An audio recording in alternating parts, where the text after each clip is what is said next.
Welcome, hunters. Gin and Juice logging in. That's right, I'm back in VR once again.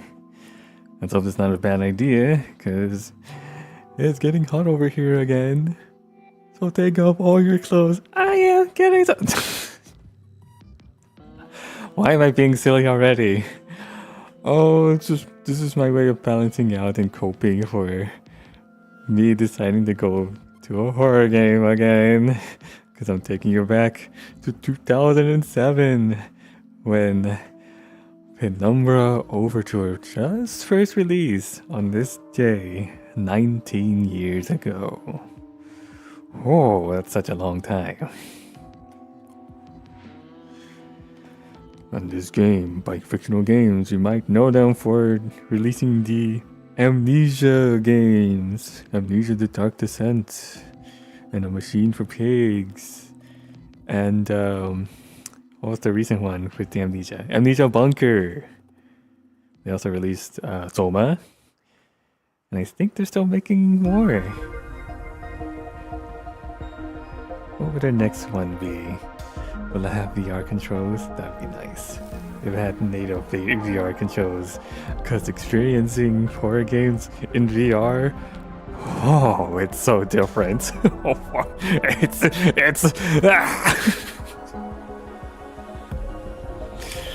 And yet that's what I'm doing. I'm going back to a game released 19 years ago in 2007, using a third-party mod that some random online made with their last version, releasing 6-ish years ago, sometime in 2019. It's more like 6 or 7 years ago.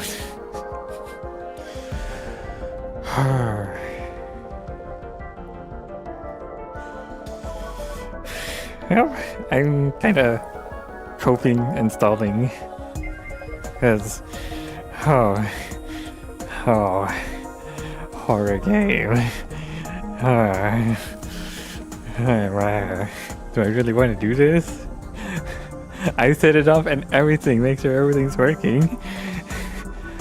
Cause I told myself this is what I'm gonna do. I gotta do it. I just gotta.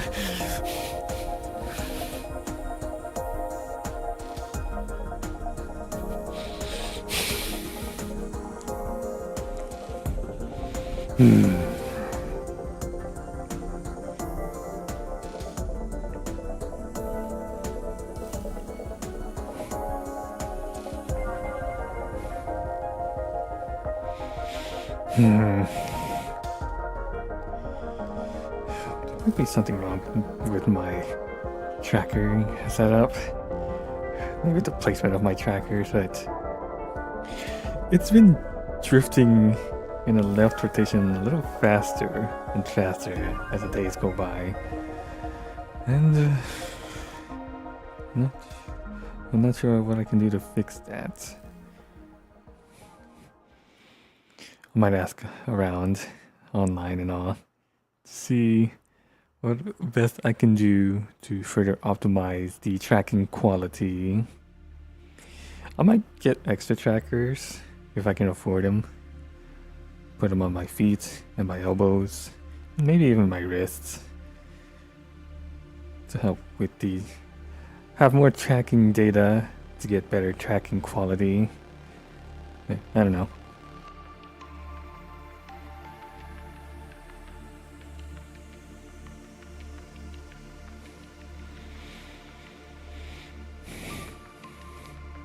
It is something I can look into, maybe.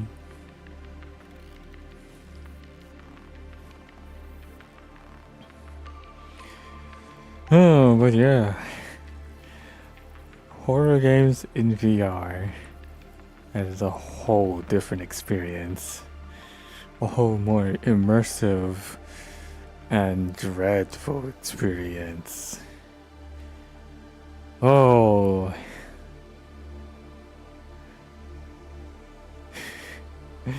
Because actually having to go through it virtually in it for real Oh, I hate it. And that's what makes these horror games so good. Because I hate it. Because that's exactly the dreadful feeling that it's supposed to give you.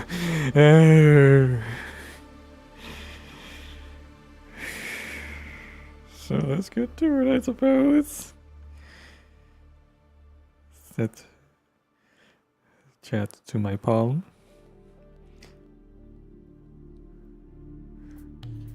Load up the game. And switch scenes.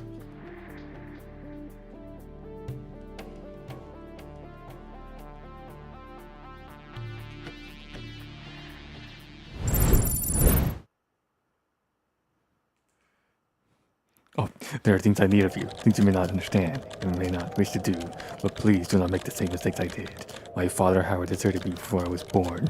I could claim the loss of my mother, and the letter I received after her funeral blinded me to what I had to do. It would be a lie. Human nature sealed my downfall. My name is Philip.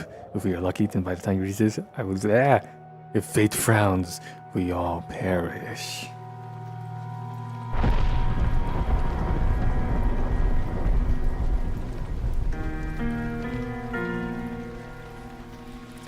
The early 2000s were peak humanity.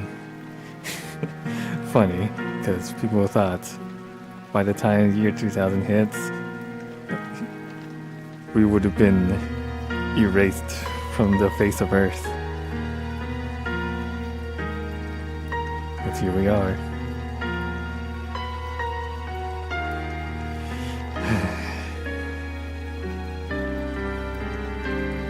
Yeah, I know it says continue here because I went through the game a little bit at the intro just to make sure everything was running correctly.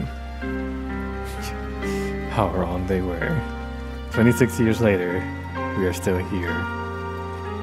To what extent, though? But here we are. Alive and kicking. Still running side to side with time. Mr. Yoke, hi, welcome. Oh, here we go to our horror game. What do we have here? A bird and a squirrel.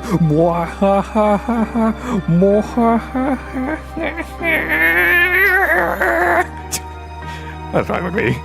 I'm still trying to go for it, trying to play through a horror game. I repositioned my 3D model on screen. Do you think this would be better for more immersion? Or am I taking too much screen space? What do you think? Because it's supposed to be a VR game anyways, so it'll be mostly first-person view, and anything important that you need to see, I need to see as well, so I don't know. I feel like it would be important to see all of my emotions.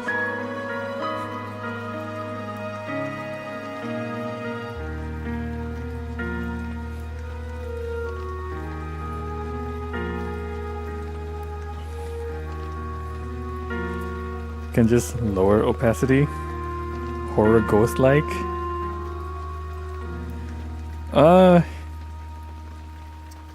I don't know. I've tried lower opacity before, and then when things get bright, it gets harder to see me. So it's hard to find the balance. Like, I already have this screen light affect the lighting on my 3D model to kind of assist with the different amounts of dynamic light. I don't know. Maybe my green outline is too much. I could probably lower the effects on that as well. I don't know. You just described my life, my friend. It is hard to find a balance. But what else to do but try? Don't answer that. Let's begin here. On hard. My story began in February, year 2000.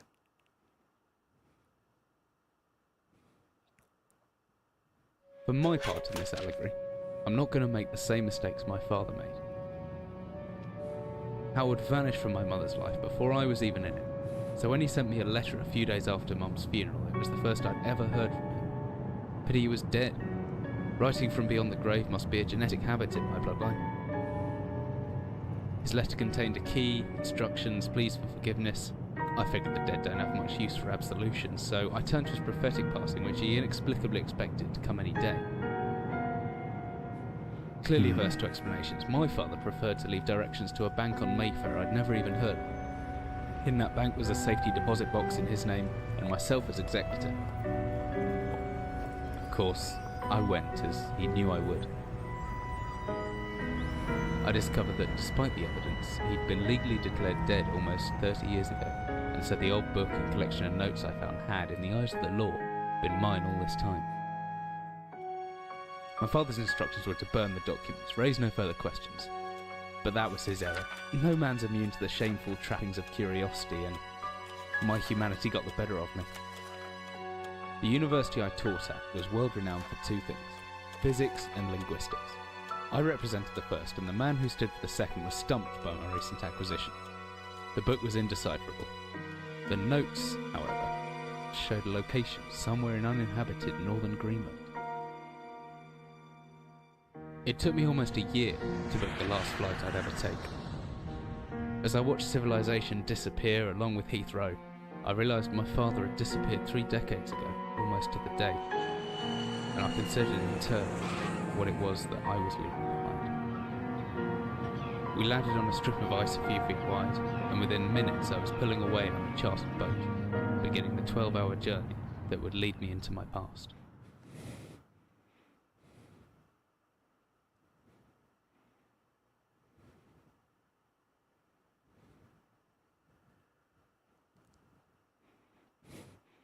Alright, here we are. Finally, we're almost docked. I'd better stow my gear. I may be far from home, but chances are I can still pick things up using left mouse. Breaking the fourth wall already, and I can take a closer look at things using right mouse.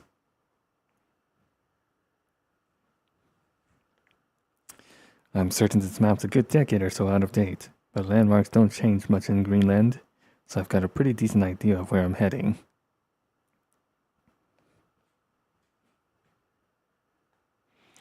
Always good to have a notebook to jot down interesting information and reminders. How are the volumes, by the way? Thanks for letting me know about the green outline. Oh, I think I left my torch in the desk drawer next to the bed. It can be opened using my left mouse on it, holding the button down and moving the mouse. Except I can do it with my touch controllers this time.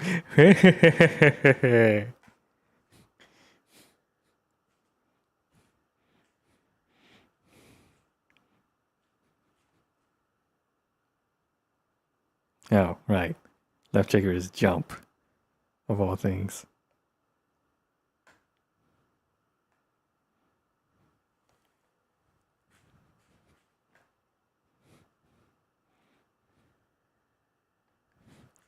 There's no sound here. I figured there would at least be like sea and wind sound effects.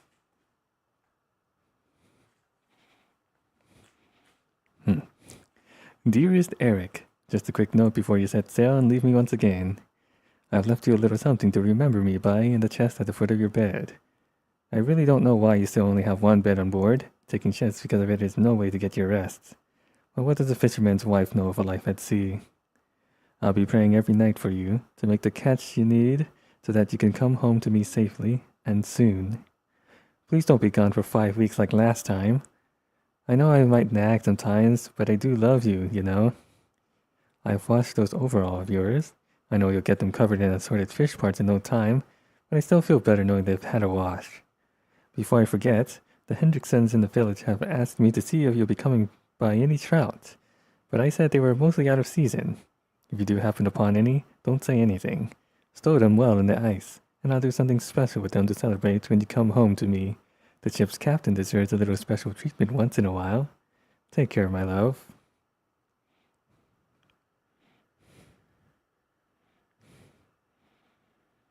It's so strange there's no sound effects here.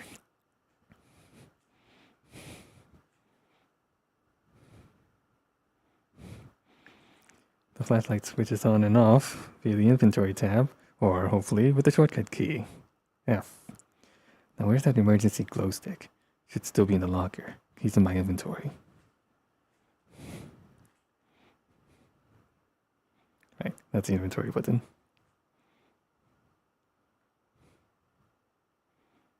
Let me move here first. Good thing I have my torch at hand.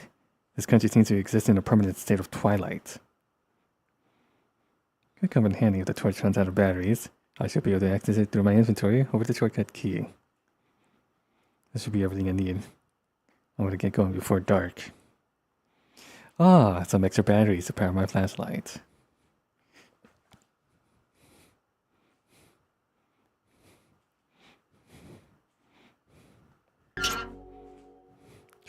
Louder sound. That's weird. As I stepped off the boat, setting out into the blizzard that had formed around me, I realized how utterly devoted I'd been to this discovery of my father's past. I had no idea what to expect. Soon enough, my concerns were justified. I don't know whether I lost my orientation or my spirit first, but I lost feeling in my extremities soon after. A new hypothermia was setting in. I started looking for shelter.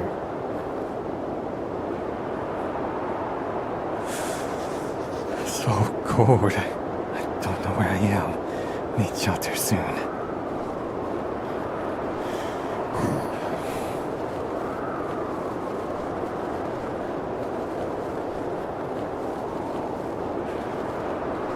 This is loud? Damn, I turned the volume down to 50% as well. Loading a track for that shit. Just managed to pick up that rock.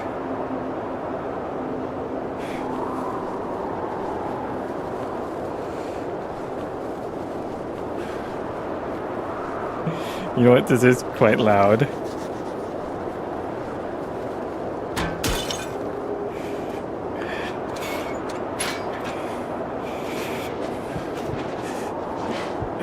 Oh, well, I can fall into. That works.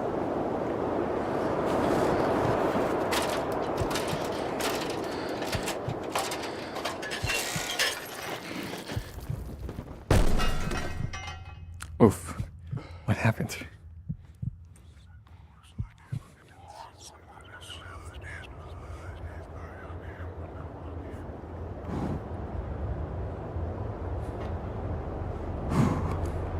Jesus, my head. I can't believe I fell out far and survived. Although looking around, maybe I didn't. What is this place?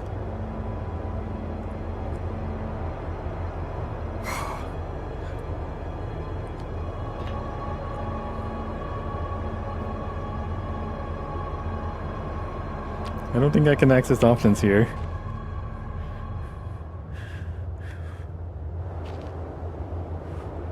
I should have known that rusty old ladder wouldn't hold my weight, but I didn't have any choice. I'd rather die down here than suffer that cold any longer. Would you now?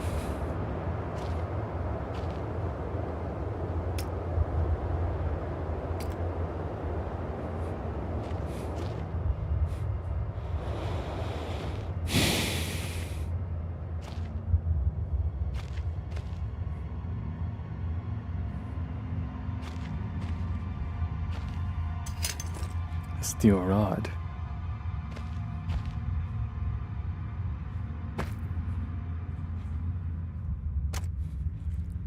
Flares.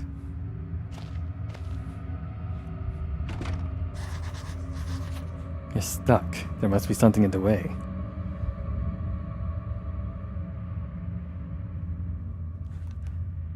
Is there?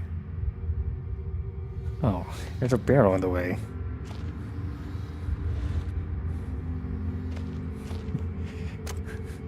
Another flare. Nice. Is it still loud? Because I want the game to be loud and scary and spooky.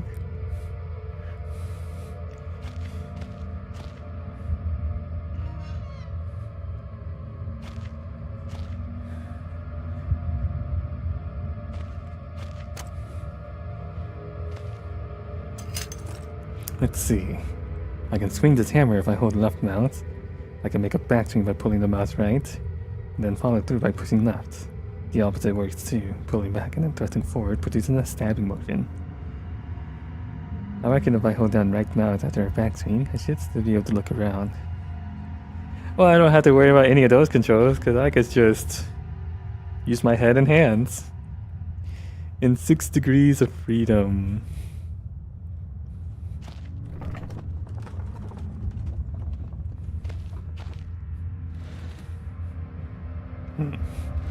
Nothing here.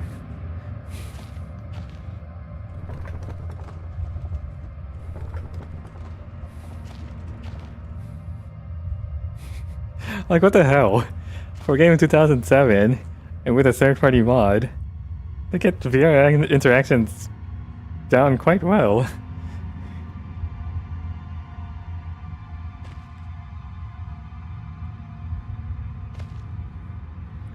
A metal shelf. This hole has been boarded up a long time ago, though it looks pretty soft now. Can I? Yeah. Yeah.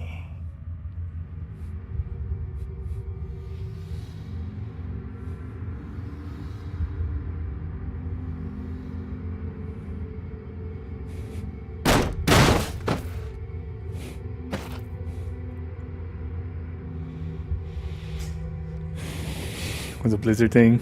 The blizzard was loud.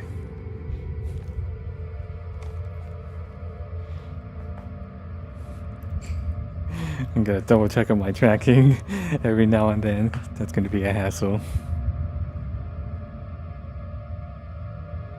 I guess this looks decent when I'm crouching down. What do you guys think?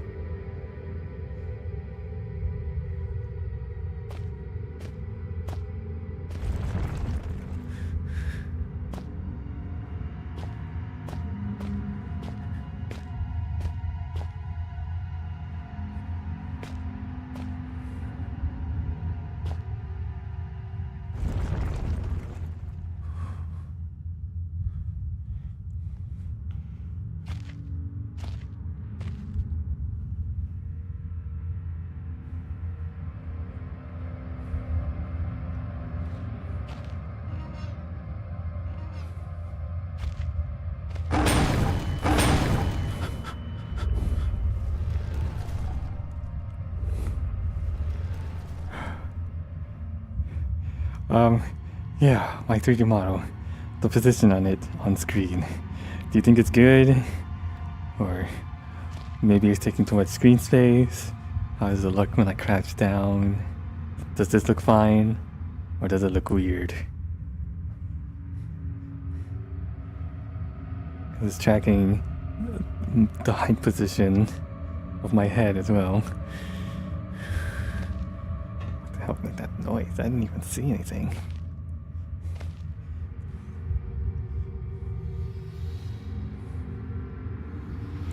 Standing is fine. You do hover when crouching.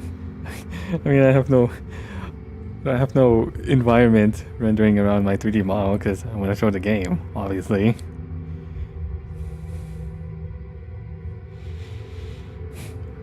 But yeah, what do you think? Is it fine? Should I move it down a little more?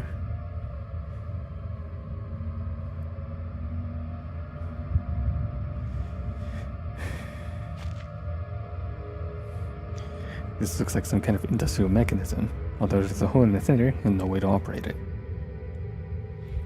I did get a metal rod. Stick that in there.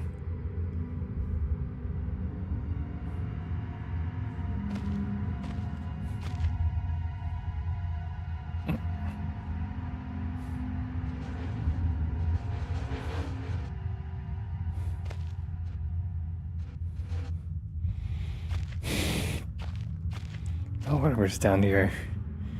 I'm going for it now.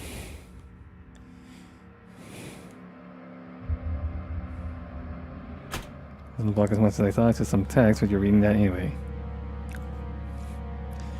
Whatever I was descending into, it was 100 feet below ground, protected by 2 solid metal hatches, located in a remote Arctic wilderness, and buried beneath the snow. I didn't know what to expect, but it made me feel something I had not felt since I was a child. I'd never given it much thought before, but I realized that our entire society is a network of safety nets. Emergency services at the end of a phone line, health and safety in the workplace, friends, family, lovers. All there if something goes wrong, part of a carefully designed structure to prevent all but the most mundane of emotions.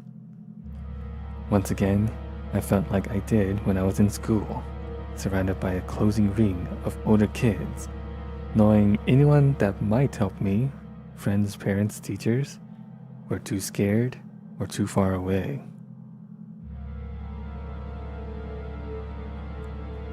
I guess it is a little hard to read the text with the amount of opacity on my model, but that was part of the reason why I have myself slightly transparent, so you can see behind the model as well, at least to some extent.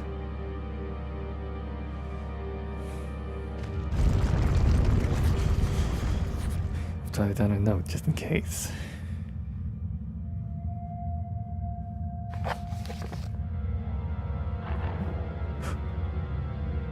There could be anything living down here. Heroics are for Hollywood actors and fairy tales. I'm not taking any chances. If I face off against anything down here, I won't last a second. Caution and stealth are my only defenses now.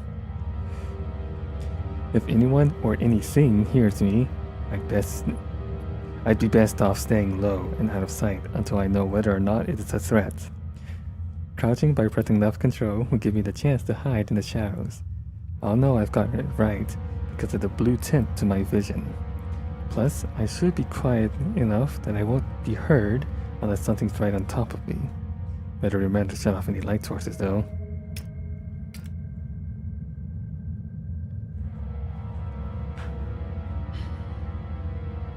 My best bet is to hide for a couple seconds or so, perfectly still. That'll make me properly hidden. Ooh.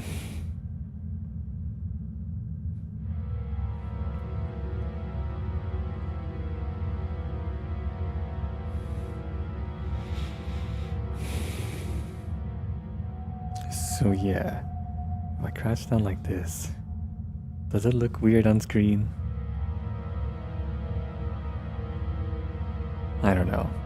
I think it's kind of neat that you can see my whole model in motion. But what do you guys think? I can adjust for you guys for another stream.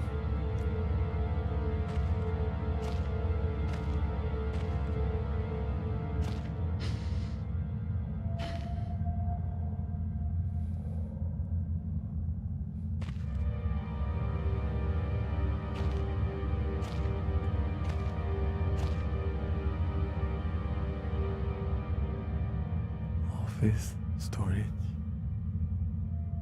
But the office is closer. I think I'll head toward that first. It circles my location. Okay. You know what? I don't see anything yet. It should be safe. I don't know though. Storage, workshop. Office should be this way.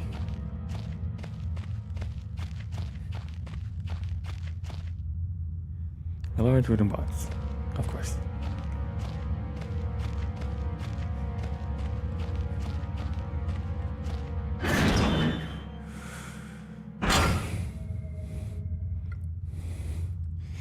I think it would look more natural if you were grounded. That's just my opinion. Okay, I see.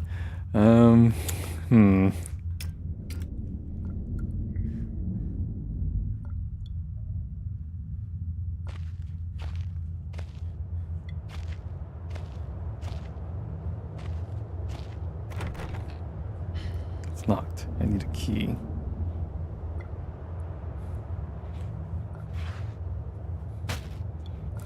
Beef jerky. How old is it though? Huh? Painkillers.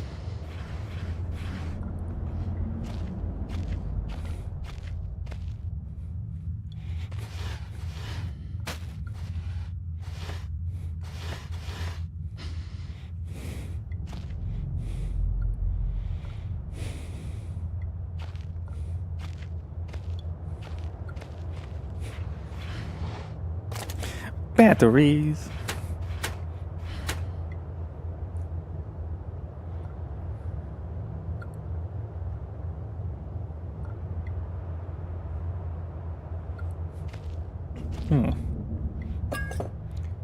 Baxtrin. Officer's log. 15th of August 1945. Command 1945? It's over 50 years ago. Command Bunker, Emergency Airstrip Zulu, Weekly Report. Another unremarkable week in Greenland. Regular supplies have been received. Standard emergency drills carried out. Routine runway maintenance completed. I have ordered maintenance to be carried out twice weekly from here on in, due to increased snowfall. 1 wounded. The 1 wounded figure is no cause for concern back in London. The Germans haven't extended their front line by 4,000 miles. 2 of my men were caught manufacturing cherry bombs in our workshop armory, and succeeded in blowing off a couple of fingers. I take partial responsibility for this, in that I allowed them to access the demolitions manual we keep in the storeroom, and I'm sure that's where they learned the ingredients. As a precautionary measure, I have now locked up that manual in the chest in my office, and will keep the key on my person at all times. Needless to say, both men have been disciplined, and the injured man has been sent home for medical care. I cannot help but think that a more suitable punishment would have been for him to stay out here, but the matter is out of my hands. This base is so disconnected sometimes. I feel as if war could end, and we might not even hear about it out here. Supplies requisition order. Dynamite for excavation purposes. 7 bayonets. Not necessary in my opinion, but procedure states we should have a full complement. 1 industrial ice pick for removing the damn ice that forms on the external hatch. 1 pair of reading glasses, category 7C. In order for myself, my glasses are in rather a poor state of repair and could do with replacing. Reconditioning of the mine continues to progress. The structure is being fortified from Oh, thank you for the raid, Pixie. Hi. Oh, hi, Pixie. Hey, guys. Welcome. Thanks for the follow, Hawks Goblin. Thank you. Welcome, hunters. I am Jin, the Phantom Manul, bounty hunter. I was in the middle of reading that. How do I get back to it? Not that.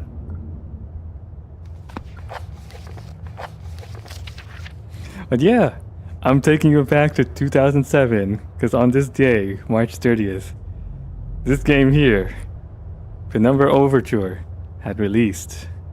You might know these devs from making Amnesia: The Dark Descent, or the recent one, Amnesia Bunker, maybe Soma, same devs. This is one of their first games, and I'm playing it with a VR mod from a third party. Ooh, isn't that scary? Oh. Where was I on reading this? Reconditioning of the mine continues to progress. The structure is being fortified from potential bomb damage, and excavation of previously caved-in areas is going ahead. One point of curiosity is some kind of archaeological find, an artifact buried in the earth and discovered by one of the work teams. Later this evening, after marshal duty, I shall take a closer look at the artifact. It appears to be man-made and may have working parts inside.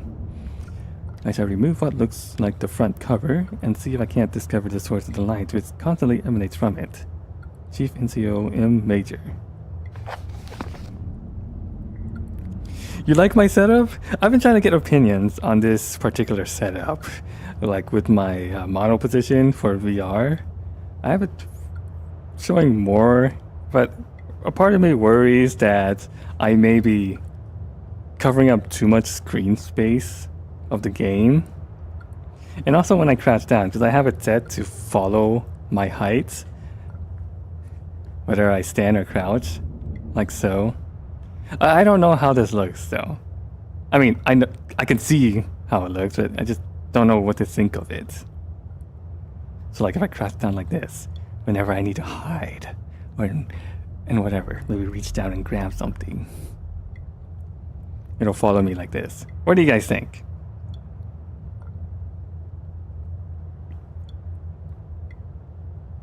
I worked so hard to get the camera motion correct on this.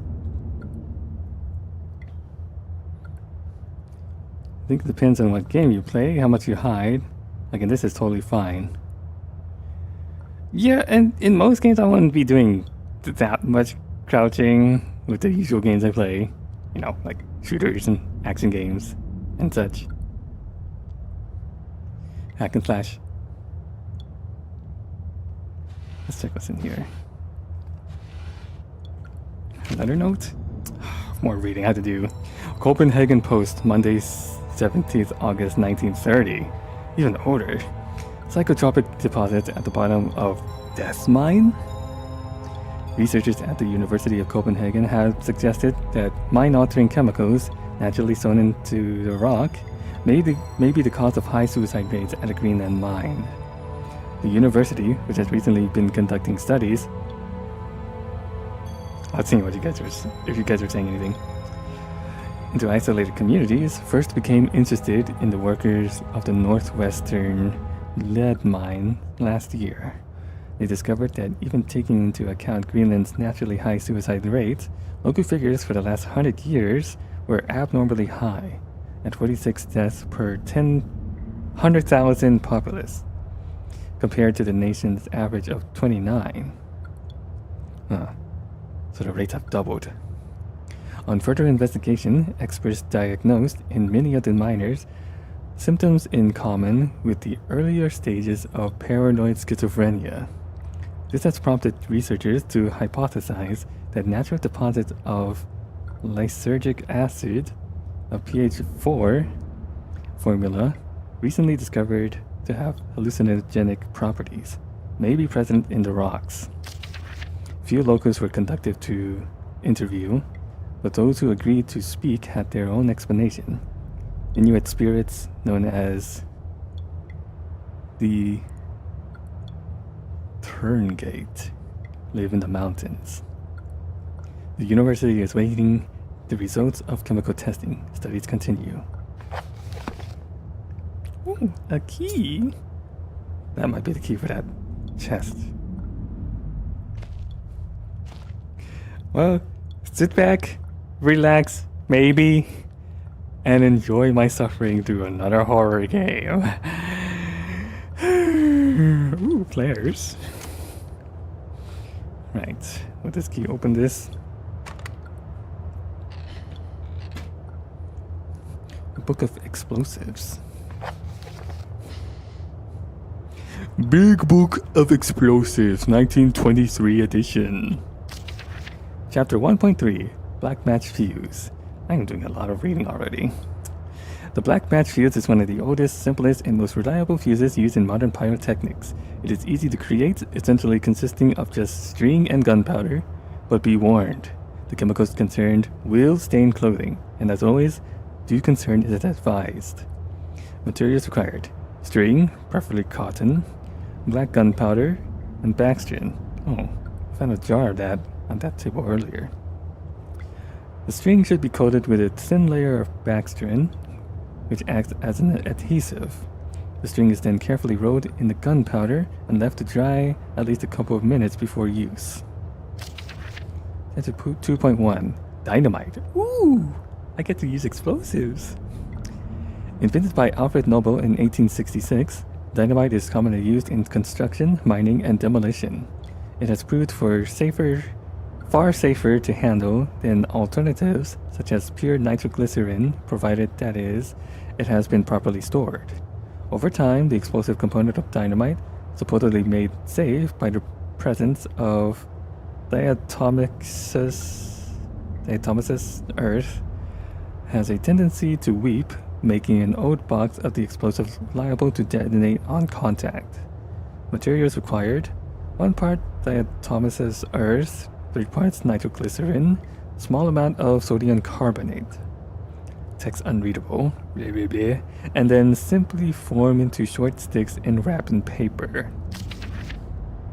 Chapter 2.3 Trinitolvine. I think this is how it's pronounced.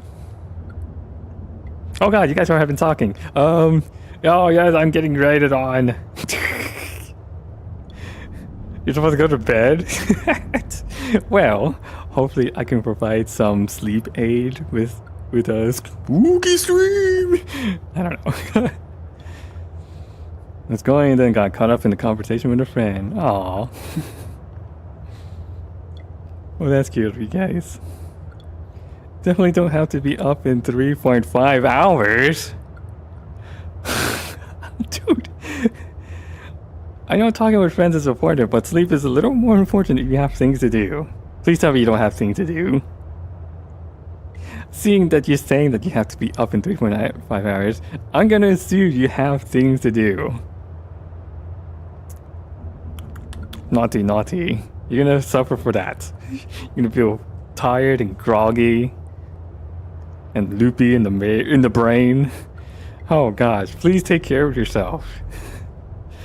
You don't have to watch my stream if you have other responsibilities and priorities. Taking your roommate home from dropping your car off at the shop and going back to bed. Okay, fair enough. I just hope it's not too long of a drive, that you can stay awake long enough and don't get into a crash. Please do not get into a crash. Because that stuff's scary and expensive. TNT was first discovered in 1863 by German chemist Josef Wilbrand, but it took some years before it yielded its true potential.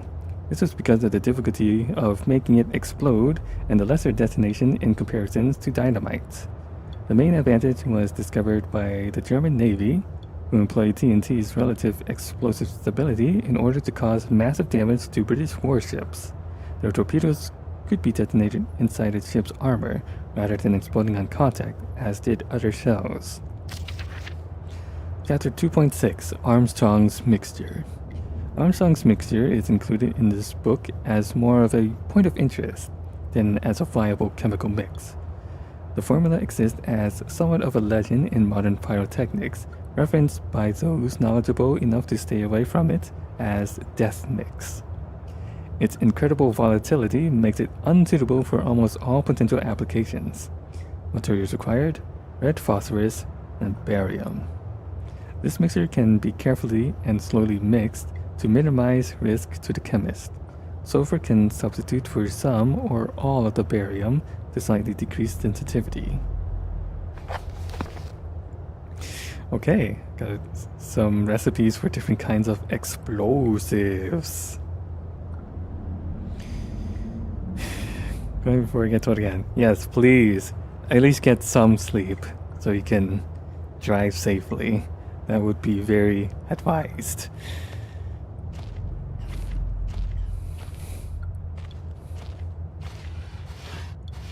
So that's this thing. It's an old artifact. Oh, flashbang warning, I'm sorry. A man. An old man, clutching something unseen. He is strange, and yet he is no stranger. Never seen before, still I know. This man before me is Howard. I call him Father. Ugh, what the hell? What just happened? I don't know if that was such a good idea. Whew.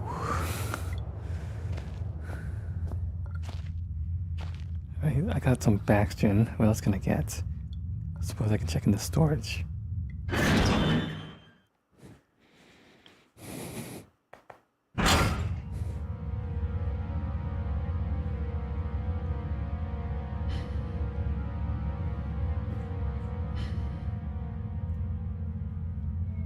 Sorry, I'm double checking on my tracking because that usually ends up being a problem after an hour or so.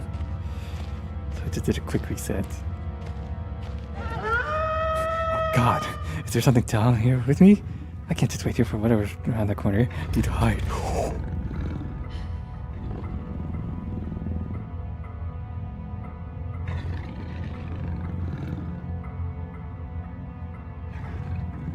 Jesus, I've never been this scared in my life.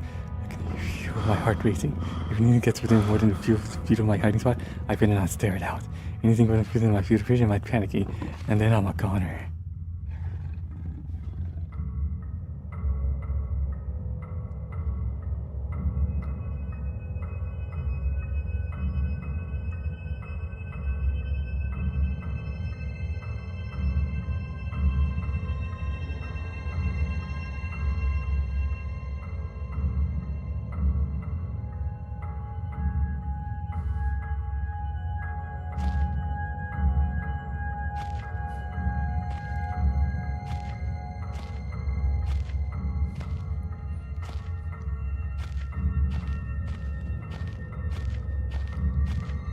Dude, that thing's eyes are glowing.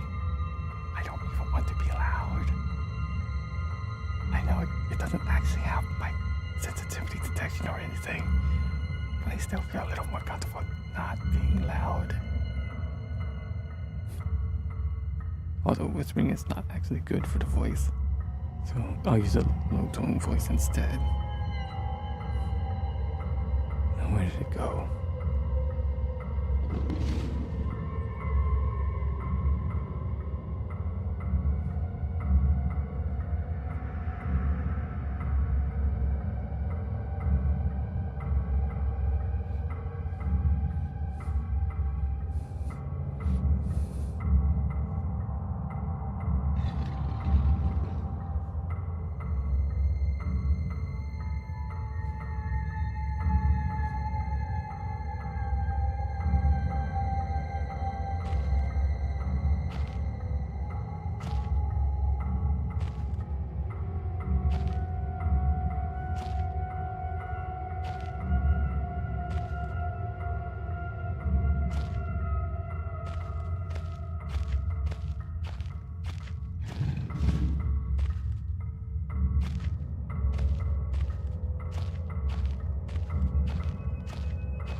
Oh my god.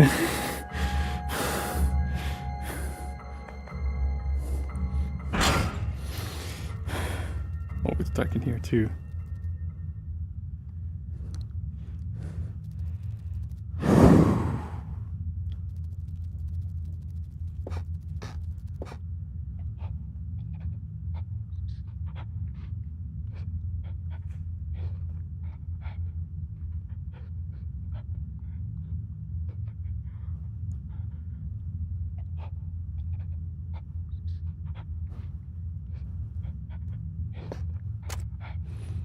If this lighter wasn't empty, it'd be a handy thing to have.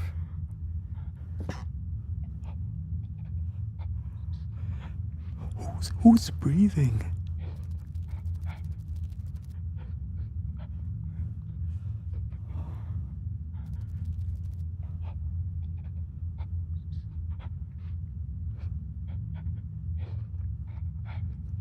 This shows some kind of trapdoor, but I can't see where it would be.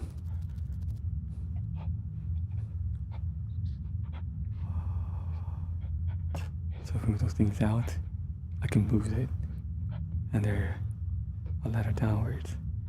But gassy, so it goes dead.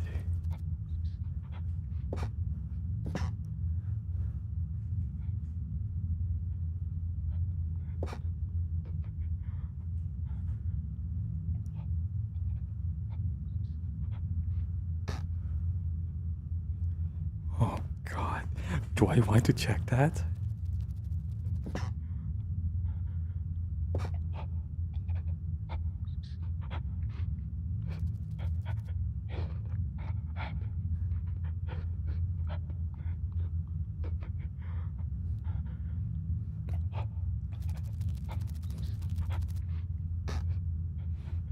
Oh, something else here too.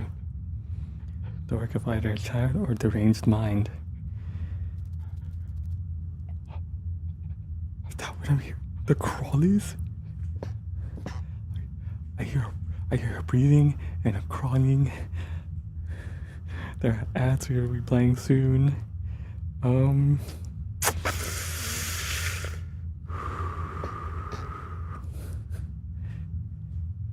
Well, I think I'm safe here.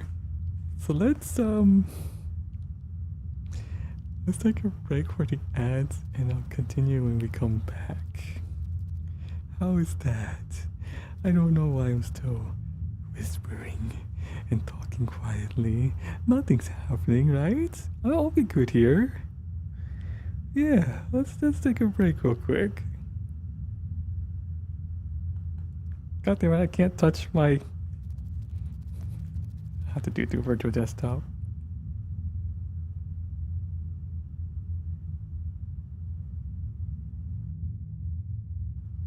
Okay, let's take a break real quick.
Alright, we're back into it. And so far, I'm safe. Nothing's happened.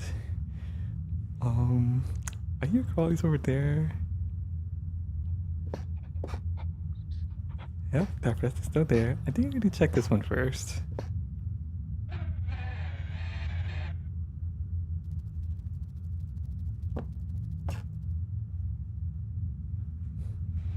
Oh, the trapdoor is down here.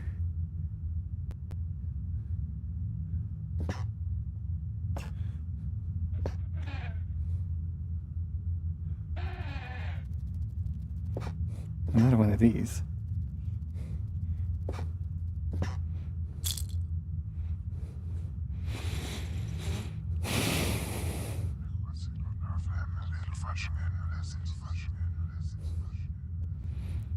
It was different, but the same that time. Like I had more control. But over what?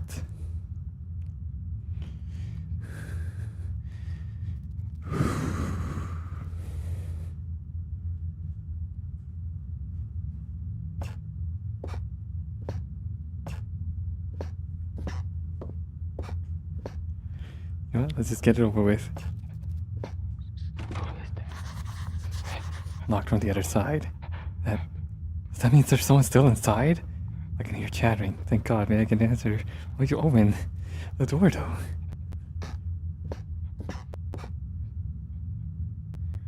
Means of wiring. That's locked too. I can kind of see through it.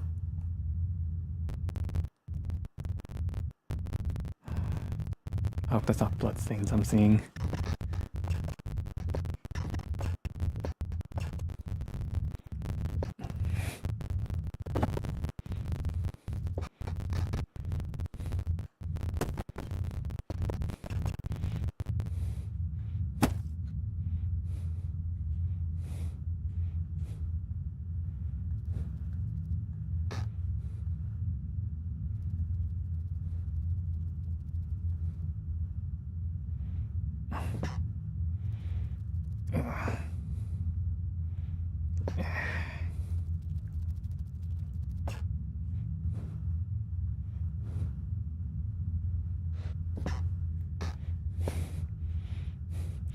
This trapdoor must lead deeper into the rock, to some kind of basement.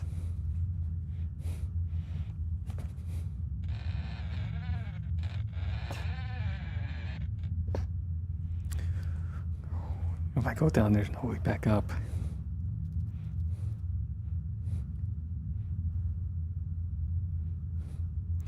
Just in case.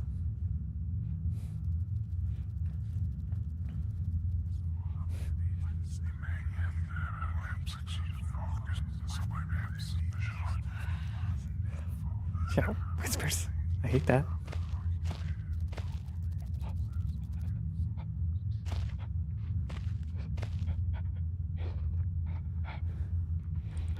It looks as if this basement caved in some years ago. Something's torn through here more recently, though. Christ, what sort of creature makes these markings? Oh, no.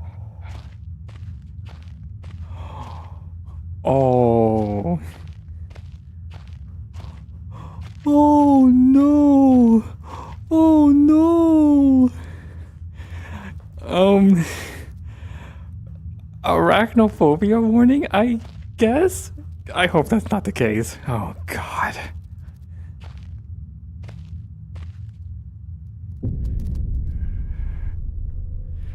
Was that a spider? I didn't see it.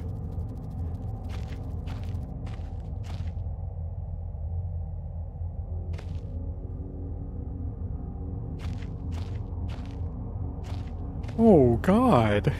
A horrible sight. Look at these mummified or else that smell would have been awful.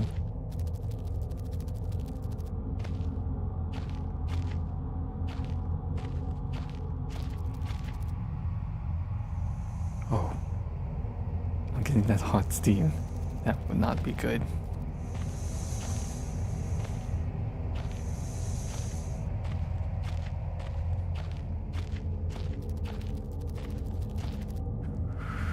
Dry, dusty old bags.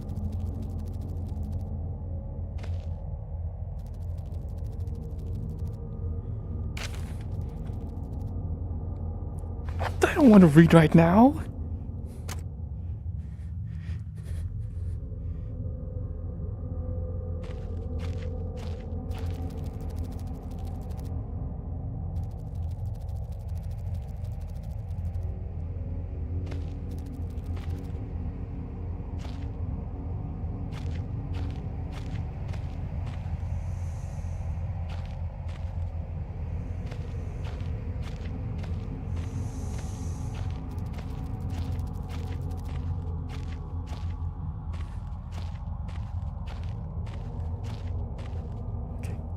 That's where I came from.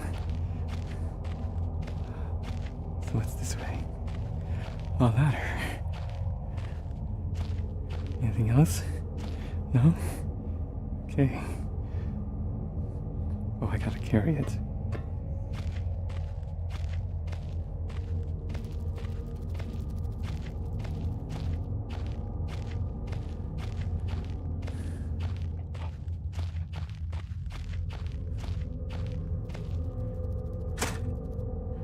Okay.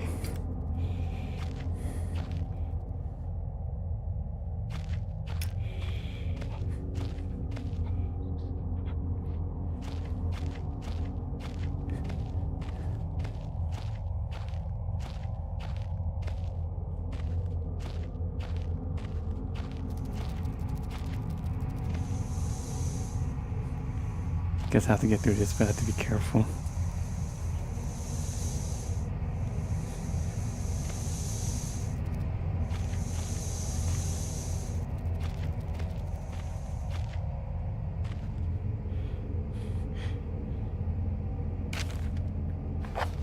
Yeah, fuck reading. If it weren't for the size of the pieces, I would say that looks like eggshells.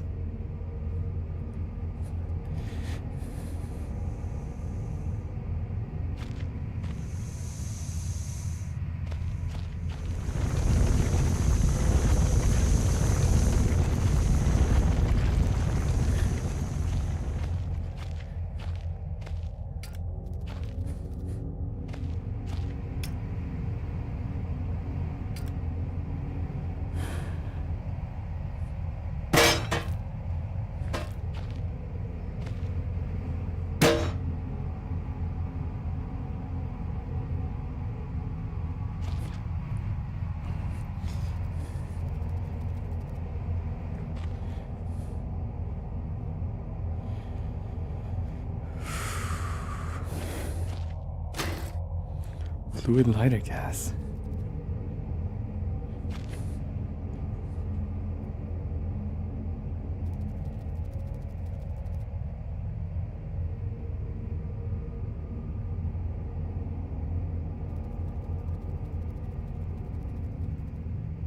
How would I combine things? Ah, sounds like this should fire up now.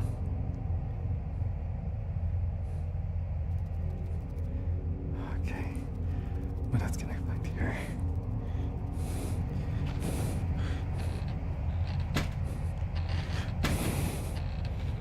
Stay open.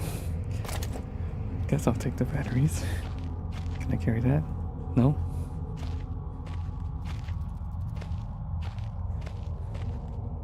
Okay, nothing back here. Sounds like there's a minor leak coming from these steam pipes.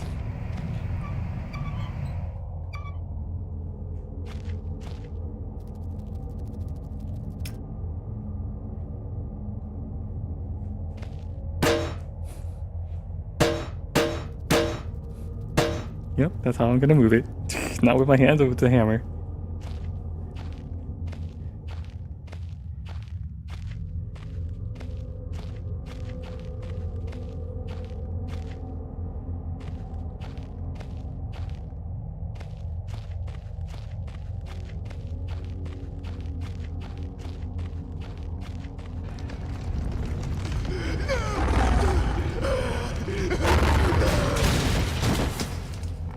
Oh, God.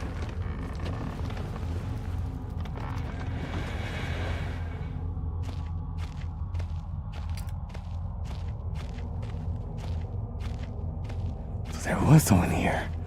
What the hell?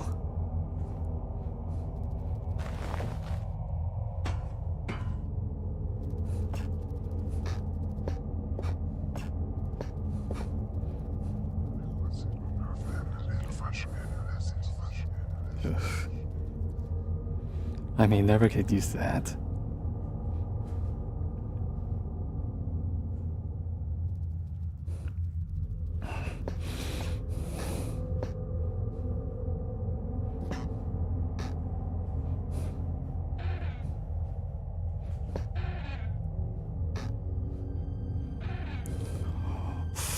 I think someone's been dragged here. I've never seen this much blood before. That was my best chance to get answers. Who is still down here?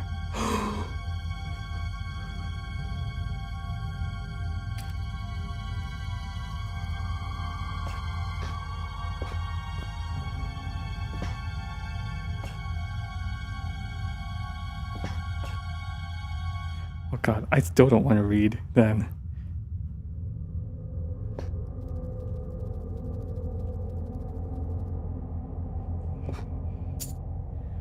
Old key. That's just a pencil.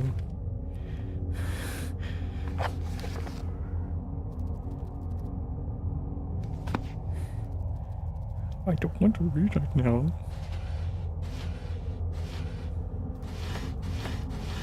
Okay. Those are empty.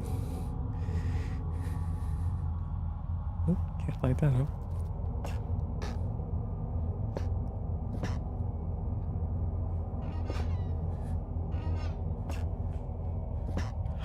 Ooh, the largest spider I've ever seen, with its guts carved open. It looks like an internal organ, maybe an animal tongue.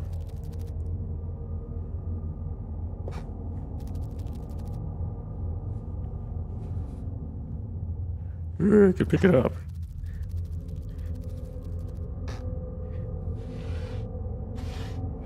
Nothing. I got another old key. What is that for?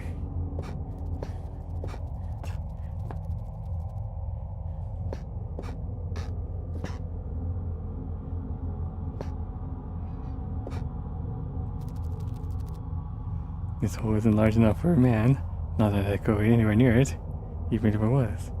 What part of this tunnel?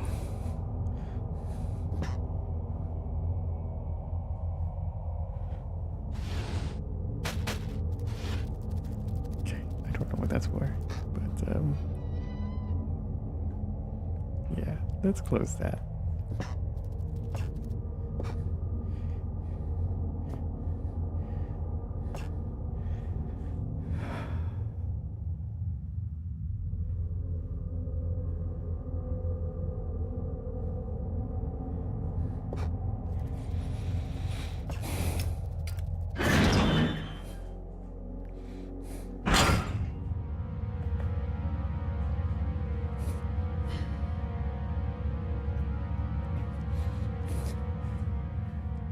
Okay, I'm not here again.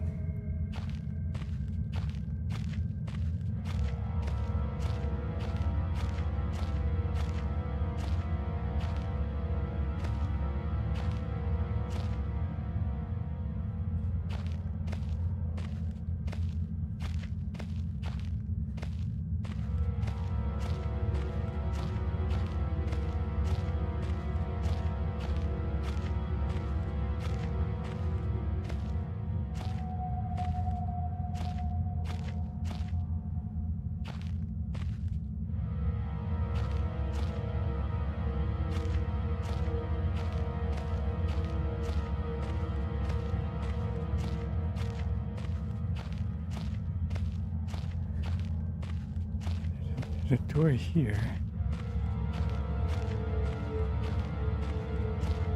Workshop.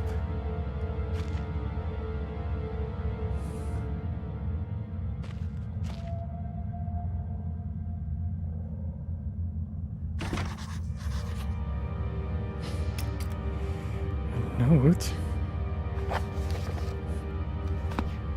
A locked door. Maybe this key will work.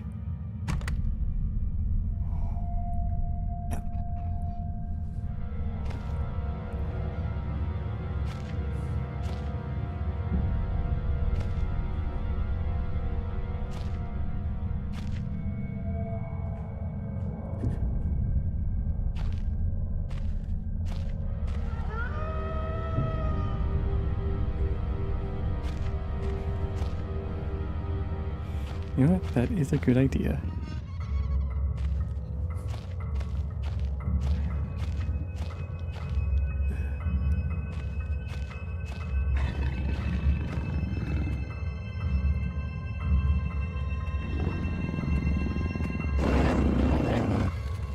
Oh my god. You know what?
It's just a video game.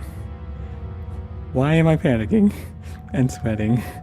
It's just a video game.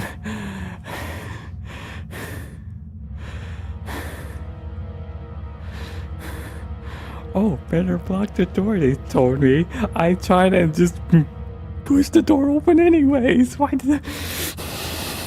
Fuck you, game.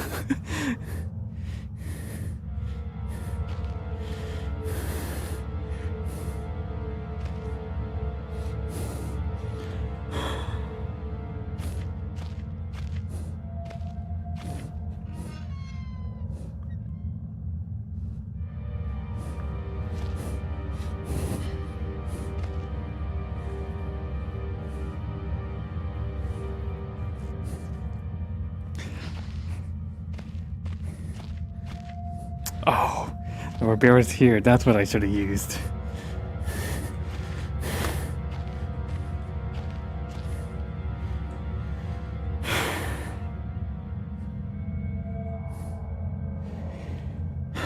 Oh my god.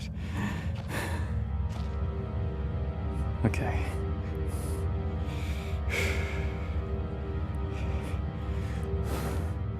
Okay, so I could just beat the as is if another one gets near me.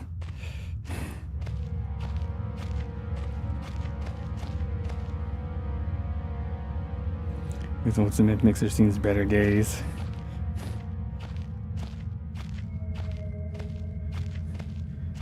They marked explosives here. What does that mean though? Oh. Trinitrotylene could have been used for mining operations, but I don't see a fuse. Can I? Okay, so there's that. I wonder if I'll need to use that anytime soon.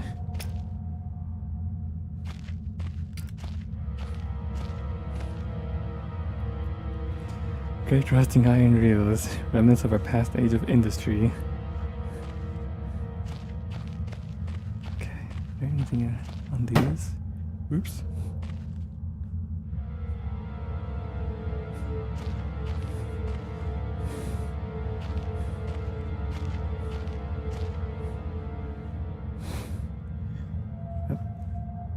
That circle spot seems a little inaccurate. That should be more like right here. There's supposed to there, garden area, and the workshop.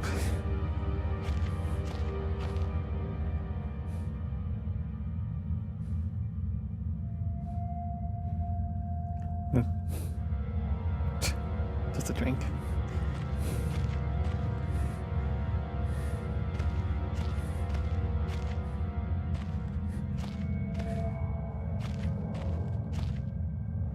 Okay. So it's this way to the workshop.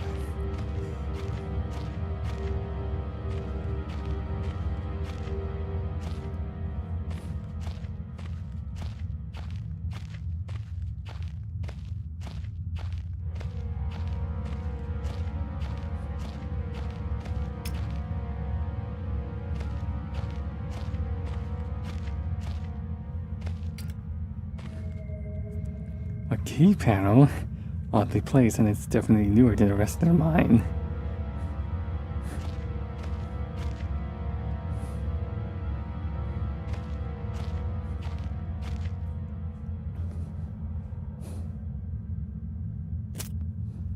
Ooh. I did not think that would work.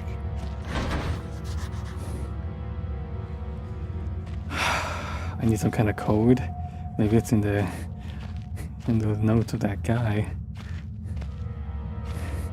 Day 200, did that note say?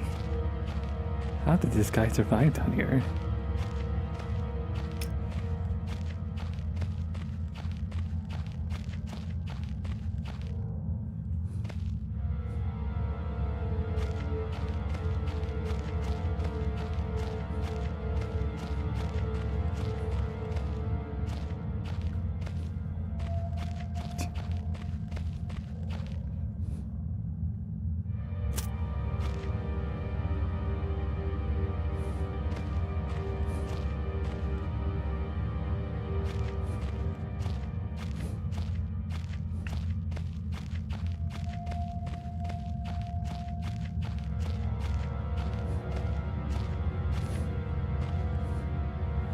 More carts and wheels and some other scrap.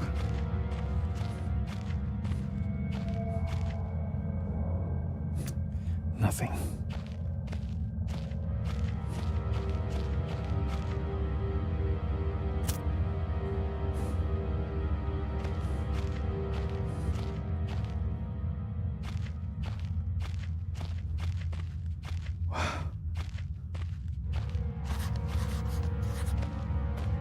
Completely blocked off. The shaft's caved in here. Could have happened years ago. I shouldn't be risking my life like this. The whole facility could come down and around me. Still, if I want to press on, I'll have to clear this obstruction somehow. There must be something left here I could use. Maybe there's still some industrial explosive riding around. I could bring the TNT here. But how would I detonate it?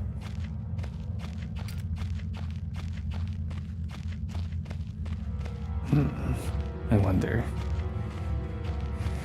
What could I use around here?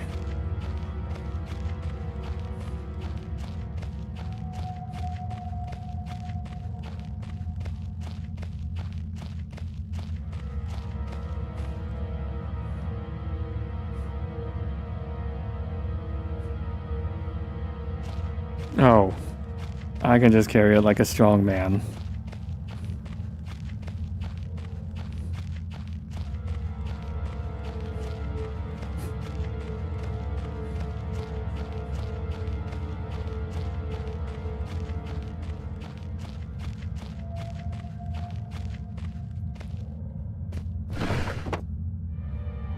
Note here.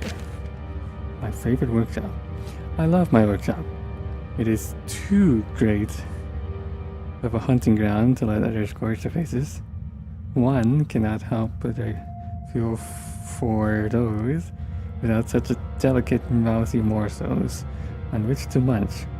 For Red ate ravenously of their flesh today, and so continue to do so. This is possible thanks solely to the button pad I installed on the door, and yet Red's mind is working somewhat backwards today. 8412.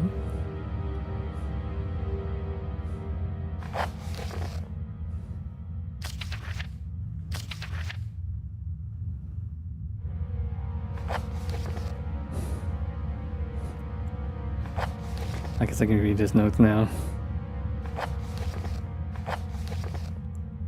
Day 1.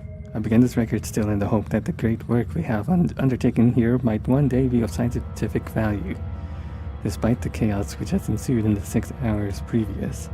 My aim is to remain secure until what helps there may be arrives, and to that end I have barricaded myself into a small workshop area in the abandoned part of the mine. I hope that the meager food rations here will keep me alive, and that those I hide from will not jeopardize that. Perhaps this mine really is cursed. It's almost precisely 30 years since the incident that brought us here, and now 30 years on, fate has struck again. I forecasted... Day 3. I forecast I forecasted that today the rescue crews would arrive, but I can only hypothesize that they would be unaware of my location and hence busy themselves evacuating other survivors. If they had not arrived by tomorrow, I will go out in search of them. Day 6. My first mistake was to make assumptions on the matter of rescue. My second mistake was to make assumptions on the safety of this mine. My third mistake was to act on both those assumptions and going outside of my safe haven. My best estimate is that I left the workshop where I was secured about 2 days ago in search of aid, and I have found only danger. I approached the old living quarters, but curiously could find no signs of life whatsoever. I returned in what I thought was the direction from which I had come, but soon found myself in an unfamiliar locale. Confused but focused, I attempted to make my way home, but found myself threatened by some species of feral creature. It seems to have made this old mine its home. Although the specimen bore significant interest to me, I chose to retreat, only to find myself outmaneuvered and outnumbered by the beasts. I turned and ran, injuring my ankle in the process, which I believe now is most likely a sprain rather than a fracture. For some time I cowered and fled into the dark, but a few hours ago I discovered a door leading to a smaller, disused part of the mine, the key for which I still have in my pocket. Within that area, I discovered this storeroom, and I think it should keep me safe for some time. This place is a maze. My lesson learned, I will not venture out again until I am certain the area is safe. Day 19. Rescue seems increasingly unrealistic. Supplies diminishing. Lots of spiders in this place. I do not like spiders. Day 34. I caught one of the accursed 8-legged beasts nestling in my open mouth. When I woke up this morning, in my surprise, I swallowed it. It's not so much the act of swallowing which concerns me, but the genus of arachnid.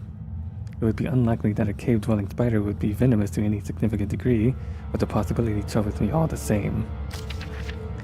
Day 35. Any known venom would have affected me by now, and so today is the first minor cause for celebration I have had since the incident. By lucky coincidence, this revelation also means I have discovered a virtually inexhaustible supply of nutrition. Ooh. I intend to venture into the basement beneath this storeroom, in the name of science, to discover more about these creatures' natural habitat. Day 50.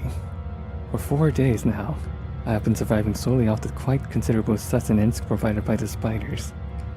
For some time, I was struggling to gather enough of the crunchy little morsels. However, Lady Luck smiled at me once more when the batteries in my torch died, and I made a second life-saving findings. The creature's natural habitat is the dark. With my light now diminished, I need only lie still for a few minutes, and I will have attracted enough of the beast for a rather hearty meal. What the fuck? Day 71. My earlier assumptions on the benign nature of my cellmates may have been made in error. After a careful autopsy, I am concerned that there may be a small volume of natural chemicals stored in the stomach which, if ingested regularly over a period of time, may become psychotropic or even lethal. My only real chance is to break out of here and raid any stashes of supplies I can find. However, the evidence against such a move is insurmountable. 1. I have no source of light. 2. I swore to myself I wouldn't leave until I heard human voices outside. 3. The spiders are so tasty. Day 100.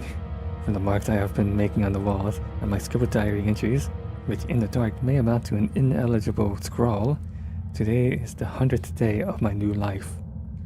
Over the past month, my edible friends have become more and more aggressive and have swelled in number and size. Whether or not this is a result of my plundering of their ecosystem, I am unsure. However, at this rate of growth, they will soon be too large to crawl through the gaps in the walls. For all I know, I could only be seeing the tip of the iceberg. If all else fails, and I am never recovered, I hope at least that my study of, and indeed involvement with, these fascinating creatures will one day be regarded as an important point in natural history. The greatest names in modern science got there more through fluke than talent, and it appears that this rule has extended itself to my discovery of this delicious new species. I only pray that the second rule deems my breakthrough too insignificant, for all great discoveries tend to consume their inventor. Day 200. It has been some time since I recorded any findings in relation to the spiders with whom I have shared my existence for the past 8 months, partly due to my enforced retreat from their basement territory. Not too long ago, their behavior became overtly aggressive, and so I have attempted to barricade the main entrance to their lair and secured myself within one of the smaller rooms above it, the only one with an operational door lock. The other reason is that I have been recovering from a minor operation, which I was forced to conduct myself without the aid of anesthetic. Even if I did have any anesthetic or surgical tools, I couldn't afford to be less than diligent in my work, so anesthetic was out.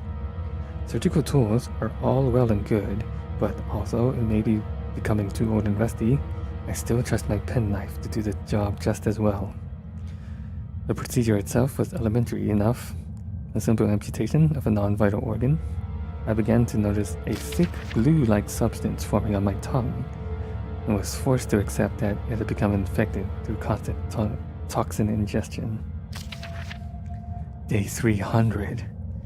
Another century of days comes and goes. It seems like so long since I escaped here. At some stage since my last entry, I attempted to return from whence I came. That which I originally was fleeing seems a fate far worse than the one I now face. However, in the time since I arrived from the larger mind system, a cave-in has occurred, blocking any further progress. I was forced to return and accept whatever end life has in store for me. I still hear my aggressive little friends scratching on the door to my cell. And then I came and they ate him. Oh my god. 8412, okay.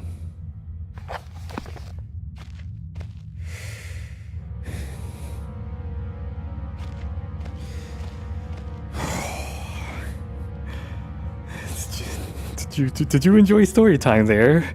Oh, the science man's fate, in which I had just witnessed their end.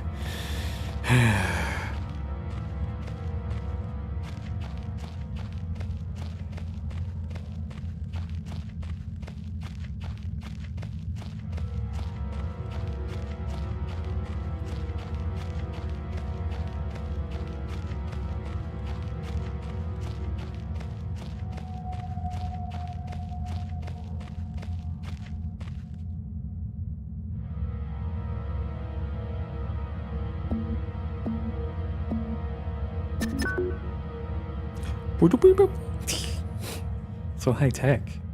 I got some stick shift going on.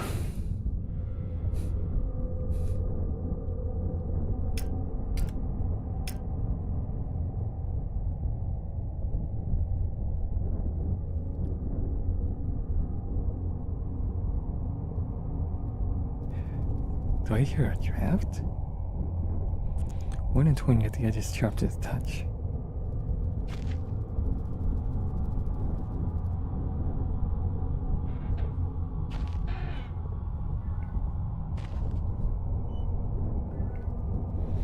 I've got mine headset batteries.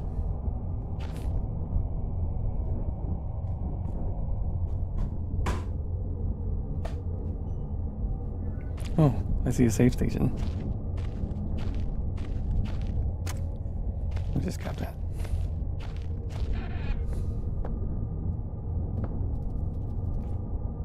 Oh, God.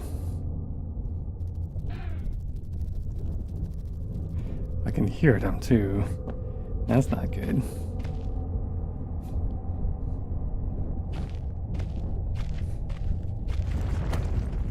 Looks ancient, so I don't even know what it would have been used for. looks like this hole is at least 3 feet up below the surface. The light's been refracted through all that ice.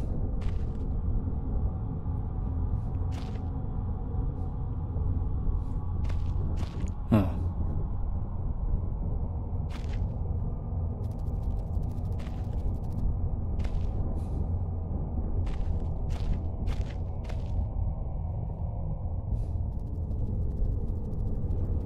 Carpeting tools.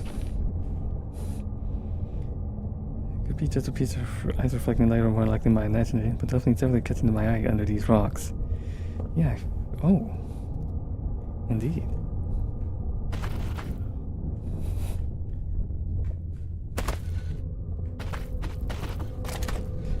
A pickaxe.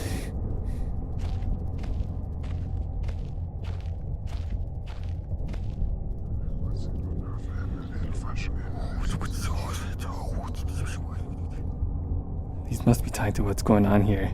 If I keep experimenting, I may discover something useful. Or have a heart attack.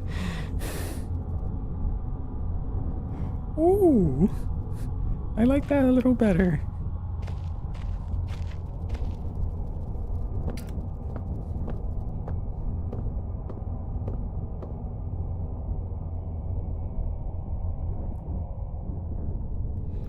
God, more spider webs. I hope that hole was there before the spiders, and not the other way around.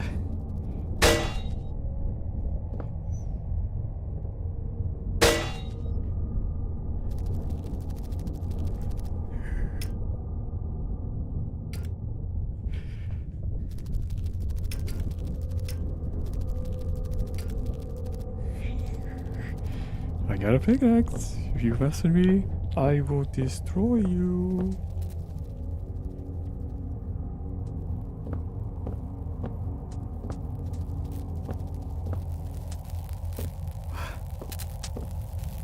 An electric fence. Is this put up recently? Better find a way to get over.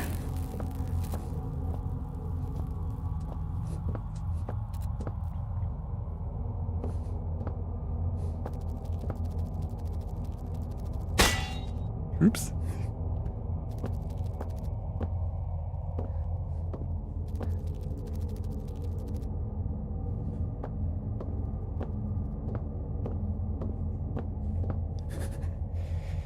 I'm getting a lot of these flares, but what are they good for? Also, can I boot these? Like that? Yeah, that'd be nice. Let's do this too.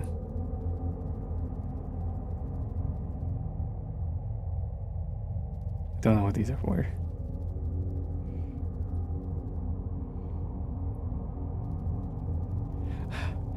Not like I have number keys to press.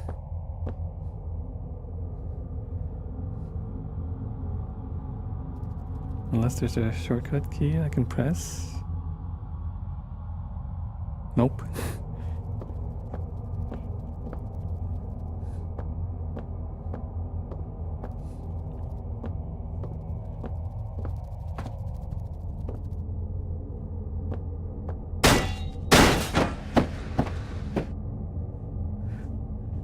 Well, that just leads here. But what good is that?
That kind of works.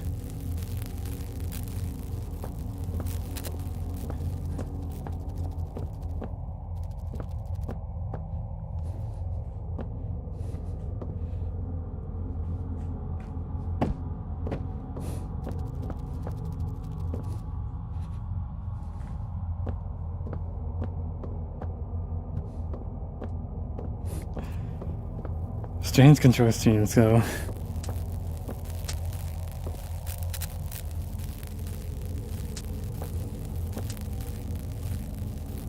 careful not to touch it.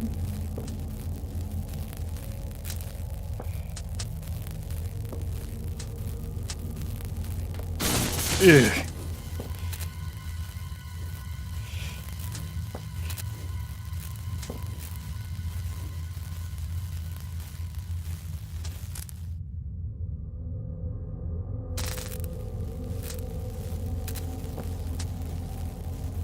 You know what? I'll keep that on for safety. We're supposed to this way.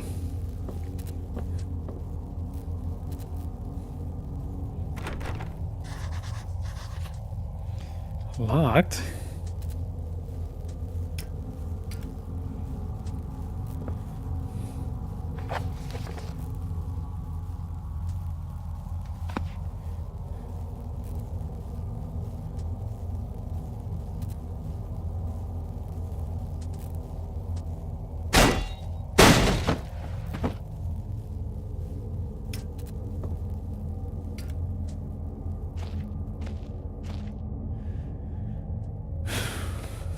Oh.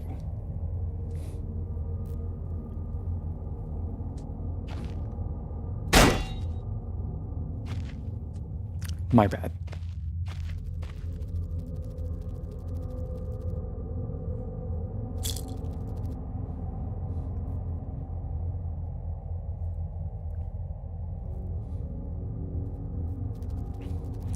Damn, so those will not be of any use. Ooh.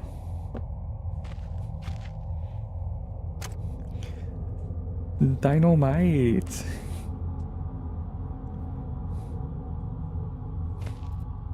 Huh. Can I not carry this?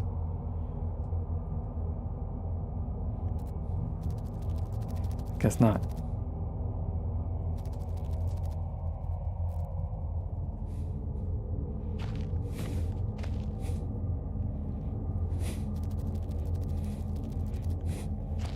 Is that all I came for?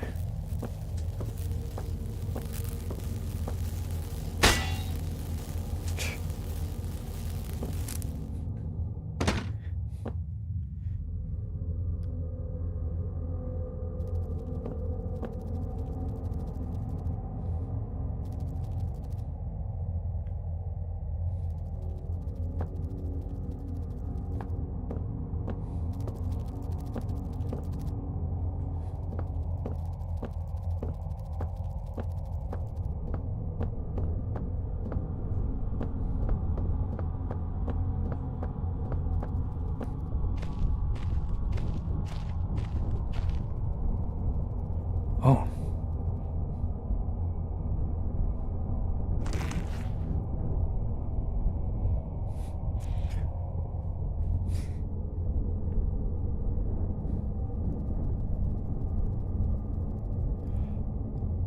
There's a number counter on it. So that means I can make use of it.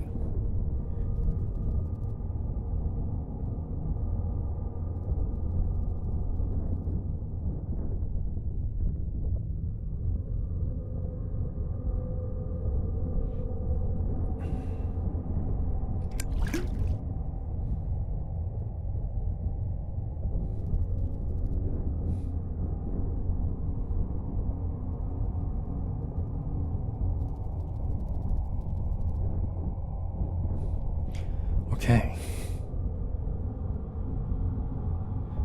That may be useful yet.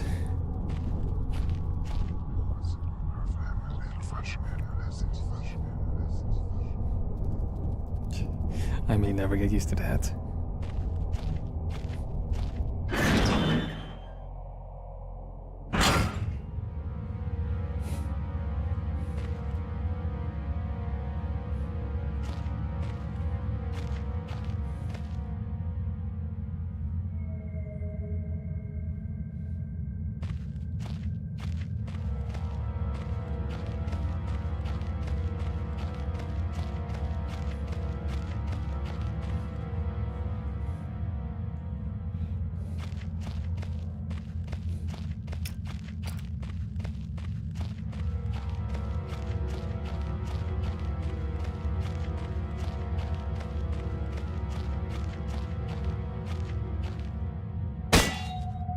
No, I could move those.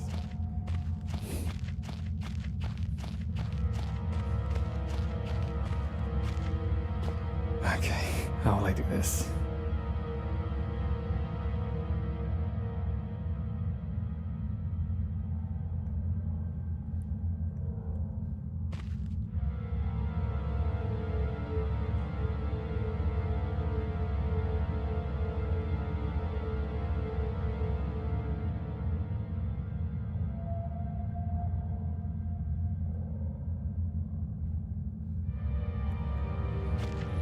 Huh. Maybe I did something wrong.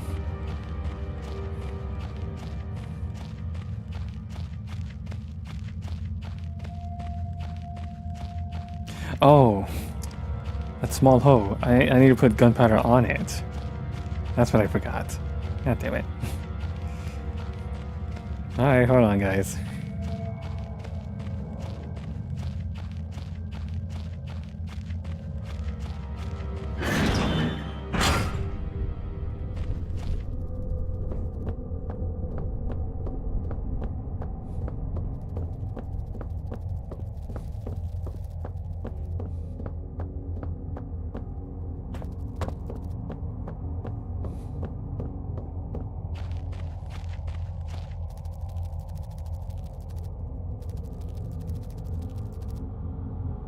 The hole's too small? How about now? Alright, with any luck, one fuse. Ready to go.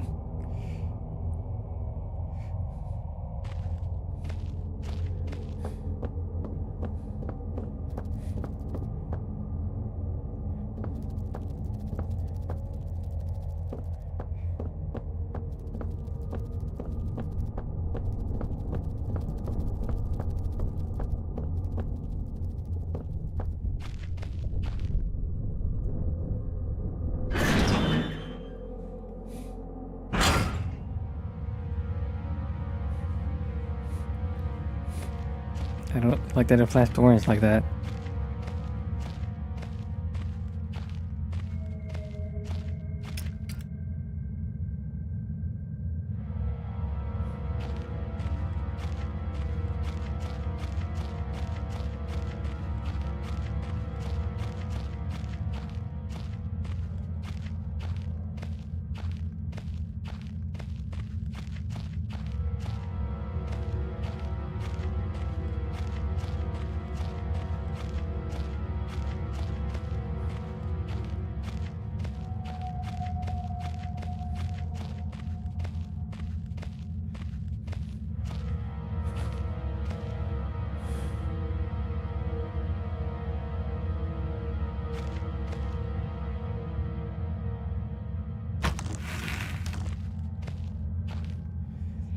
Got the fuse sorted. Once walking this thing should go up a treat. I just hope it doesn't take me with it. Okay.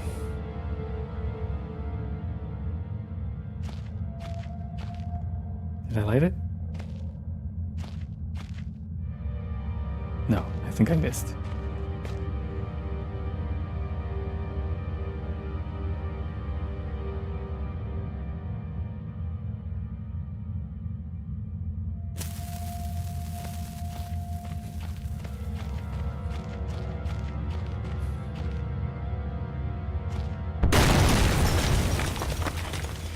What? I was too close there?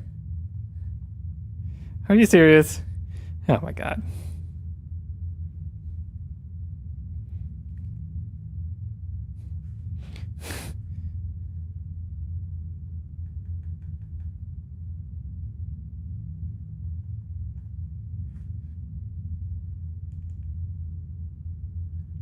I can't click on it either.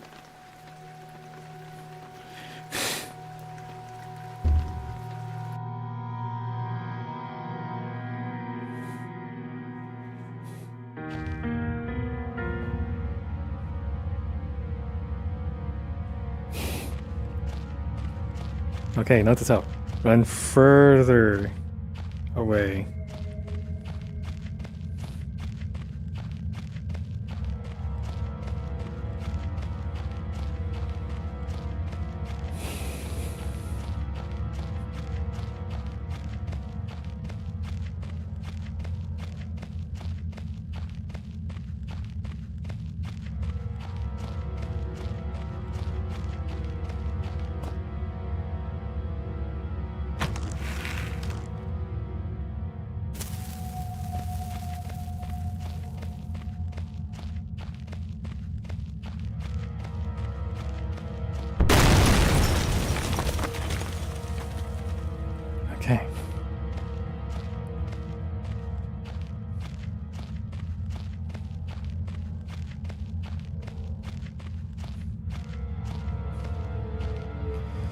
Not much of an opening, but it'll have to do. Oscillating has always terrified me. Yeah, potholes, eh?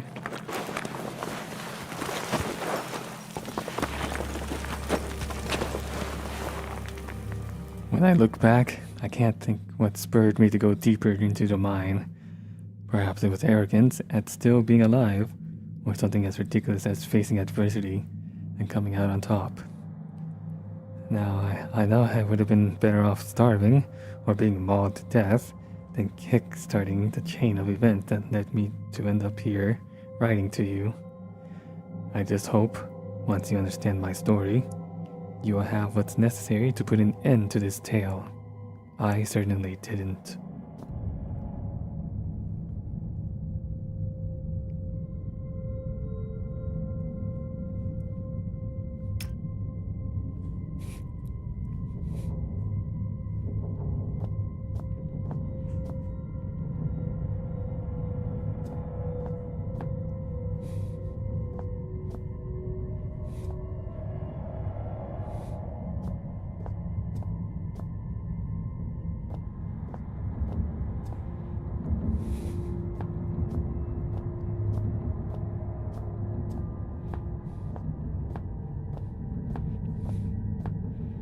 Power room. That might come in handy. The noises out there are also alien compared to the way it sound travels on surface. That rockfall almost sounded like organic, like rock screaming.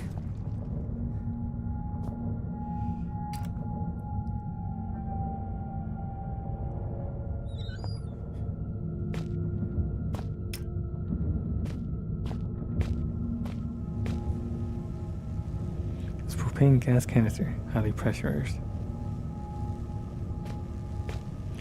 There'd have to be some kind of backup system for the electricity. I think this might be part of it.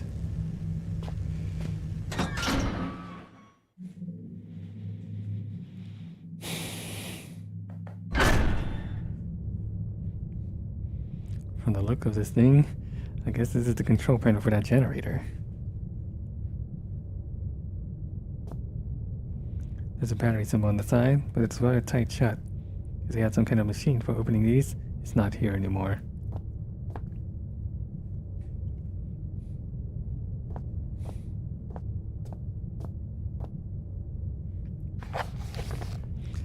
Steelberg Generator Type 7G.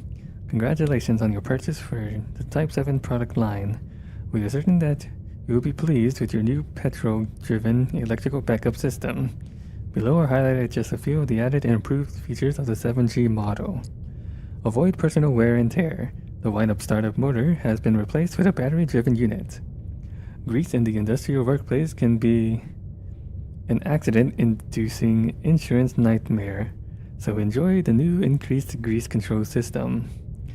Electrical insulation can be expensive to install and maintain, so the economical 7G basic model arrives without. And much, much more. Quick start guide.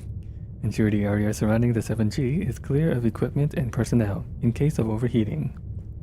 Connect and confirm to secondary flow by turning appropriate valve.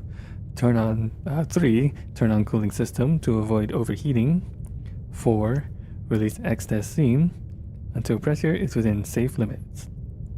5. Begin grease flow, ensuring leakage is minimal. 6. Turn main valve and confirm primary flow. 7. Pull main operation lever. 8. Check energy output. Your unit should now be fully functional.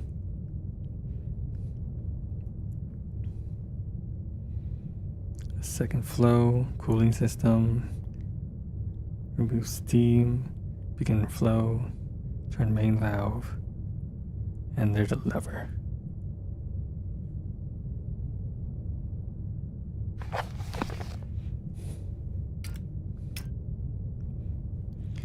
I got a decent amount of batteries.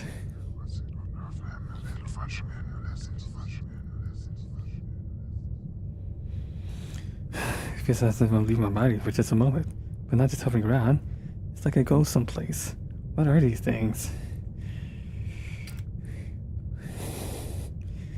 Well, there are ads playing. Guess it's time for another break.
Alright, we are back from the outbreak.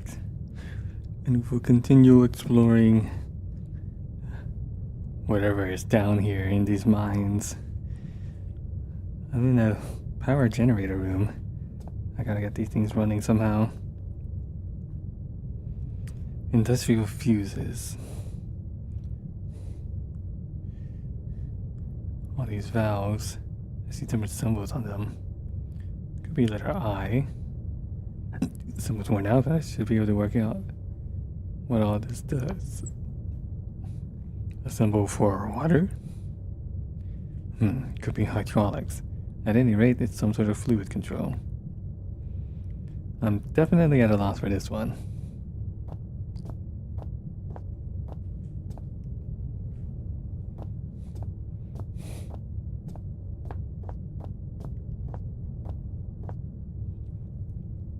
Some kind of protective screen, maybe. I wonder what it protected them from.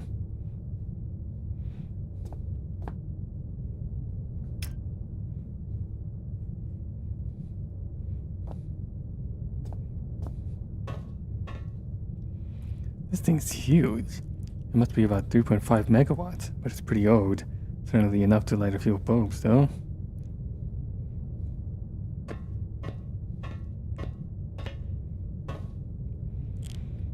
A lever. Less disciplined man than myself might be tempted to pull it just to find out what it does.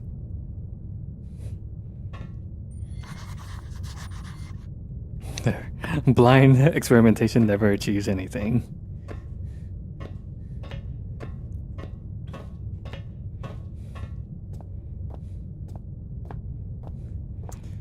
Oh, do I have to go down on this? Oh God, I do.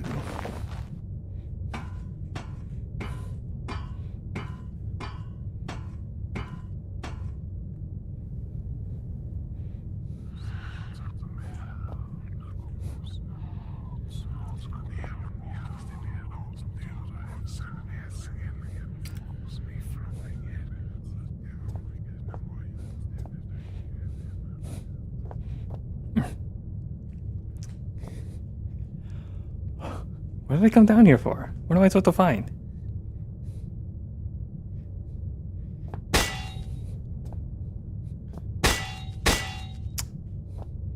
I thought that would be it. I know.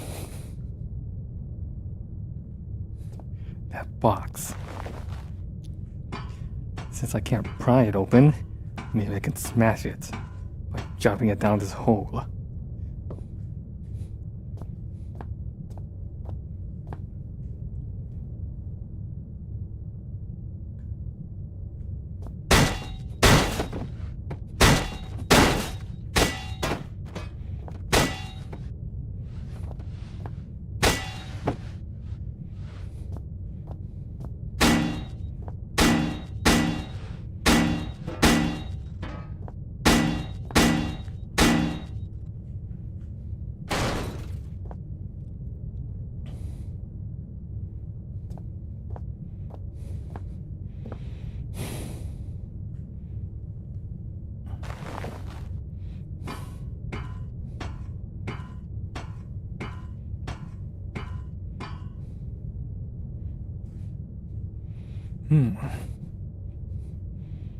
A spare battery.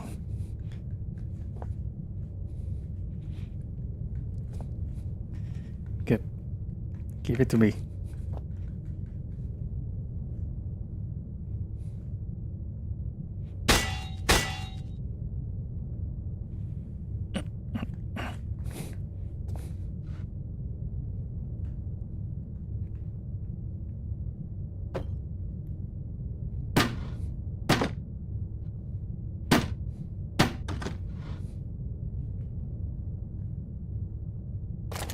There we go. I had to grab the top side of it. That's silly.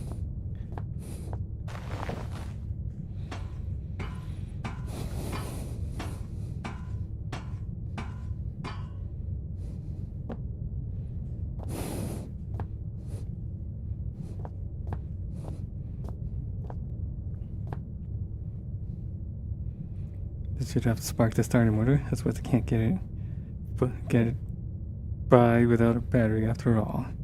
Which I just got. Okay, battery in, starter motor functional. We should be set.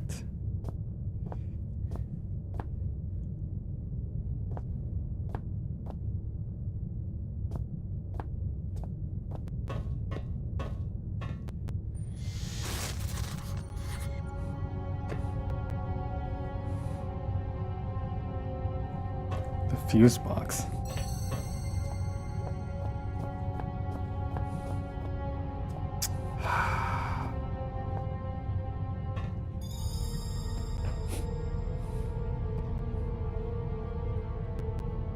Ah, this fuse blown.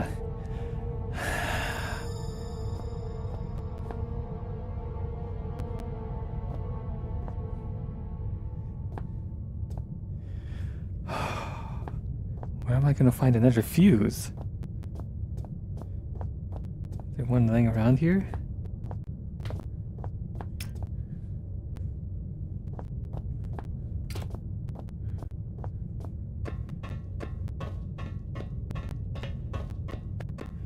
Ah, damn it. I have to go back out and explore some more.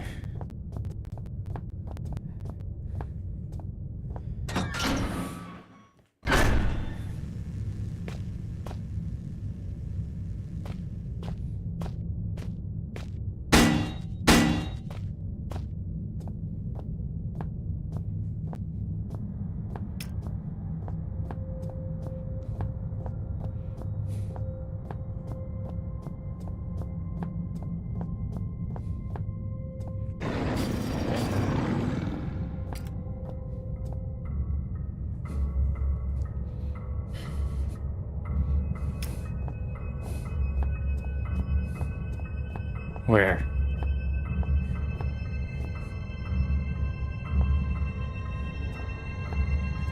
I will beat you. I got an even bigger weapon.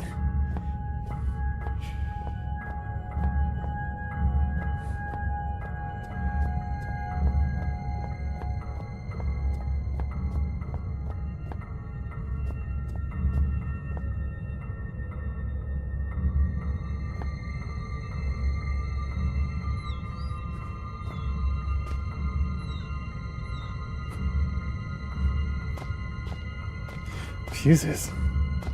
What's this? Emergency procedures. In the event of an emergency, all mine workers are asked to follow the standard emergency procedure, detailed in the leaflet provided.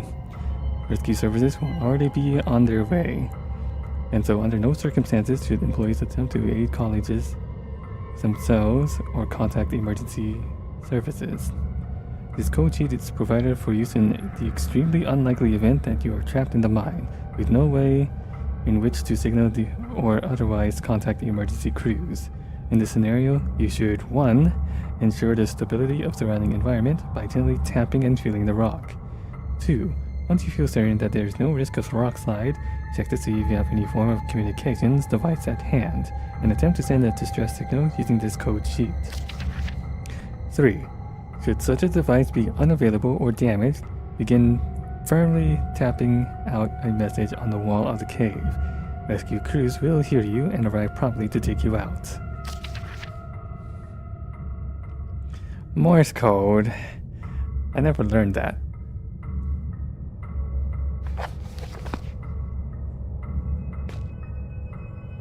It says 50 amp fuses, but the box is empty. Still, I found this can't be far away.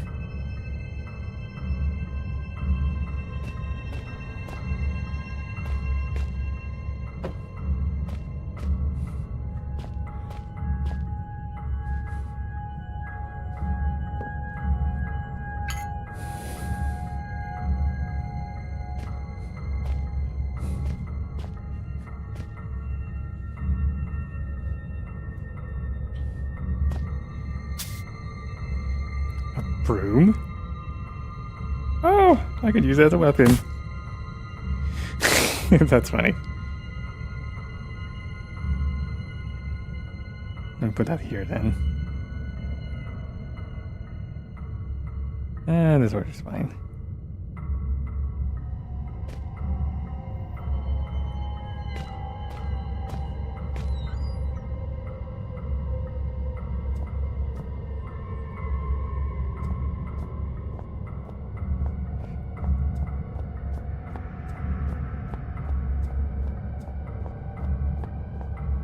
I don't know, I feel like a pickaxe would be stronger, so I'm gonna use that instead.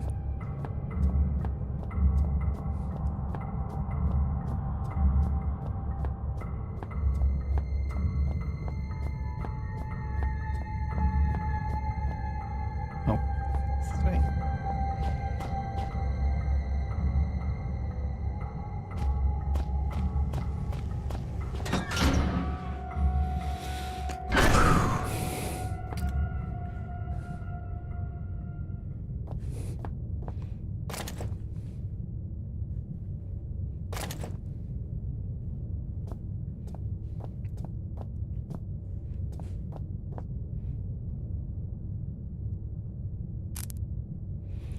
We should finally be ready now, provided this fuse holds out, that is.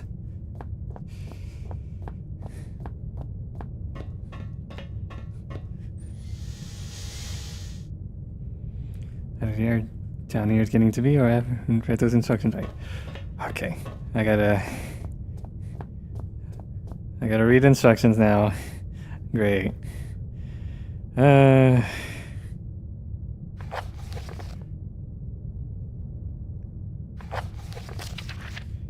Okay, clear of equipment.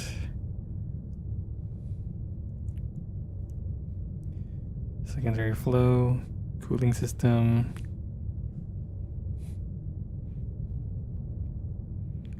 Please access steam, grease flow, main valve.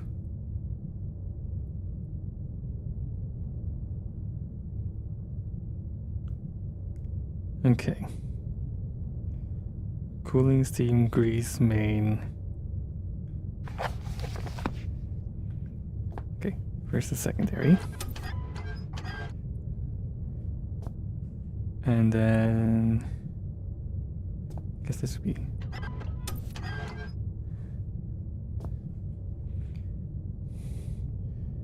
cooling, steam, grease, main, and pull the lever.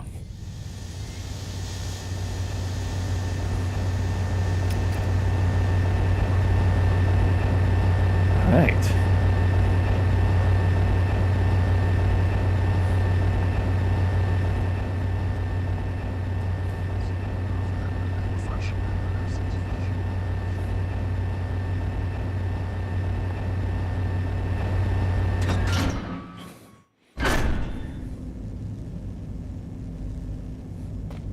All right.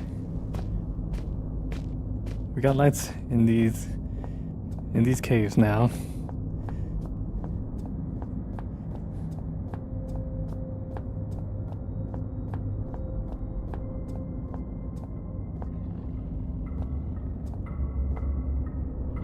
Oh, they're over there.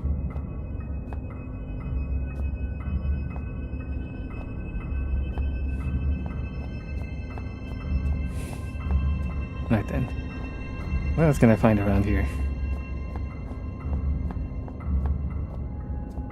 Some stairs there.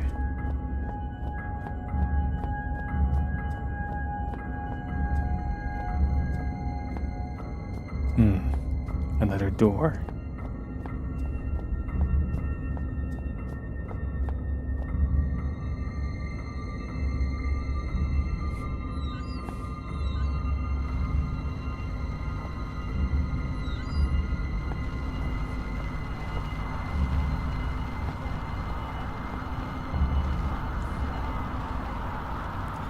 Noise. For some reason, I really don't like it. I gotta get a grip.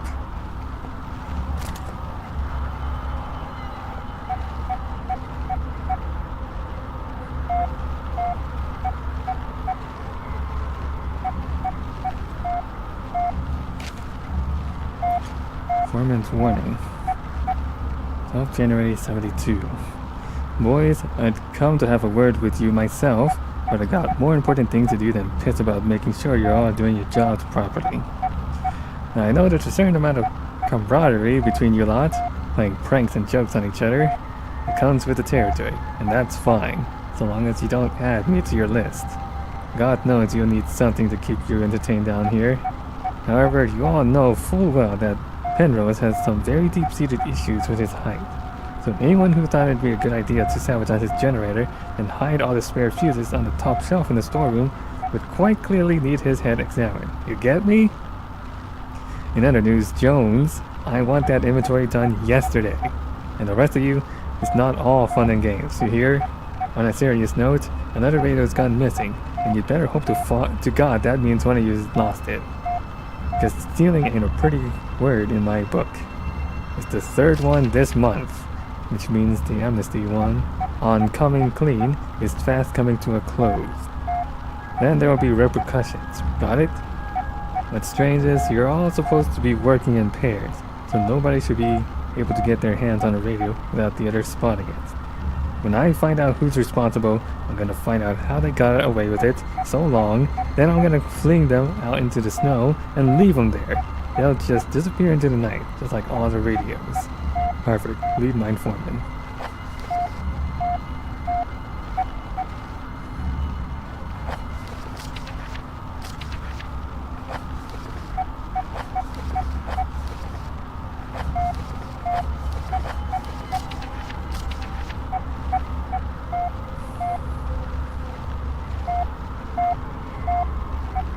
This might be a number code for that keypad.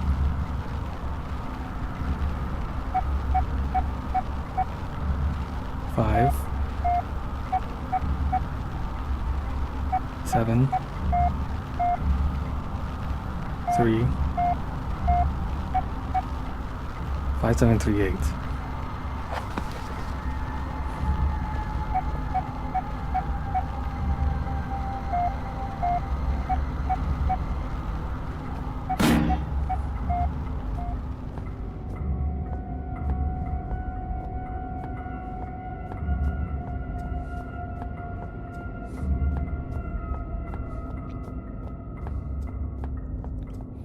Now what's up with these stairs?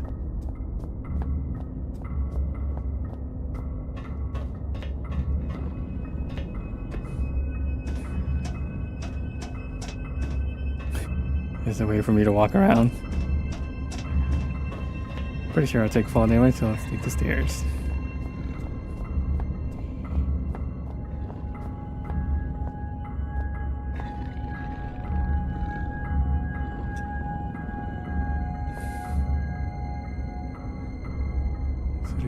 Storage excavation.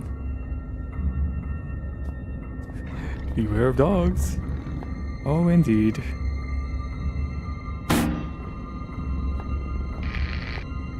Good day. Good day, can you hear me? Well, I hope that your ears are working better than your tongue, so that you might use them to listen to my words. You have turned on the light at the end, beginning and middle of the tunnel, but some things remain shrouded in darkness. My Morrissey message I hope has helped, but what you need now is to the wall hole to the right of the fence.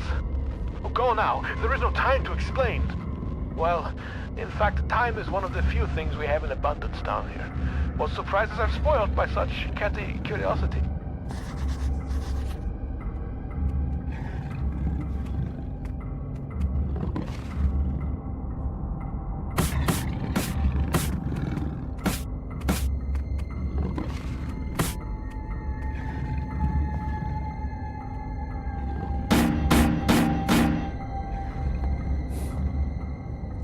What's the code again? 5738.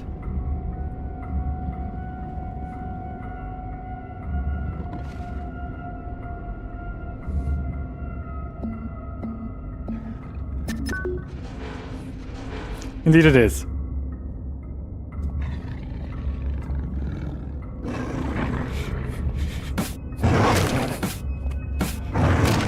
Okay. The broom is useless.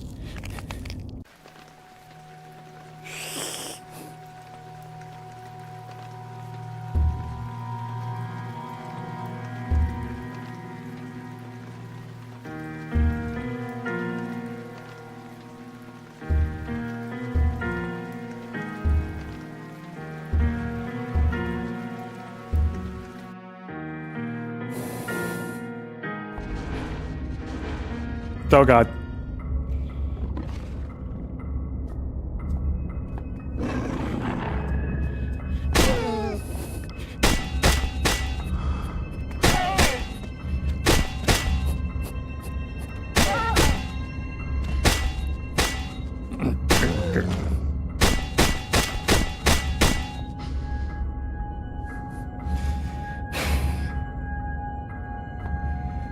Wow, this place is bigger than I thought. I feel like a rat caught in a maze. I hope I have a longer life expectancy. It's I'm here. Mechanical power room, comm center, excavation storage, tool shed, walk shaft, iron mines. My god, there are a lot of ways.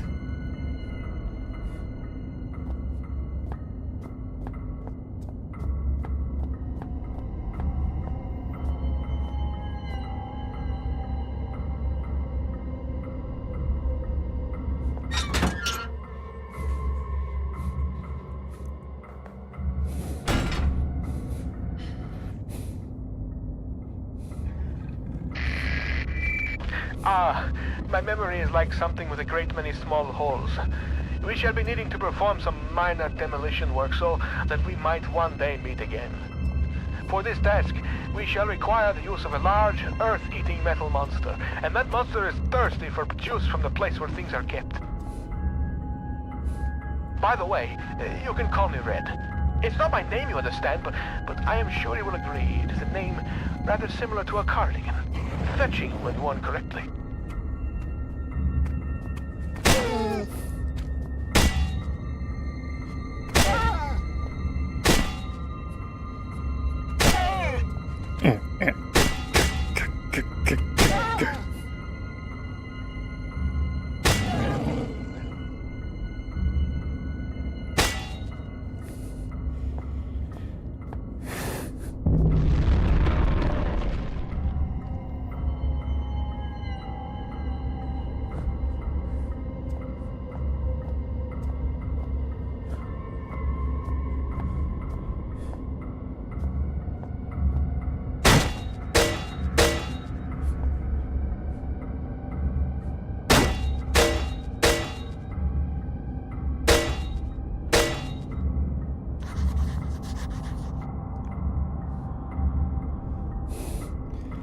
To whoever blocked it on the other side, indeed.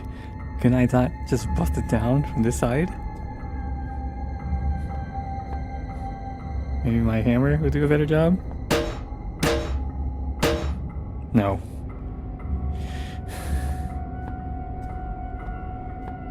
Tool shed's this way.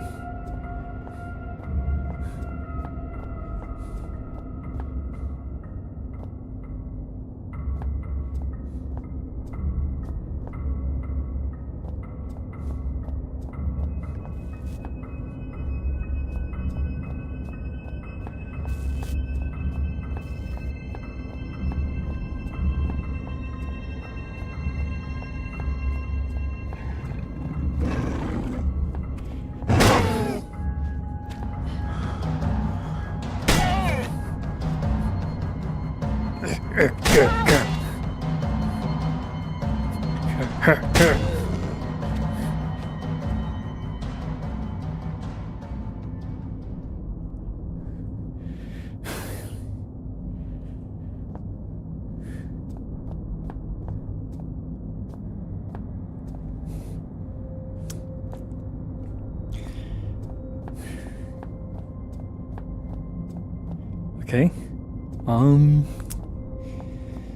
At least there are signs around.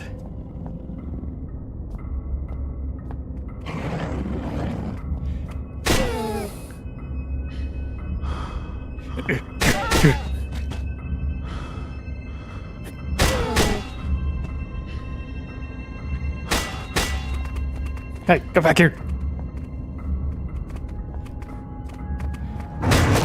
No!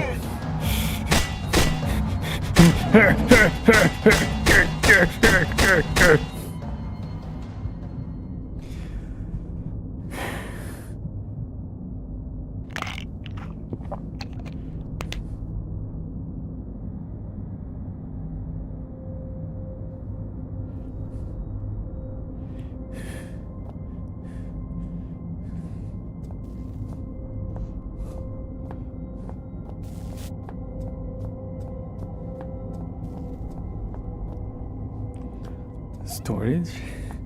That might have something.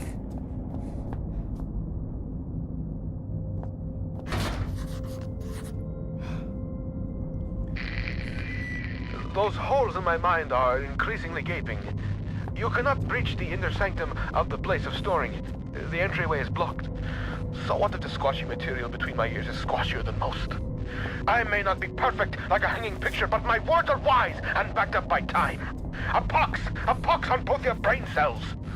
Try as I may, you must think that I deceive you with my admittingly cunning ways. As far as my eye has seen, our rocky grave extends, and yet you cast away my help like you would a puppy freshly rolled in its own feces. I hope that your warped sense of morality is better company than I, because now it is all you have left.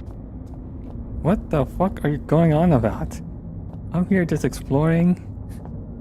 You talk about doubting your memory or whatever? I'm sorry. Sometimes my emotions are like a disobedient pet. Uncontrollable and often rolling in shit. Better safe than sorry, they say. But I think we are both sorrier than we are safe. A tunnel lies between a nearby watery cave and the place where things are kept. Take the second right from the closed door, and you will find what you seek.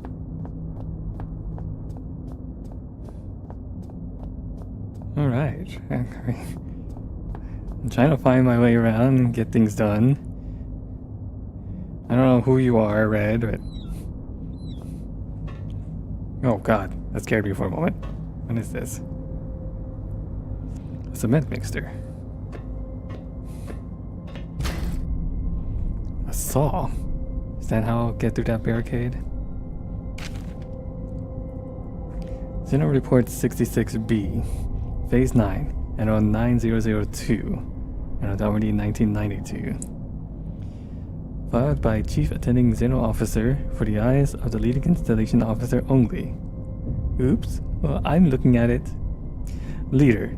Unlike the other findings, 66B appears to be of manufactured rather than natural origin, and so warrants additional interest, and need I say, security.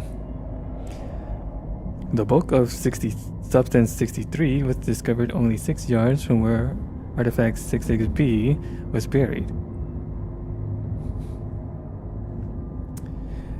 and appears, at least in part, to consist of a solidified form of 63, with a number of operable appendages. The artifact emits a low level of light from a seemingly inexhaustible energy supply, suggesting its origin is indeed as was suspected. Of course, the ramifications of this fact are clear, and appropriate measures are already being taken. Rather than becoming enlightened as to the purpose of the device, if indeed it served a purpose in the traditional sense at all, has been slow. Following protocol to the letter, I assigned my secondary officer to the artifact on Phase 7, only for him to go missing the following day. He eventually returned to the site from a previously uncharted area of the mines, presumably having discovered a new route, avoiding the cave-ins. At this stage, we can only assume what transpired, since he remains in a state of disorientation. Far be it from me to question the decisions of the elevated caste, but I am struggling to understand the necessity of conducting standard scientific testings in this case. I, of course, have full faith in the abilities of the research team put together and sent here by my immediate superior. I simply wonder whether their time might be better employed on the main site. Nevertheless, it is comforting to know that the actions of every member of the organization are carefully choreographed and controlled by those far outranking myself, both in stature and wisdom, and with this in mind, I feel fully justified in filing an official request for further manpower. We have already lost a number of workers to unforeseen events, largely while engaging in the studies mentioned earlier, and further investigation of the area calls for volunteers to carry out tasks altogether too hazardous in nature to risk the well-being of more elevated organization members. In particular, the tunnel system above the secondary site requires immediate cartography.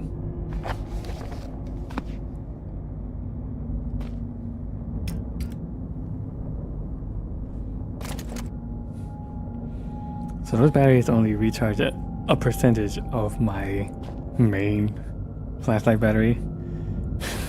Weird system. Okay, so I got a saw. I can saw through that barricade now, I think.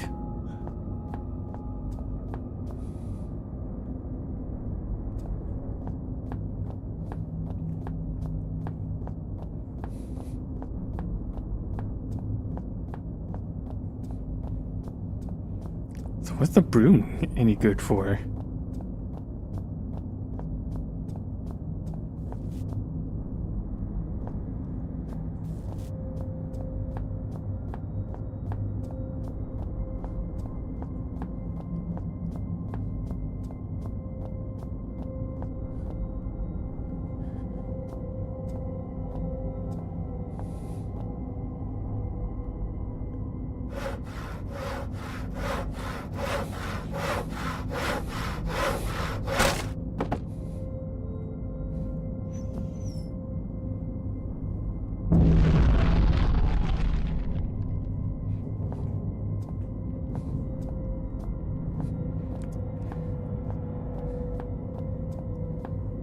More dogs here.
Oh god, there's more than one.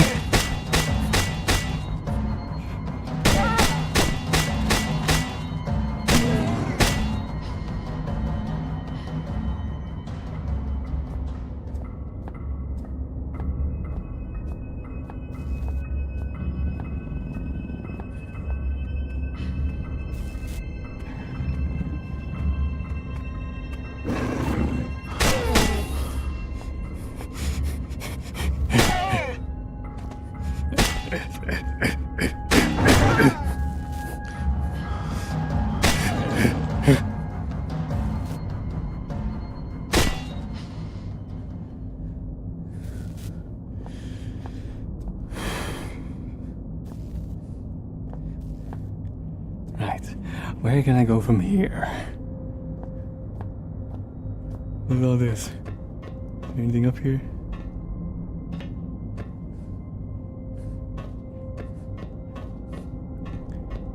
The ox shaft is this way.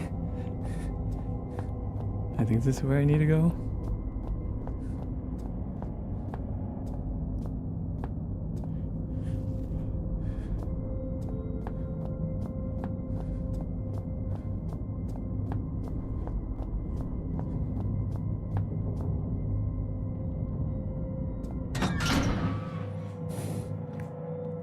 Oh, I'm going in it.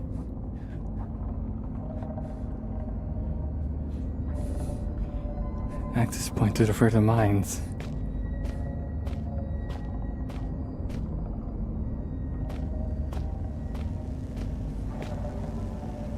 A power cabinet.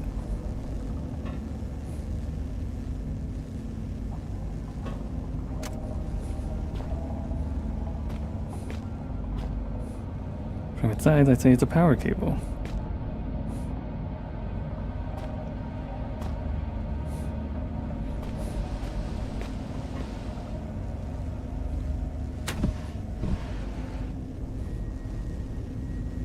Huh?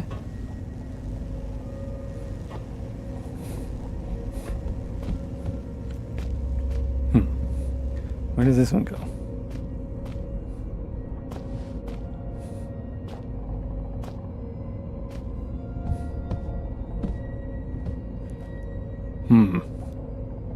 Well, that's a problem.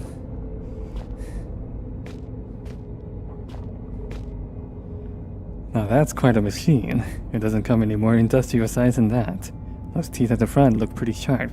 The whole thing just looks mean.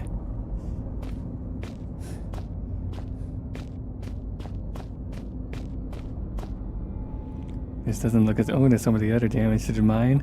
Bits of rock occasionally come loose from the rubble.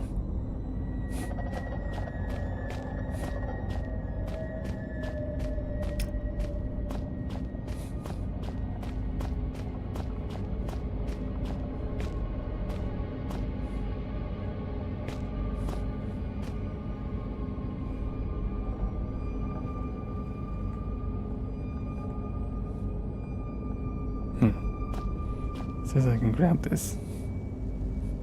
What the fuck? I can boot this whole thing? Oh, that's where the plug goes. Okay.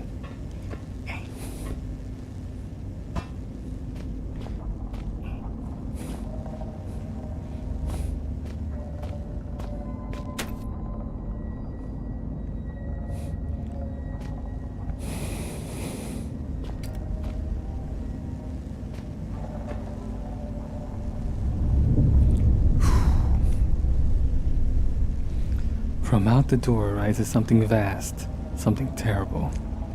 It strikes a man, knocking him down, and those standing by him wither into the darkness. Screaming benigns. Still, Father looks on. Oh, Father looks on. Is he bringing this? Father, what have you done? I felt something that time that I didn't feel before, but I'm sure it's always been there. It's as if a small part of me is still trapped inside the artifact.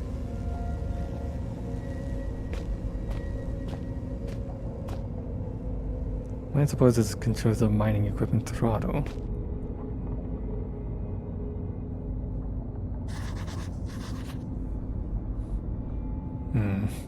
Power's on, nothing is on the cards. I'm gonna move this for some reason.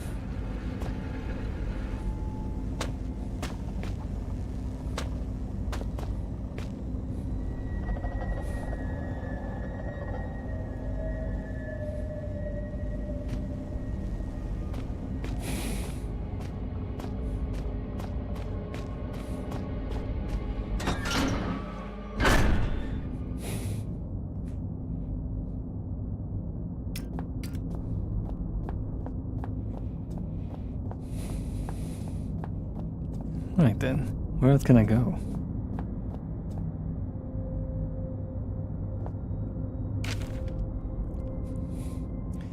Logs, Secondary Excavation Site B.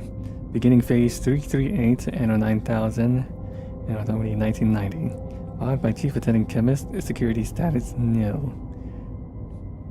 Today marks the first phase of Excavation Team B's new assignment, which I'll be overseeing.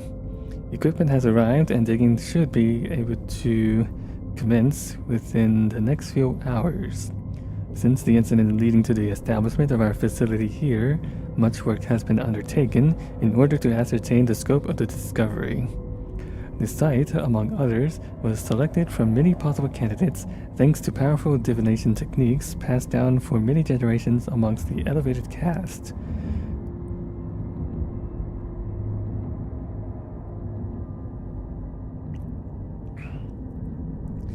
And I feel certain that this wisdom, in combination with our own seismic techniques, will prove to be a great success, and that our discoveries will be of great importance to the organization. Best of luck, everyone. Phase 1. While work has been slow up until now, the new year is sure to bring with it great prosperity for our team. Perhaps we shall enjoy some of the luck that the other teams seem to already be harvesting. Further routine work reports will be filed in a secondary log. Phase 275. While the routine logbook has been filled many times over during the past 9 moons, there has been so little of interest to report that I find my previously enthusiastic entries to appear as if written by someone else entirely. These logs are not for personal thoughts, but since no one is ever likely to read them, I am probably safe in saying that I sometimes catch myself wishing I had never received this assignment at all, and was still stationed at the main facility. We discovered a tunnel system today, running through the roof of the cave, which caused a minor rock slide, but no serious injuries were sustained. More's the pity, perhaps. If this place became a hazard, we could be all reassigned. The noises in this mine at night are beginning to play with my mind. That is, when you can't tell what time of day it is. Phase 341. Although I have now been in charge of Site B for 2 cycles, this marks my first entry into the excavation logs as the new Chief Attending Chemist. Looking through the scarce results filed for the initial years of work, I can see why my predecessor was replaced. In a fraction of that time, I have achieved Team B's first major breakthrough in the discovery of previously unknown substance 63, and the research team has been assigned tasks in record time. I fully expect complete identification of the substance to be available within 7 phases. Furthermore, I have conducted an investigation into the noises reported by workers in the area of the mine in the interest of morale. On nights that I spend here, there do indeed appear to be strange human-like cries coming from somewhere deep in the rocks, but there is bound to be some explanation. Phase 6. Following the discovery of Sub-63, my team had a second triumph in the unearthing of Artifact 66B. My team and I will, of course, deal with this finding with our usual level of efficiency. Phase 7. The cast has been seen fit to bring in a Xeno team in order to further extract the true nature of the artifact. I applaud their foresight in this decision and would only note that if been given the chance, my chemistry team would have performed at least as well in this task. In additional notes, I have completed my analysis of the wailing and chattering sounds reported by those spending large amounts of time in this locale, and conclude that it is a symptom of dehydration. Lack of water has caused very mild hallucination, which, combined with quite natural seismic activity, can sound a little like human voices. A thorough medical examination of the afflicted workers has been recommended, but in the interest of continuing work at maximum capacity, I have instead ordered increased water supplies and implemented an obligatory 3-minute water break once every 5 hours. Phase 9. It came to my attention today that the job of mapping the overhead tunnel system in this cave is long overdue, something overlooked from way back during the first stages of the excavation, sadly before my arrival, for otherwise it would have already been completed. The officer in charge of the Zeno team is increasingly becoming an obstacle to my own team's research.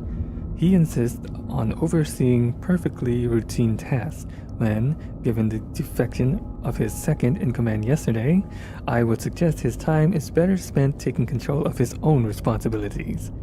At heart, however, I believe him to be a thoroughly devoted follower, which is why I am certain that he would leap at the chance to volunteer for the surveying of the tunnel system. I have tried warning him of the potential hazards, but he simply would not take no for an answer, and asked that I ensure those higher up understand his enthusiasm. Phase 18. In a most disheartening turn, the Chief Zeno officer has not returned from his brave exploration of the tunnel system. Phase 24. In the days since Chief Zeno officers full-heartedly trespassing into this tunnel system, which now appears to make up the domain for various aggressive local fauna, said creatures have become increasingly hostile, venturing into the excavation site on more than one occasion. This is something which I will be keeping a close eye on. Phase 50. This will be the final entry into the log for Excavation Site B. Events have forced us to curtail our work. We have taken more than one casualty to the organisms living above this cave system, leaving us no choice but to carry what equipment and documentation we can, abandoning all else. Their attacks have developed a discernible pattern, and we are due another in only a few minutes, so I must hurry. It's ironic, the noises that have been reported since the initiation of this project are still present, except that now they sound more like laughing.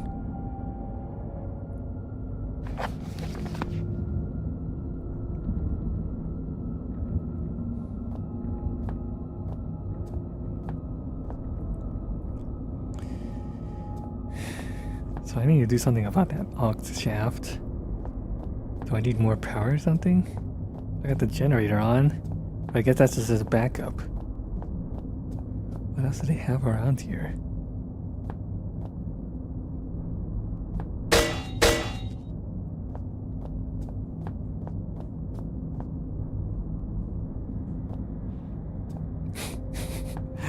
How's that one me go?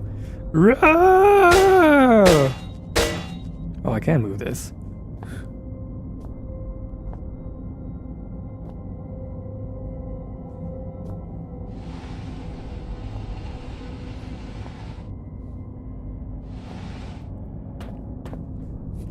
What for?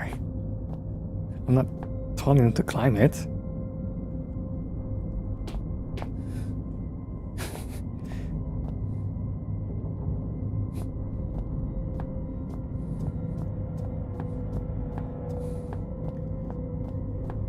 So that way seems to be a dead end. I came from here. Those dogs I killed are vanished. I guess they disintegrated or something. There were multiple ways from where I came from, though. So I can check around these areas. Oh, good. This must be a map. Okay, so...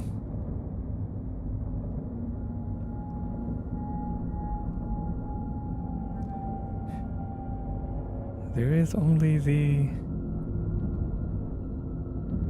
aux shaft there to the iron mines.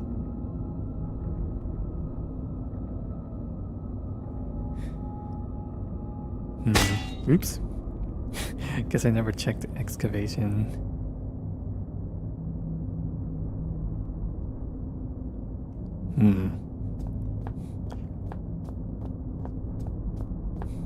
Do they have anything over here then?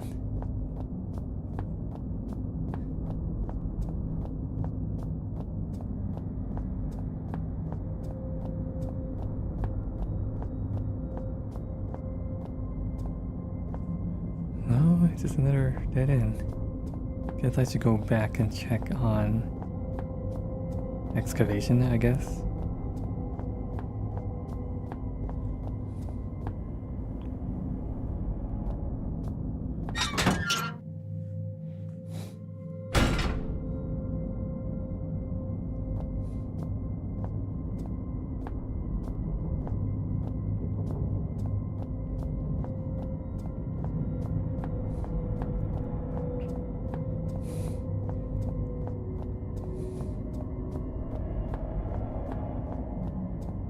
That's what I have in my inventory.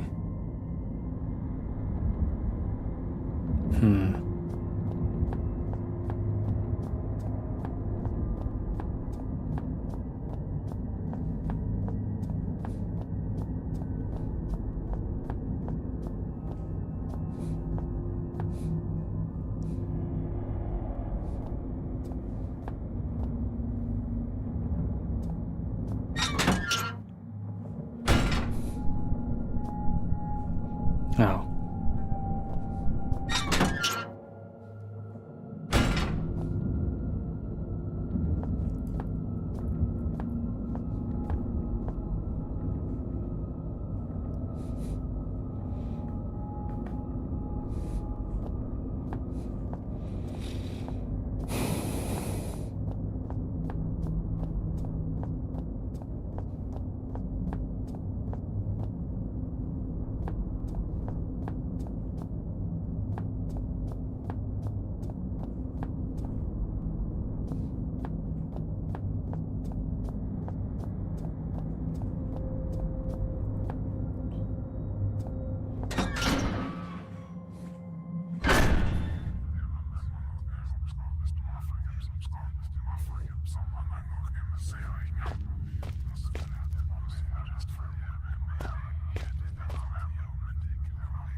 The rudimentary lighting system should reassure me. It doesn't much.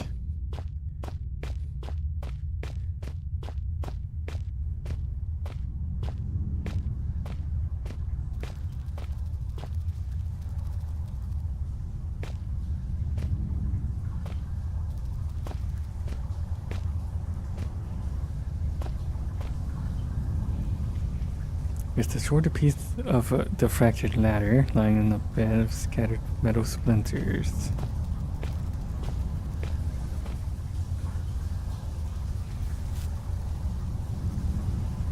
That must be the tunnel leading to the storeroom. Pretty high though.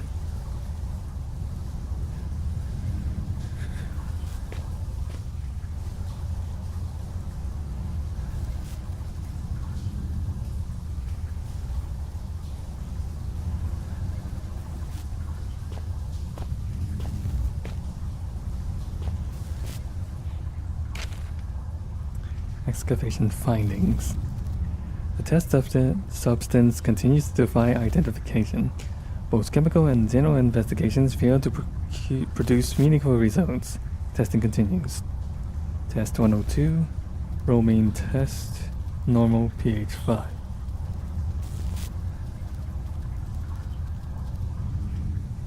Test 103, acid amide test, amide, negative. Test 104, ammonia NH3, negative, unreactive. Test 105, hydrochloric acid solution, negative for sulfate, sulfide, and chloride ions. Test 106, standard hallucinogenics, mild intoxicant. Test abandoned due to most test subjects suffering massive internal hemorrhaging within 1 or 2 hours. Test 107, positive, negative medications. Incomplete. Test 108. Human hallucinogenics. Incomplete. Testing of the gaseous fog has been considerably more successful. It appears to be a harmless blend of sulfur, chlorine, and aromatic amine. I don't know how to pronounce that, which gives it the floating visual effect. Please note that harmless here is used in the xenochemics sense, It is harmless in so far that as we have identified it, and so can take necessary safety measures. If directly ingested, it would naturally be lethal. Test 159. Potassium dichromate paper. Positive for sulfur. Test 161. Litmus test. Negative for all but chlorine. Test 301. Hydrochloric acid solution. Positive for aromatic amine. Maybe that's how it's pronounced. Work continues on the issue of transporting the substance. So far, removing it from its dormant location causes its base state to radically change, producing massive heat to the detriment of 3 workers, one of whom is no longer operational due to his injuries. Following heat dissipation, the substance appears to turn dead, unreactive to every test we have the equipment to run. The prevailing theory is that somehow the disruption of the material causes it to enter. Who is making that noise? What is making that noise? To enter hugely accelerated chemical decay. We estimate its half-life to be approximately 0.4 seconds. Touch the orange thing.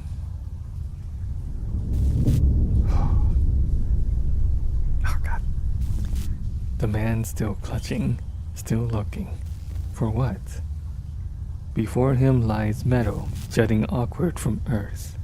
A hatch, a portal, a hole. A door. Unfamiliar text. Who are these figures huddled around? What secrets are hidden behind the faces of men? I suppose I can trust these things a bit more. I'm not dead yet. Still, they must have a purpose. What could it be?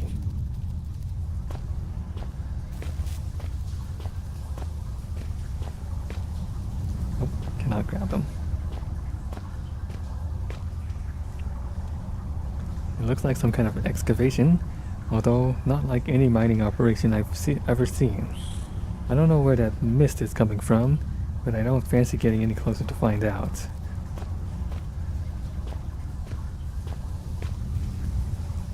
There's a draft coming from that dank-looking hole up there. All the same, it's hardly inviting. In fact, it's the complete opposite.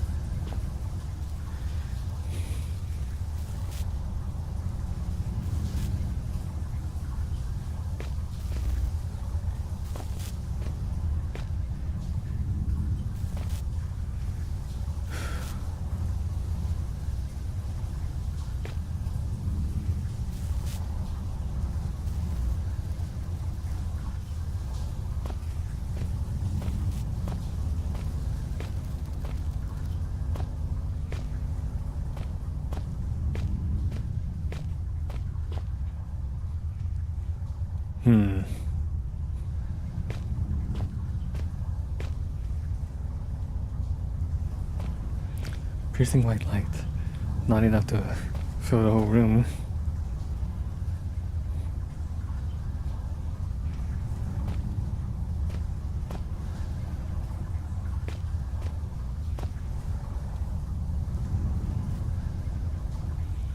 The longer piece of this ladder has been shattered by something strong enough to rend the metal in two.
It's gonna take some time dragging through.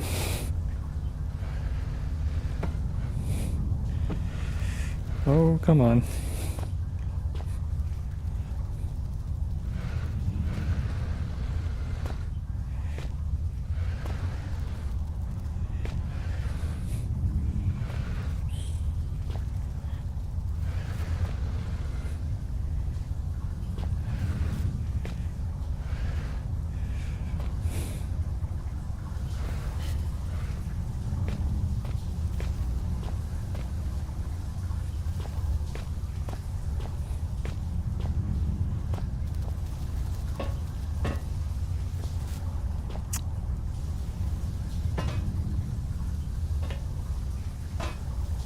Yeah, come on.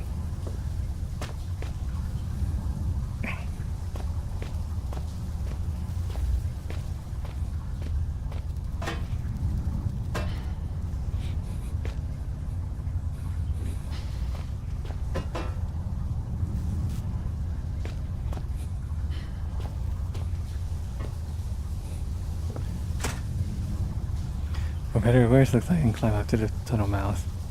I need to get up pretty high to get a good grip with the ladder.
Now, come on.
Hopefully that'll be enough.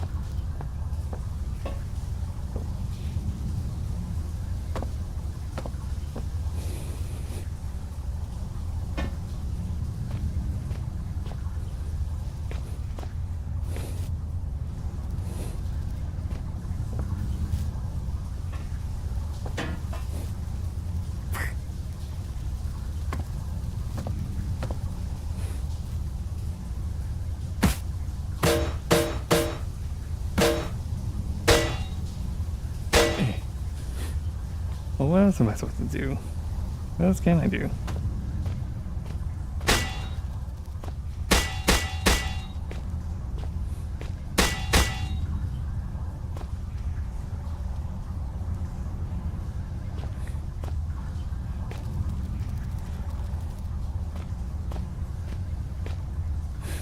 Can I stand on this thing?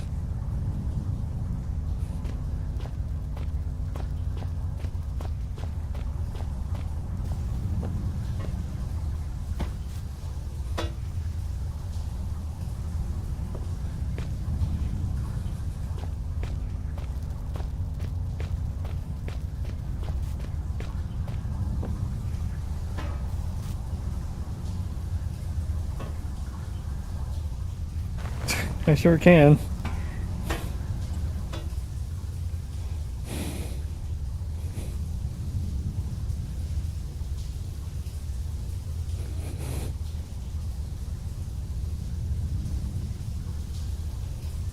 Well, now I'm up here.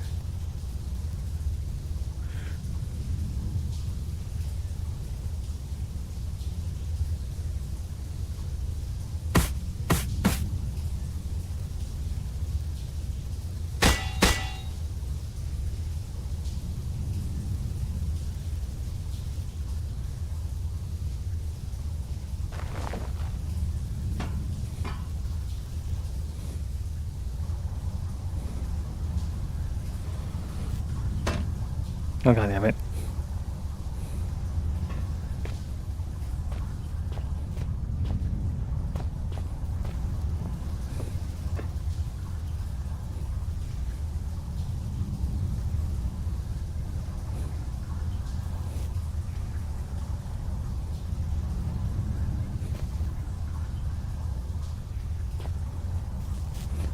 Why are you glitching out?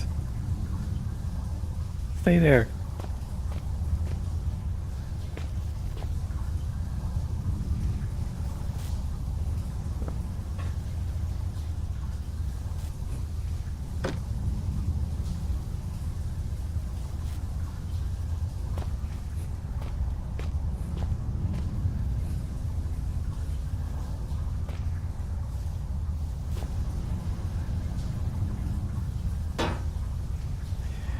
Weird physics.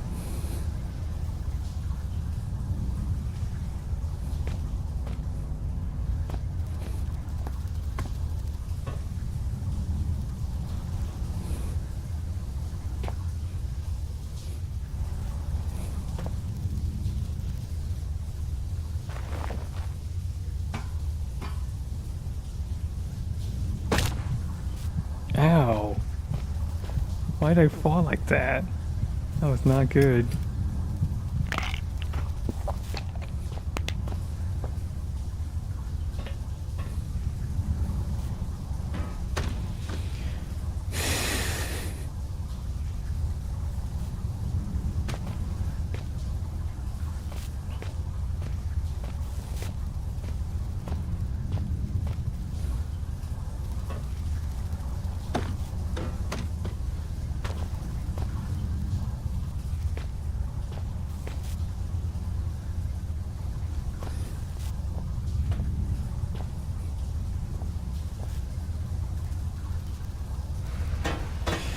What are these physics?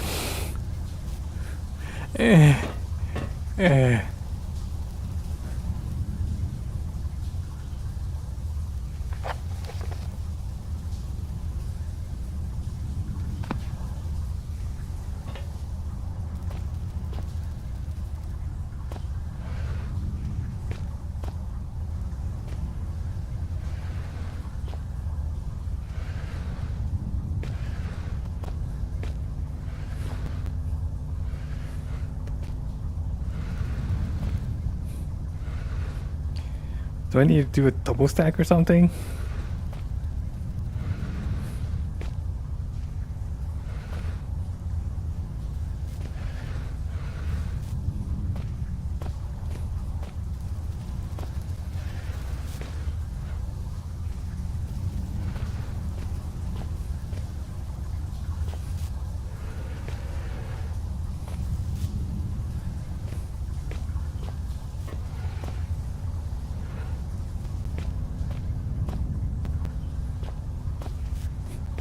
Wait.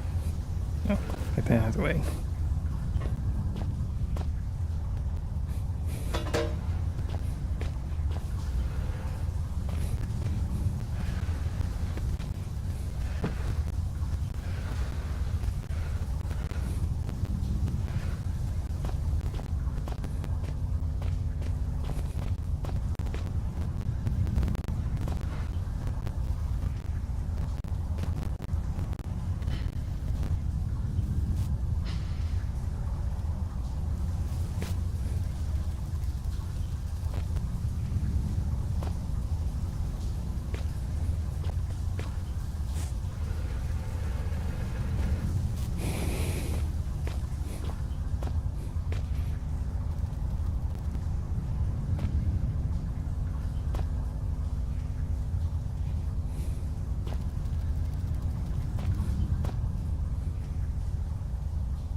Come on.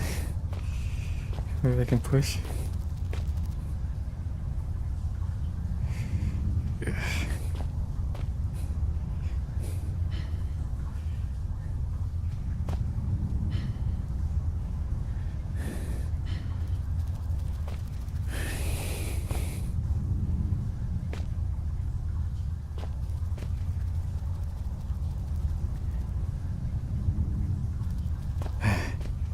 What other way would there be to do this?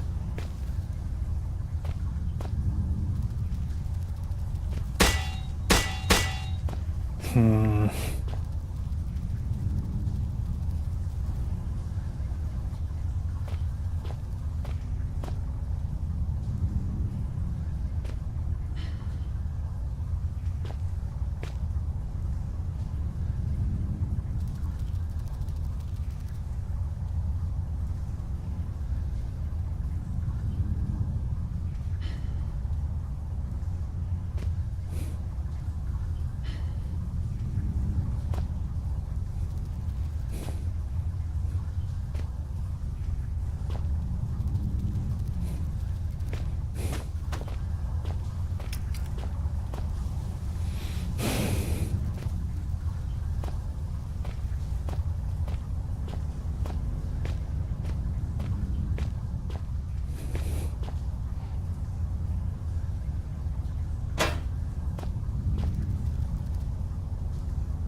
This is gonna take a little while. Bear with me, guys.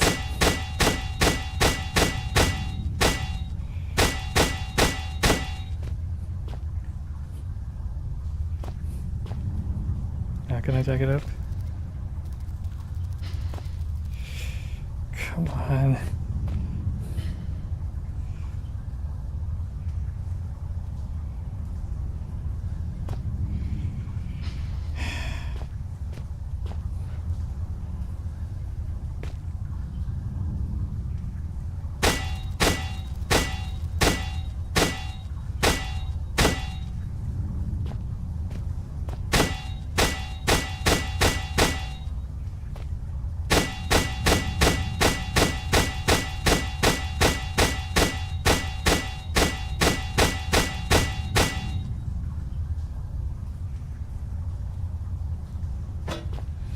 Well, so much for that.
Seriously, how's that not high enough?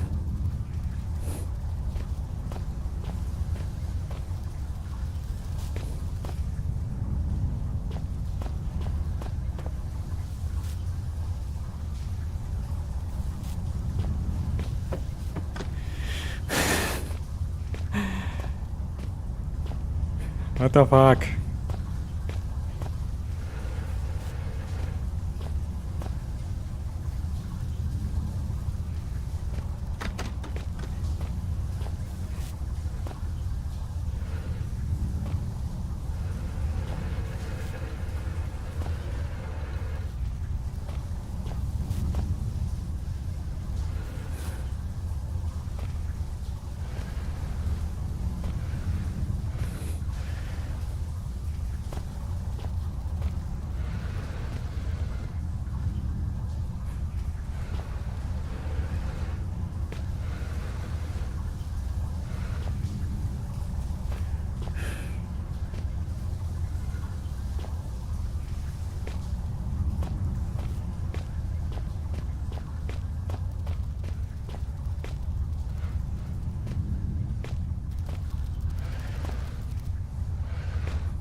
I ain't taking so long on this segment.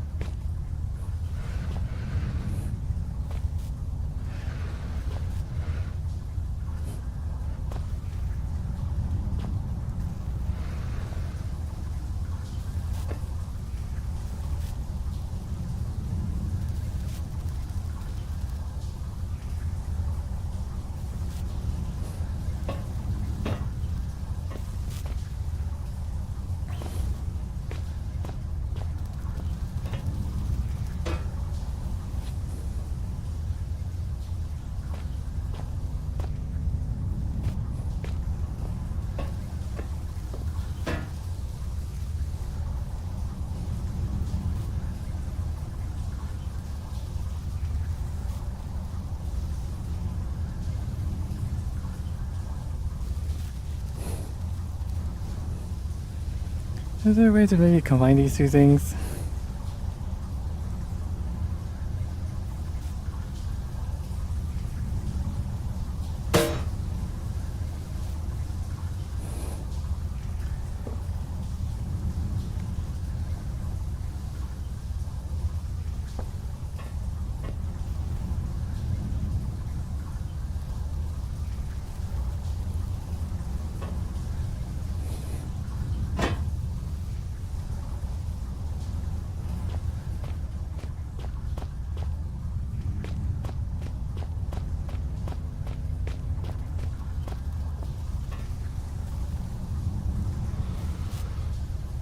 What the fuck?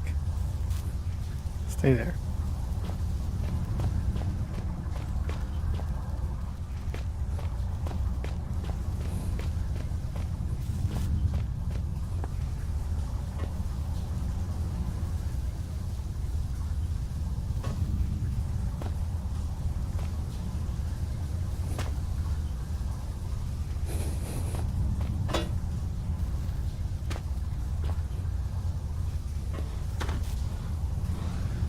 What the fuck?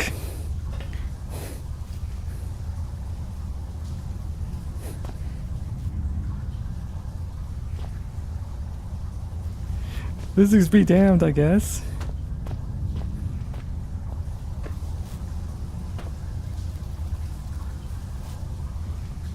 No, no, no, no. Why?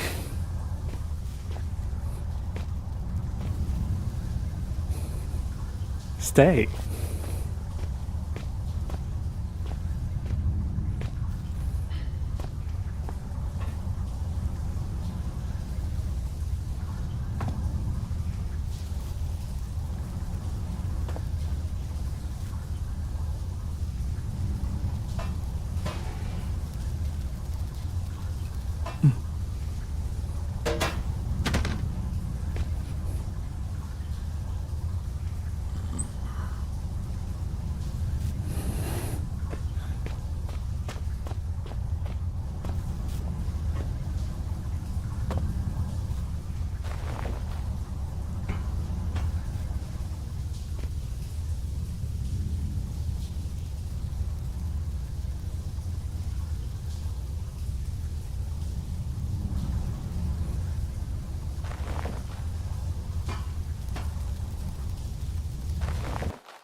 Oh, I actually made it up. Okay, finally.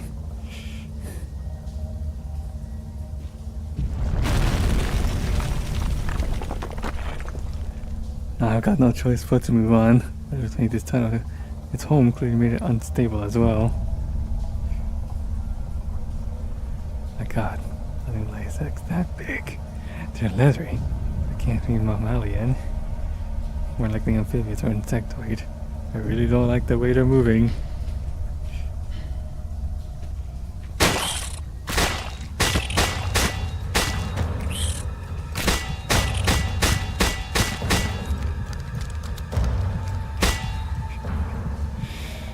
Pain!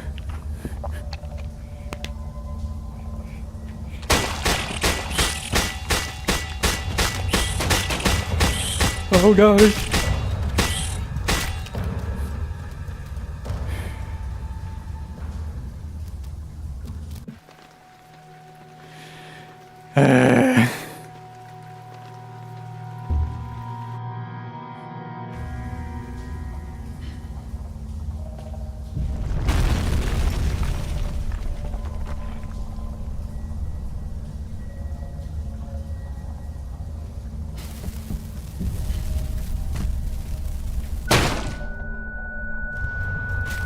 Oh, fuck. That didn't kill them at all.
No!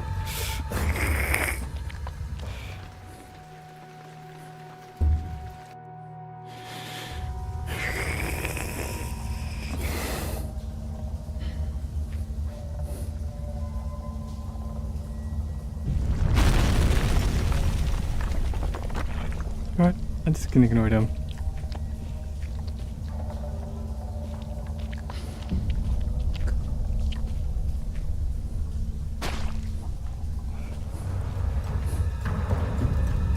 Okay, that's not working.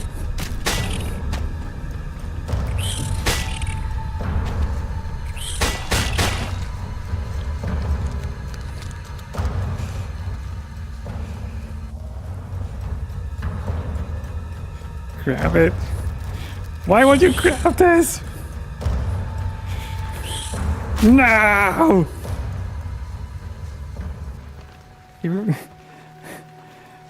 I get the prompt to grab the rock and it's not grabbing it for me. That's the crazy part.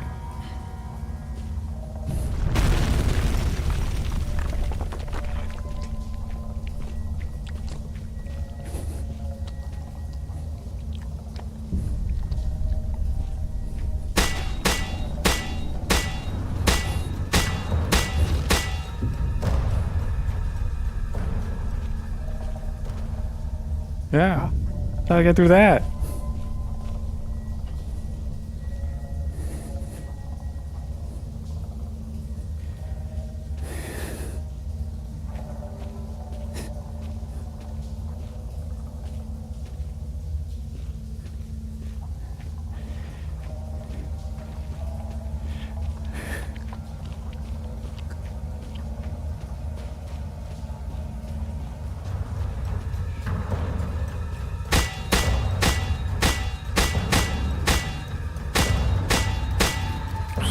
No!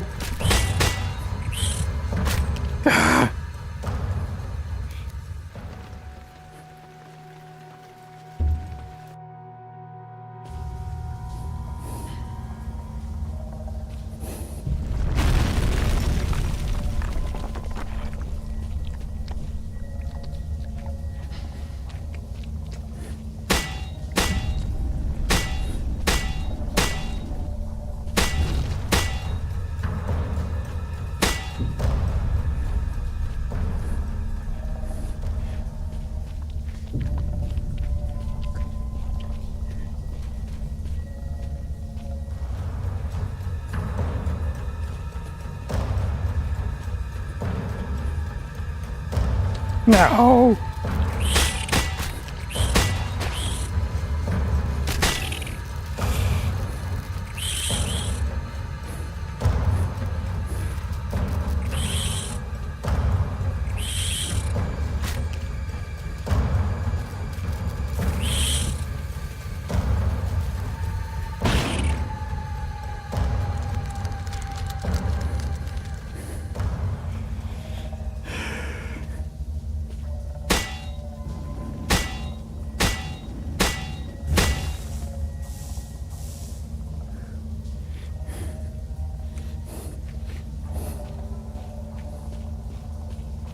Now you should find yourself in the watery cave of Conversations Past, with a tunnel above you from times ahead.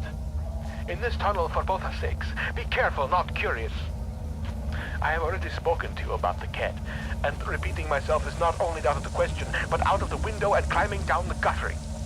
There are spiders in the tunnels that love to suck on the humid fluids, so do not disturb the walls. They are fragile like the china vase in the hooves of the bull. Oh god. No.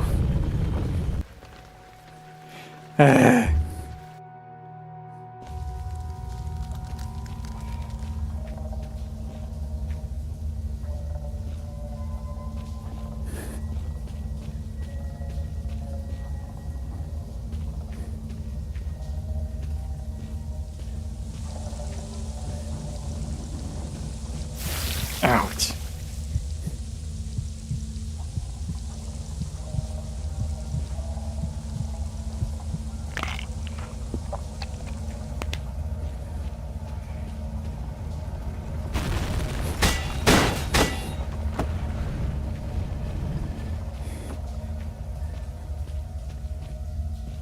Oh god.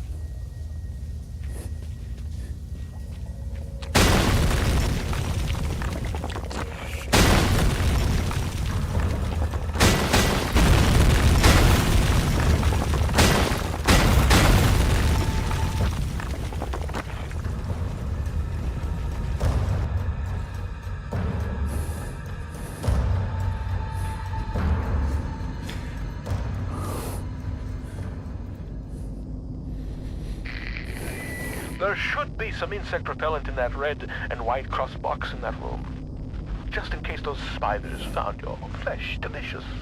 How does my brain flesh know your fluids are leaking? Because the red tricked you.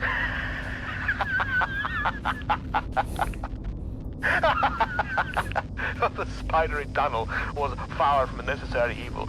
More so, it served as a well-deserved punishment. You thought my mind had been lost to the ravages of time, but poetic justice has struck with a sonnet and an 8-legged baptism of fire. With justice now served cold, I hope that we can be good friends. Now reclaim the key and go-go juice, and find a way to the mining monster.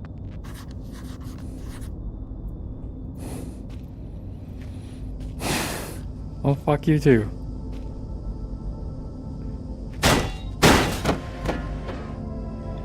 Oh, this way's open now.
Oops.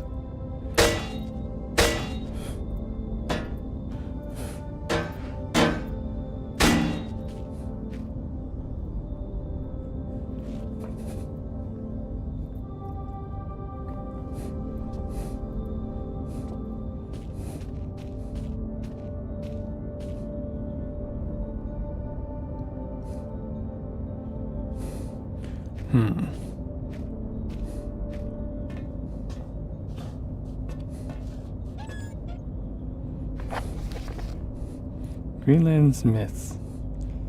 Inuit mythology. Christian foresight. First published 1903. Over the past 100 years, our people has seen something of a religious revelation. The Kalalit and Inuit, in general, might be said to have seen the error of our ways, and Christianity has become increasingly embraced throughout the Arctic communities. It is the purpose of this paper to explore the true roots of our long-held beliefs and to uncover how they might be justified today in our newfound enlightenment. As such, this essay will be the first I have written in English as opposed to our native Kalaalleq. Animit.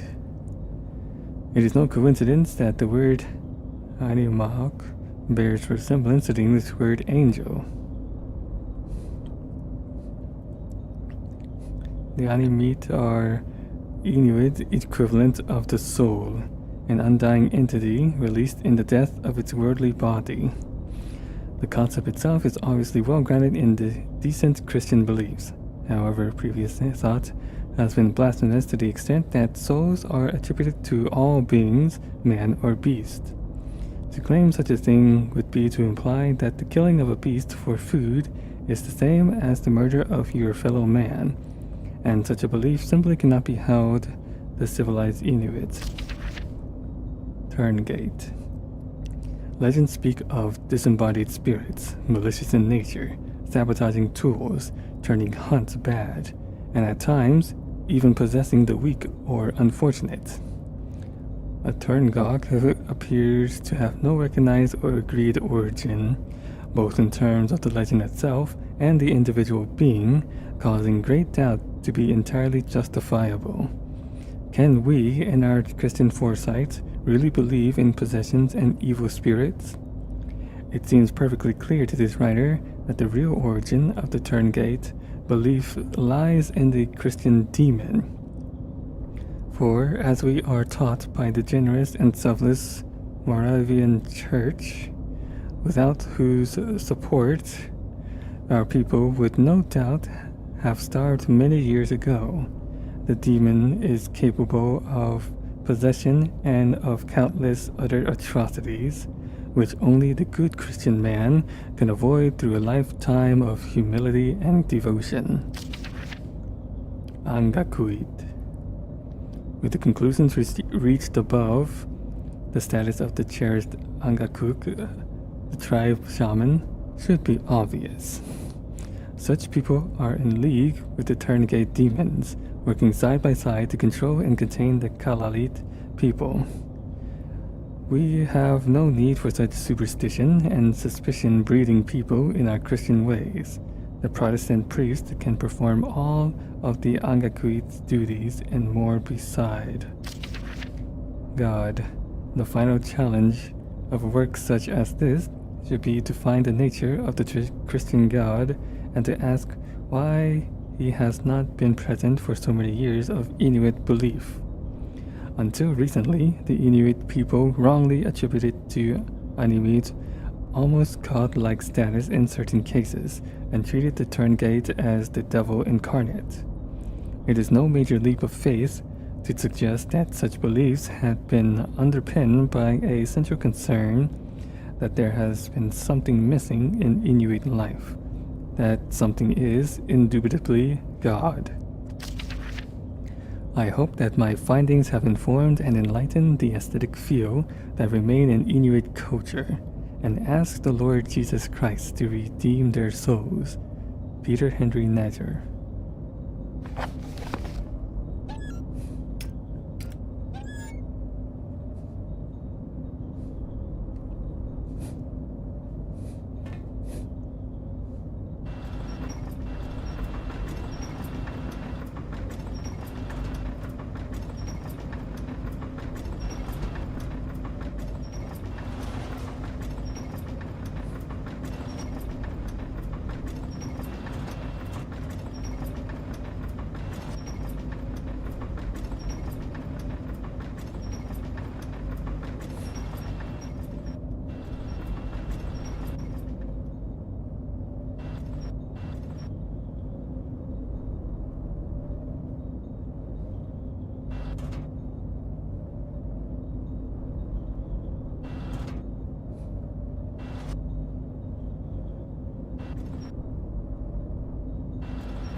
Control room.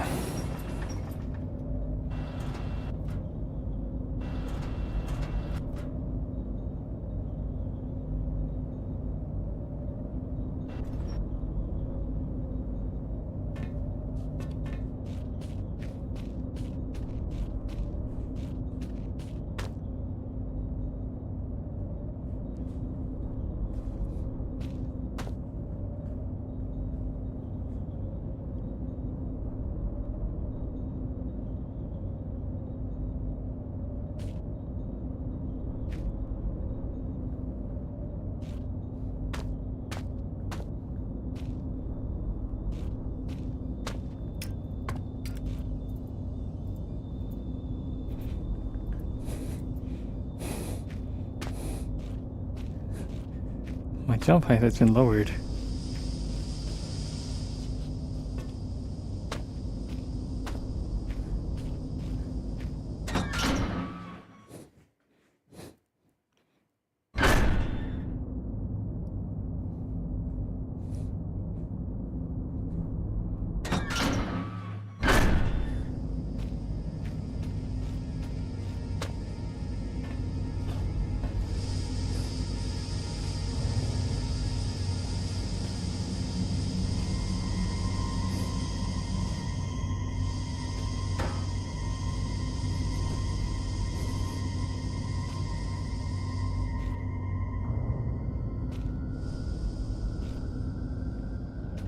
kind of glitchy door, but I'll make use of it.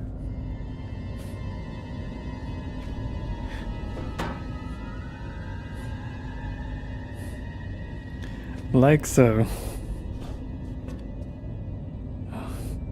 I need a way to get up on that one too. Can I bring this closer? Like that?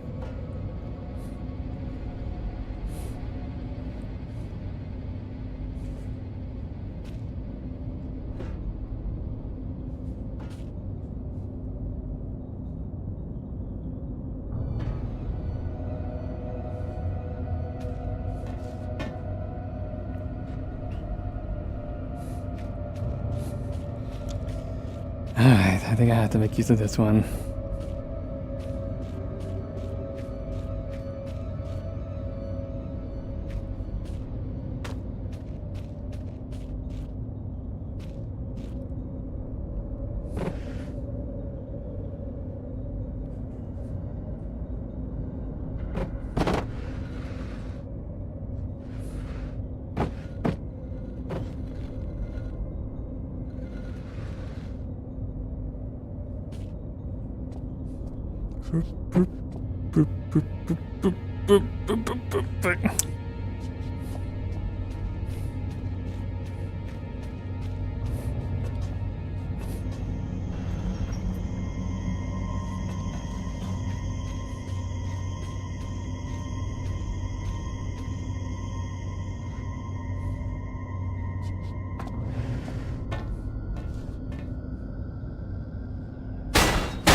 According to Red, I just need to find a key as well. Should be around here somewhere.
Okay.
Thought that might have led somewhere. But I guess not.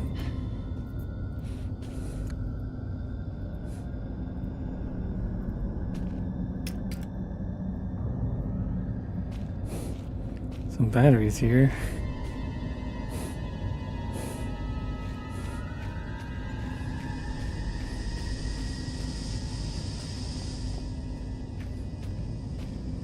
Okay, I think I got what I need.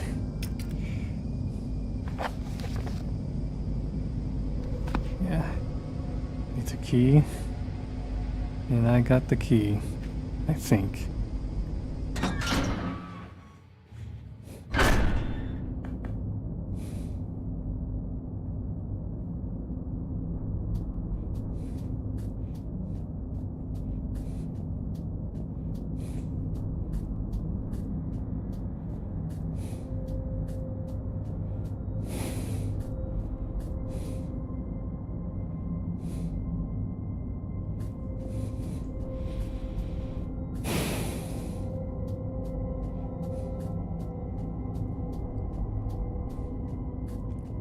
Hope you are enjoying slow action.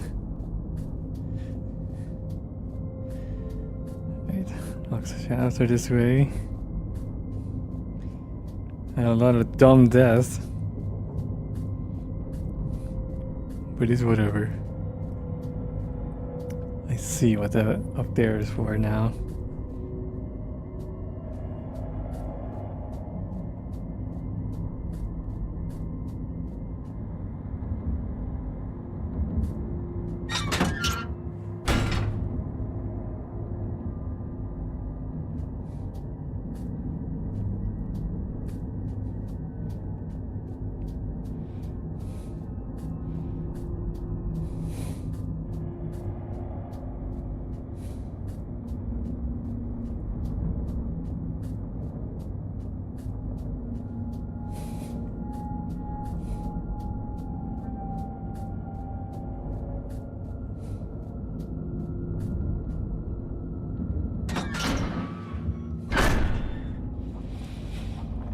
Okay.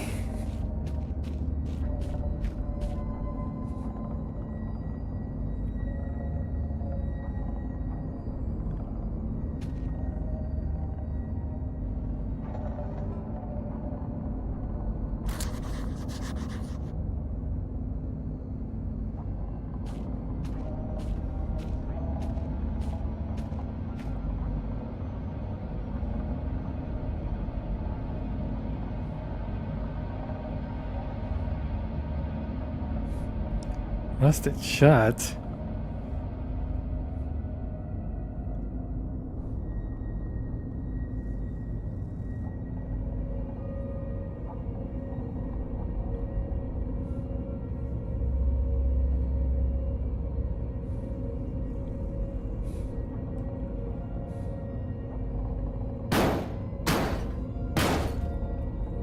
All right.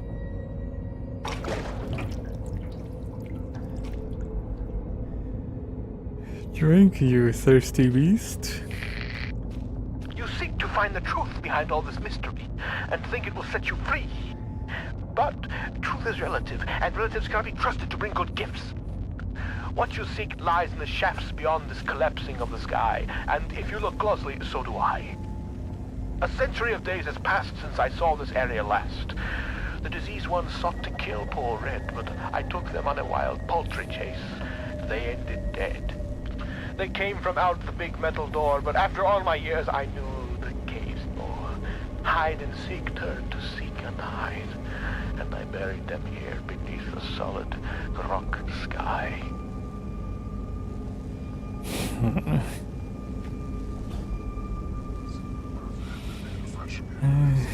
Let's save here real quick.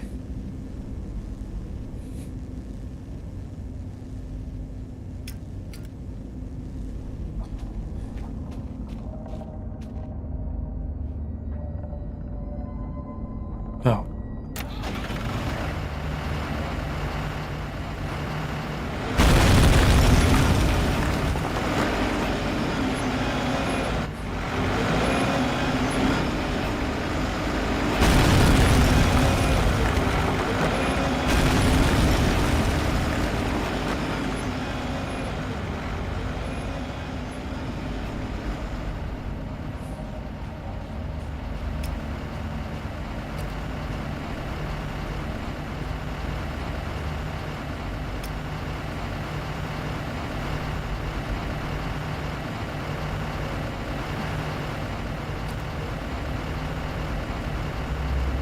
Well, I guess that was it.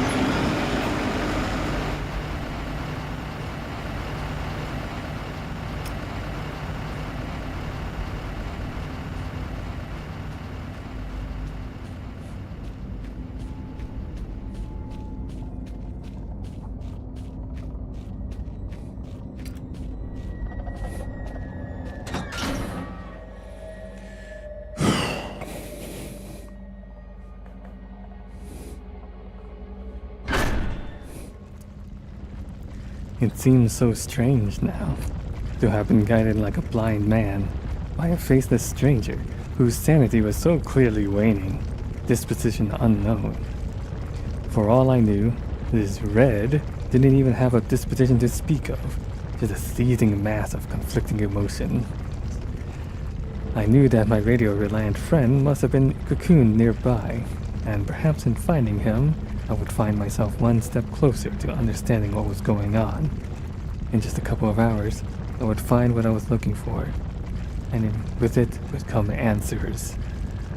I didn't realize at the time, but the answers I found would be for questions I hadn't even asked.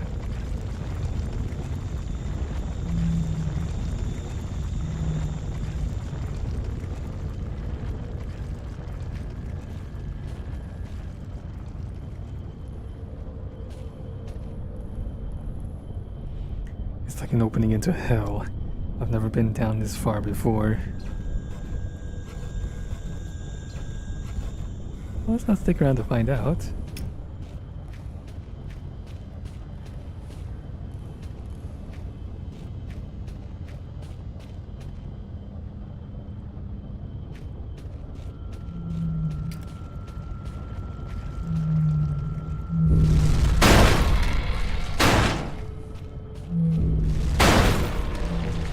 Oh God! And I died.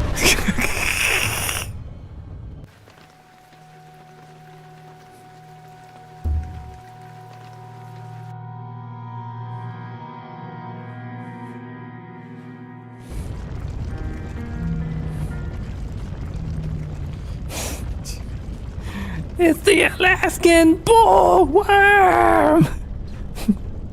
It's big, scary, and big! I think that's what that thing was.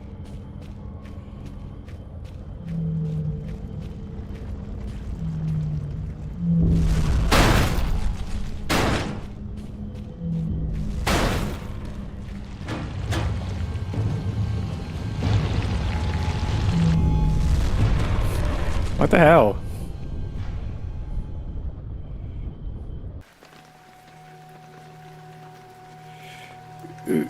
Up.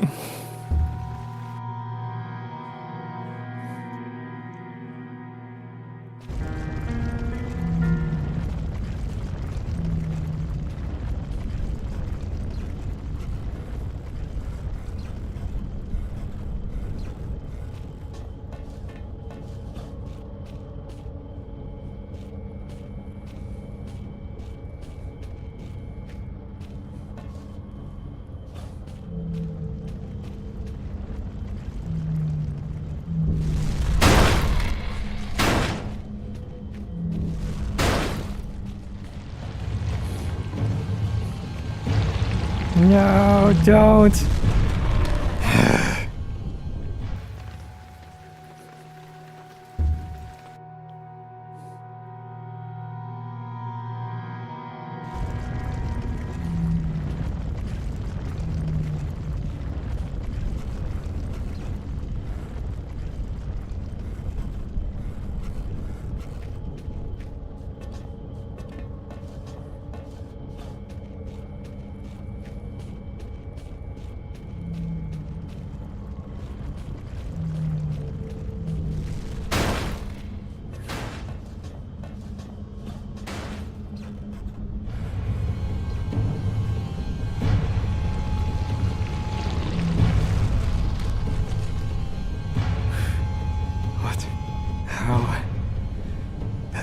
huge.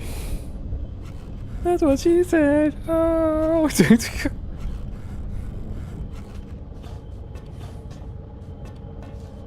And now there are ads running. Because of course there would be.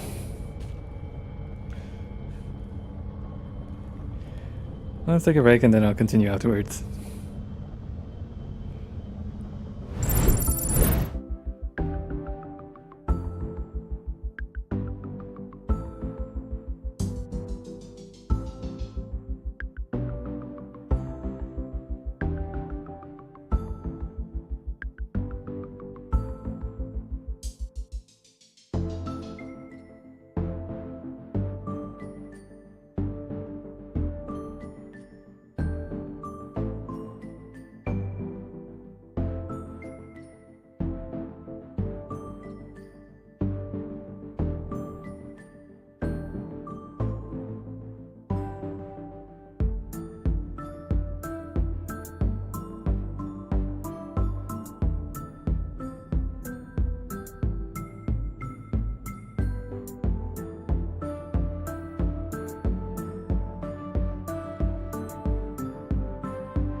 Alright, let us continue here.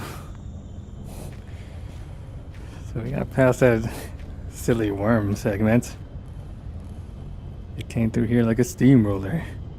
How many of them could be down here?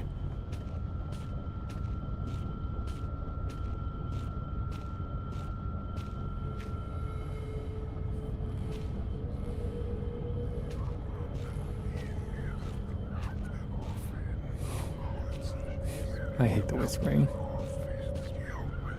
It must be by ventilation, but it almost feels like there's a warm air coming from down there. Ooh. The door's sealed tight, with no handle. How's it operated?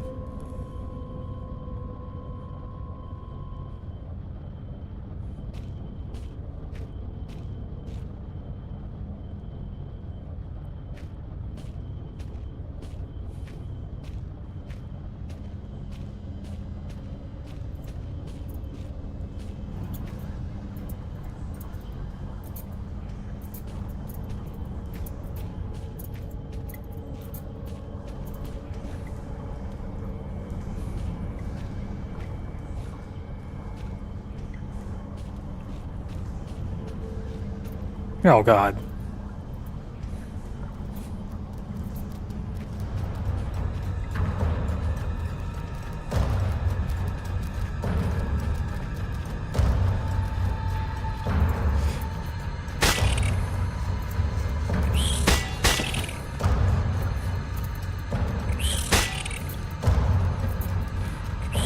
It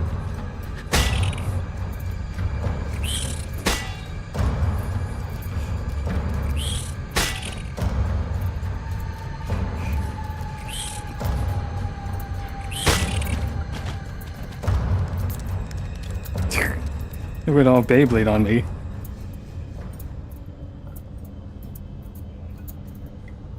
One of this broom would be better.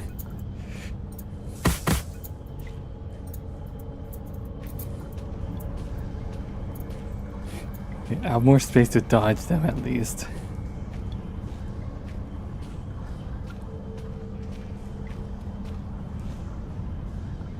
Christ, not more of these things. I can keep my distance, but that won't stop me shaking.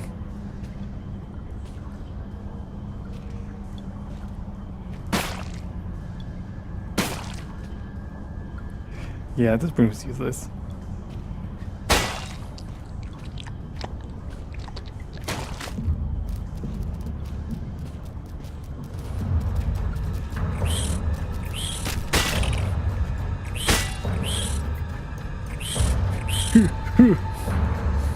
I had to hit him with the tip.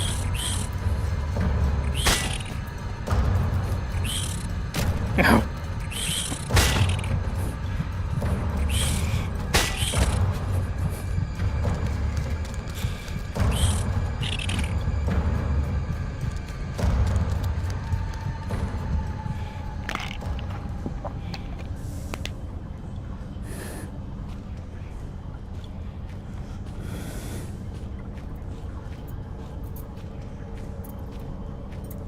I try to get rid of all of them. But that's kind of risky.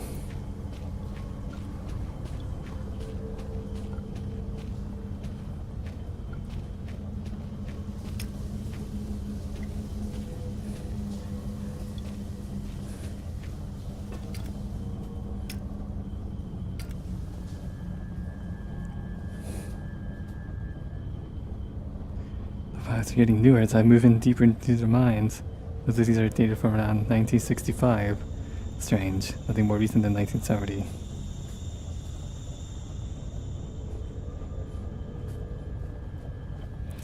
Before I pull that, can I find anything useful here?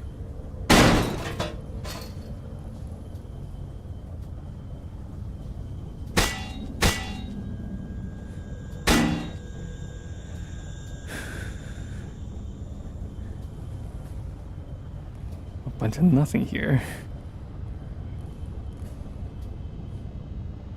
Can't see where the cave was from the lever leads.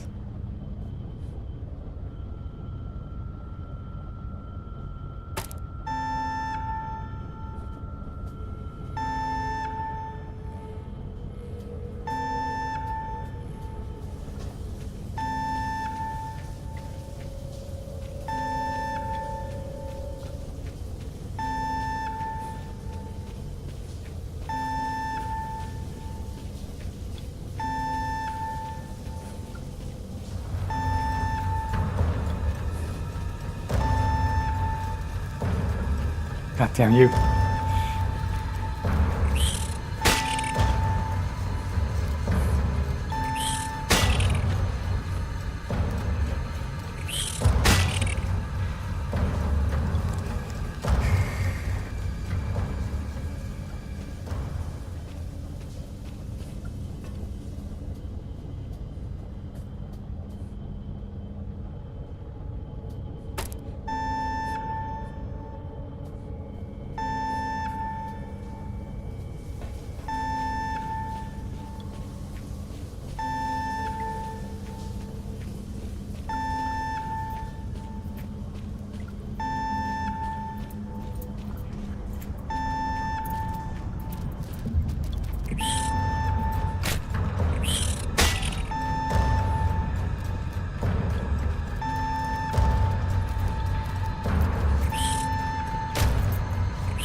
Oh, okay, so that's where that leads.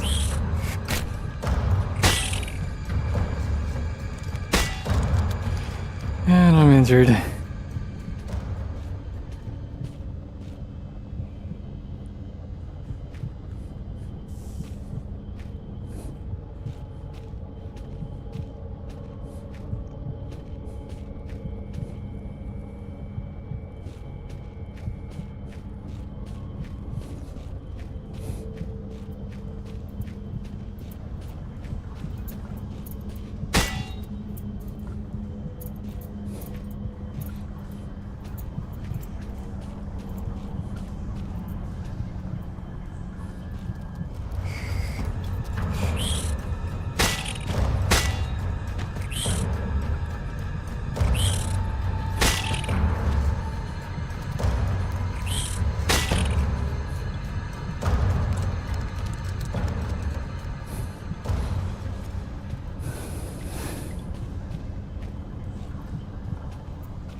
There we go.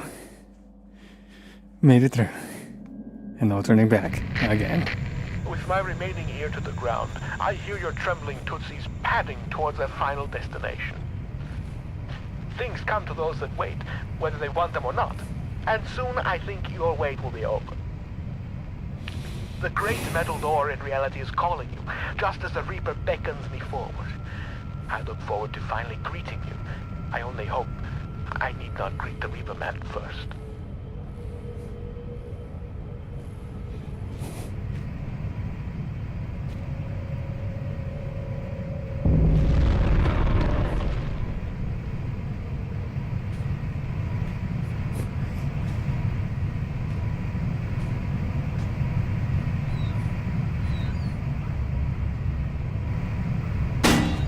Oh god.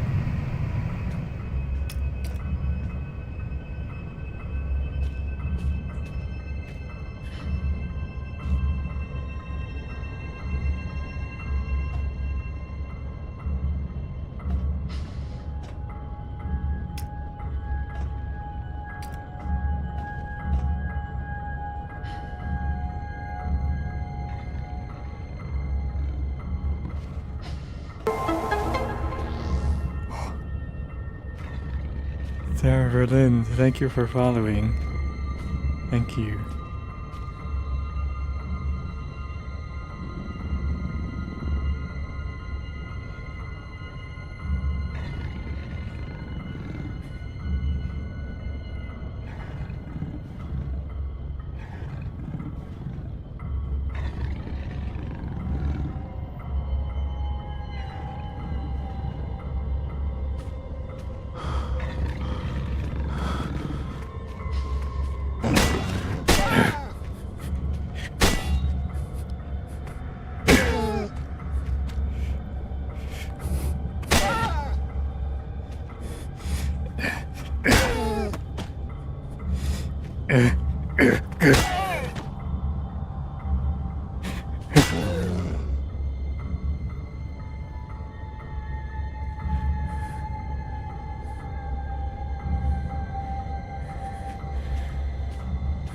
Section C, tab 13.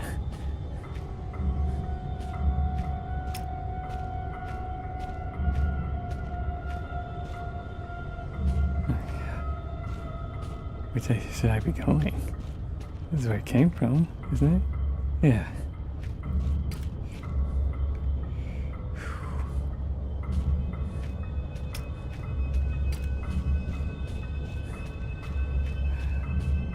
Okay, got a map here.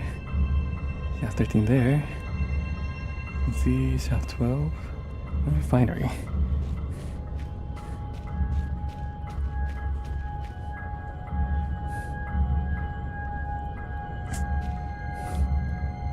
Operate valves.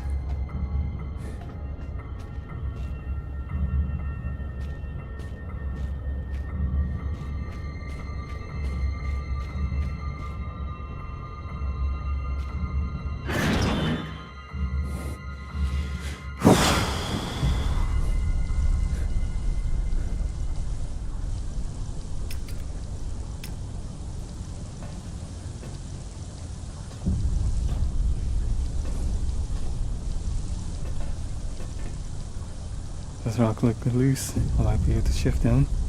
You're more likely to bury me alive. But yeah, maybe better not to try.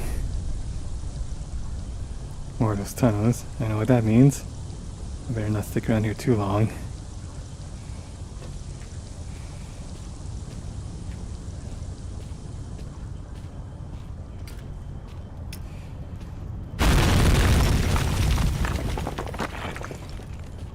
Well, I better keep moving then. Oh god.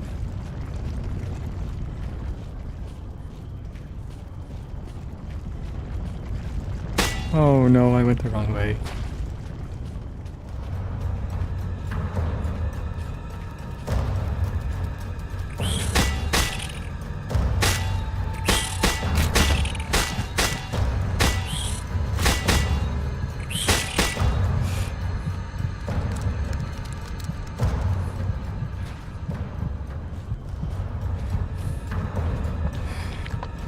Damn it, I better just keep moving.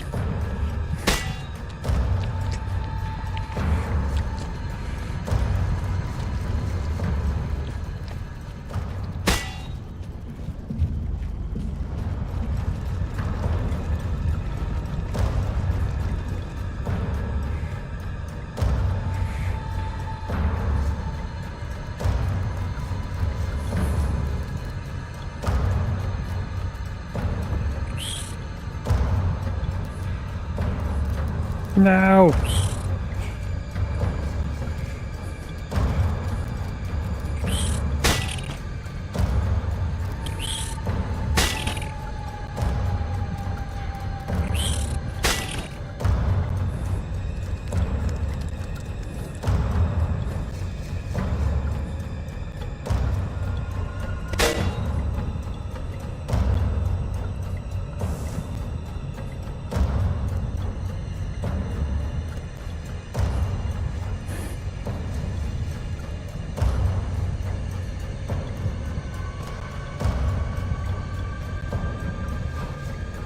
I might have been around up to the surface. Oh god.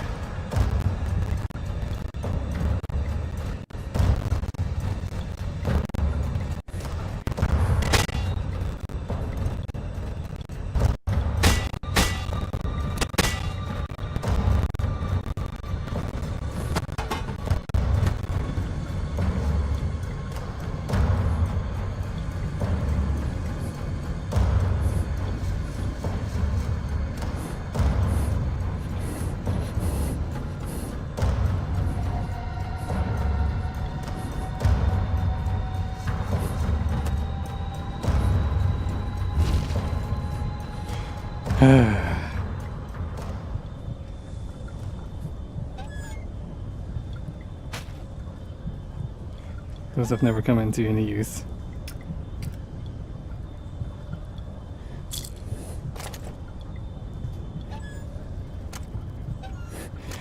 Never made use of flares either.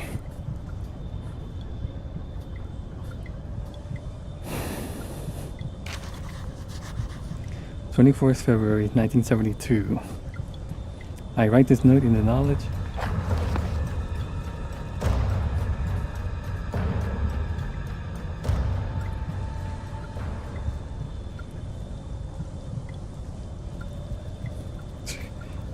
Don't scare me like that, game.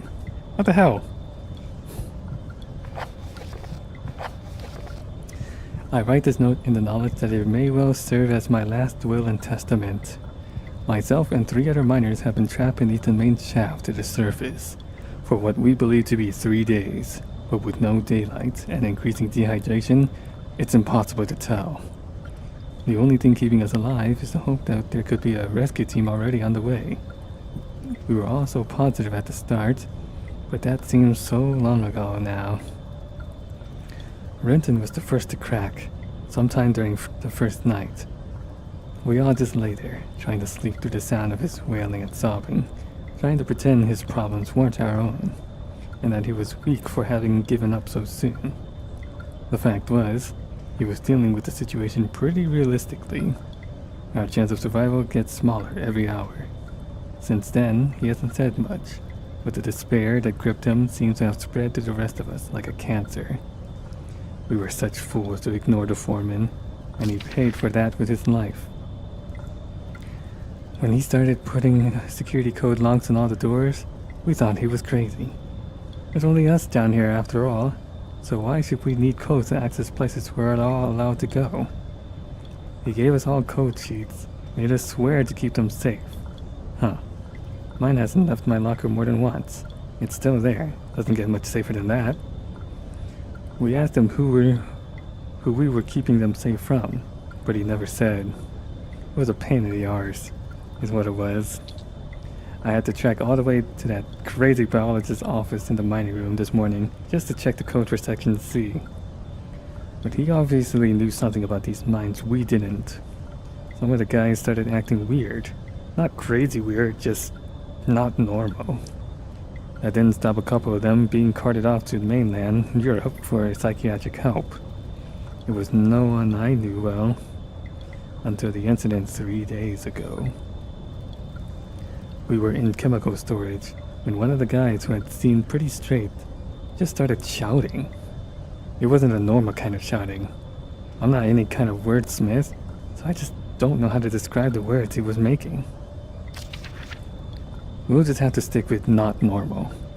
Anyway, he managed to hurt a couple of guys, damage some equipment before we got him under control. Nothing serious. When we released him, he seemed okay, phased but alright. Didn't really know where he was. Far away look in his eyes. That look. I'll remember that for the rest of my days, even if there weren't any more of them. Many more of them. His pupils weren't dilated. They just seemed to take up more space than should be possible. Black and horrible. Then he snapped and grabbed up one of the high-rated explosive packs. We knew what he intended, saw it in those eyes. Those that could made a run for it, but the guy was already bearing down on the foreman. He didn't have a chance. There were 5 of us who made it out of the exit shaft. Only 4 survived the explosion. The elevator shaft collapsed in on us, and now it's anyone's guess how many are still trapped down here. The last thing I saw was those eyes. Seemed like they were staring at me, and me alone. Miles Staten. Why is there a blank 4th page? Huh. Guess he meant to write more.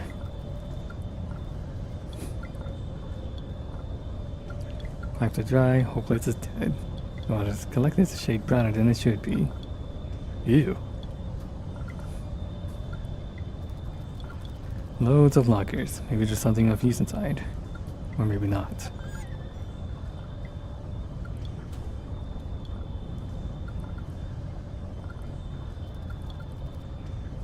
Well, there's that, but I can't grab it.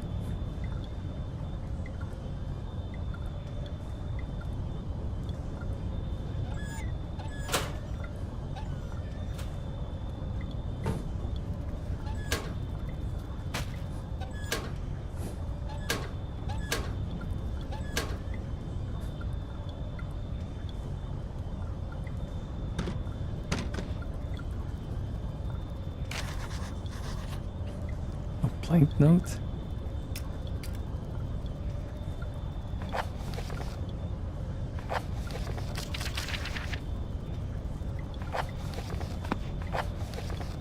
I found a note, and as far as I can tell, there's no code written on it.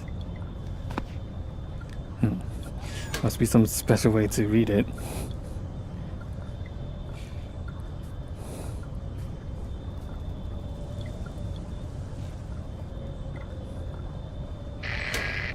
Unless my friends lie somewhere near you now.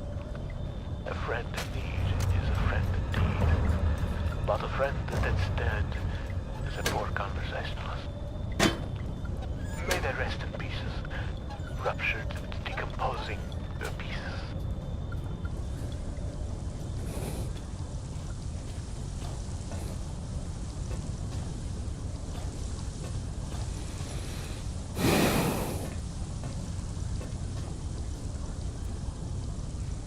Telling me you're about to die? Red?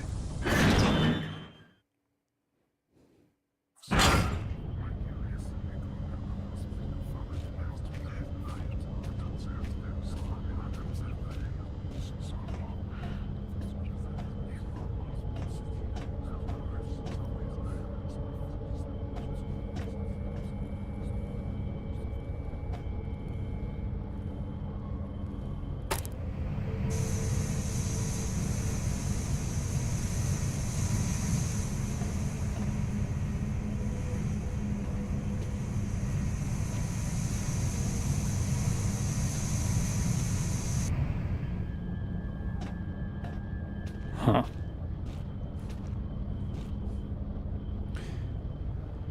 Do I need to connect these to something?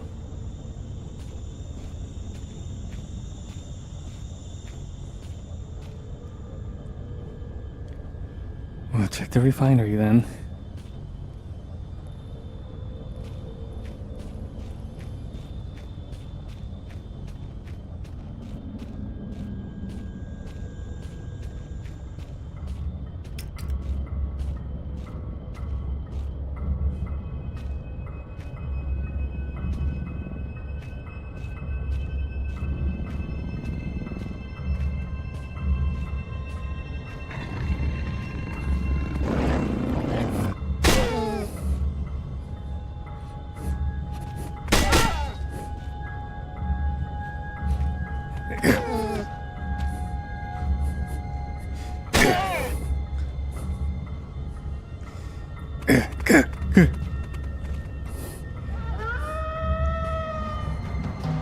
Just call for more. God damn it.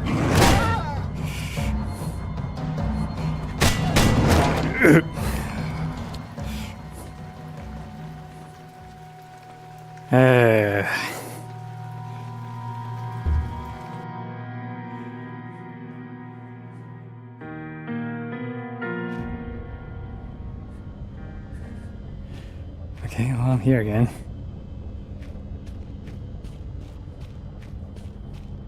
How did my attacks miss?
Alright.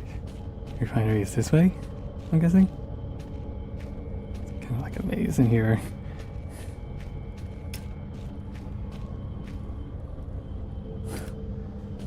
Shelf 12. I guess I'll check that since I'm here.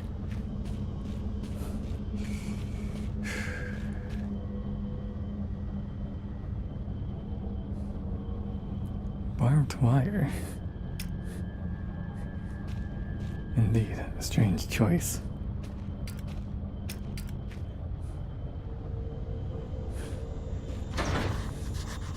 Locked.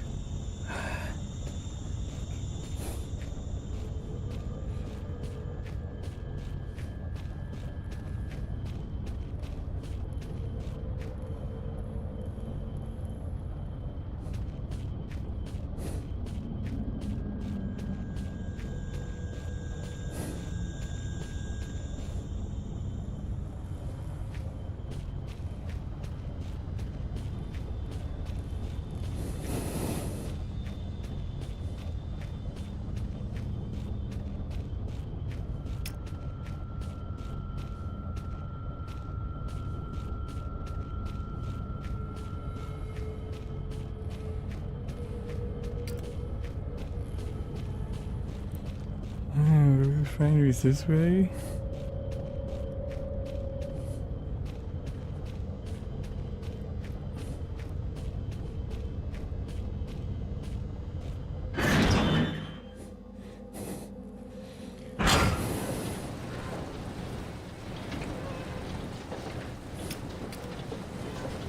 Oh, lots of lights in here. A conveyor belt. I wonder where it goes. This must be the hub where all the rock from the mine is collected and refined. These pistons would crush every bone in my body.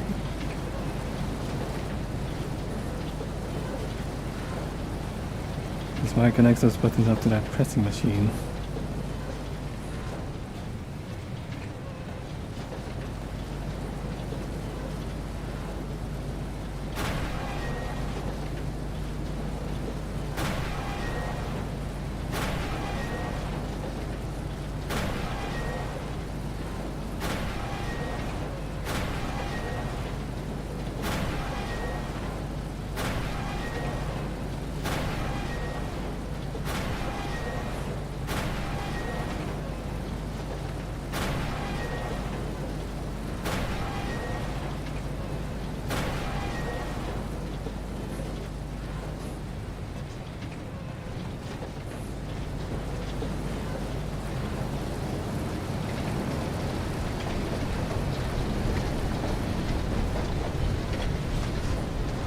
Ah, only the engraving etched in the back of my mind can compare to the sight you must be seeing.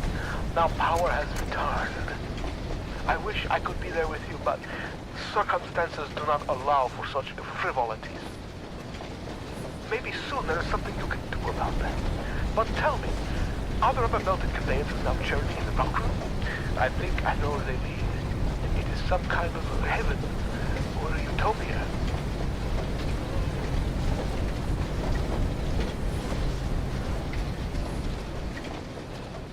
I get the feeling I'll need this for something.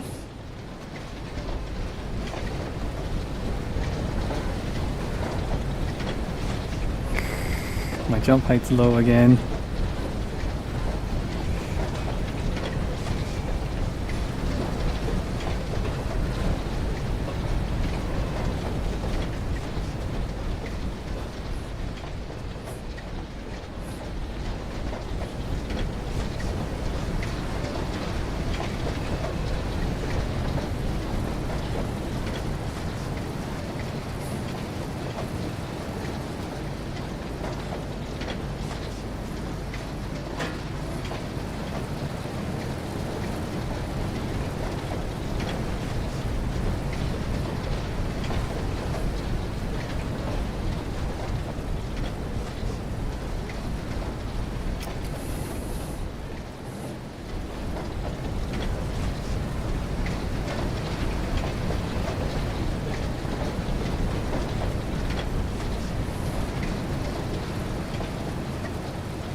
Well, that's one problem solved.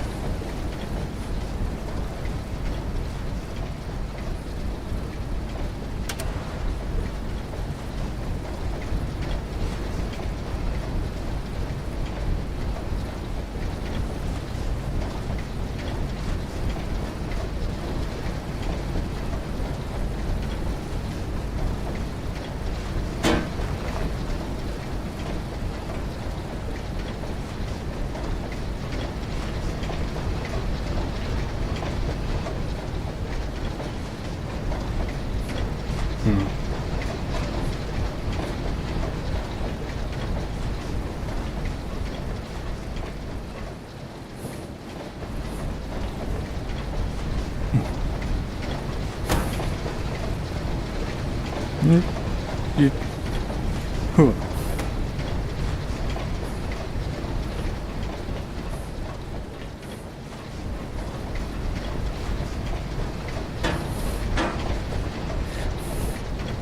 Where? Where? Where?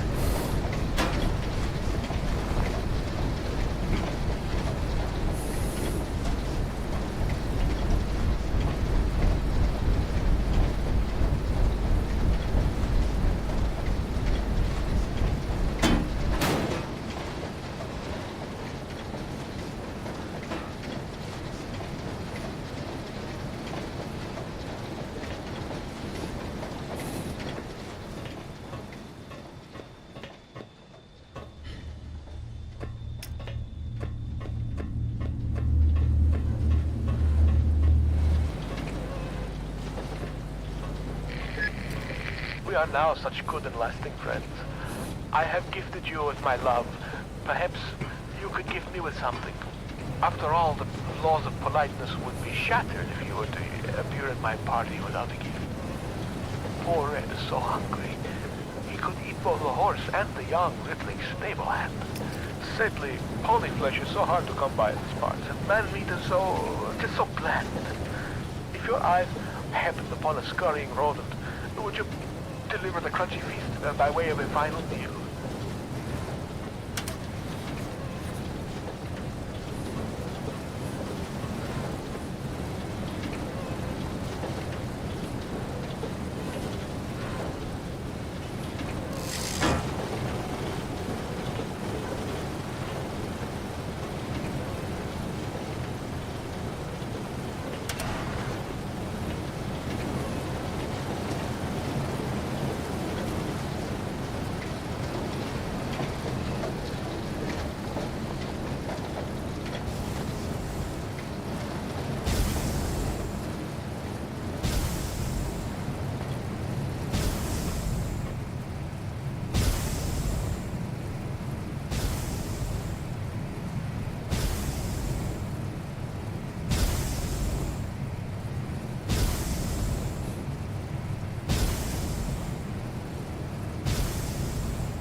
Nope, that was not it. Oh god.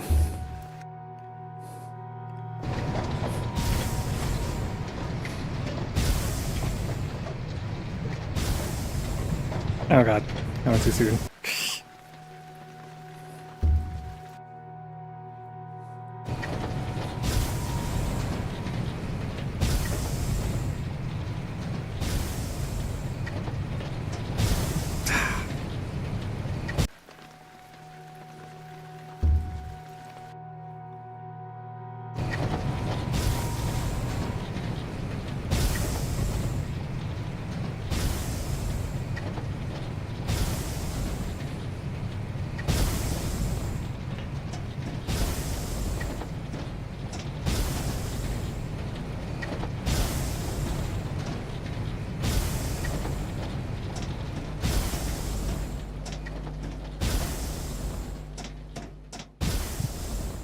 Damn.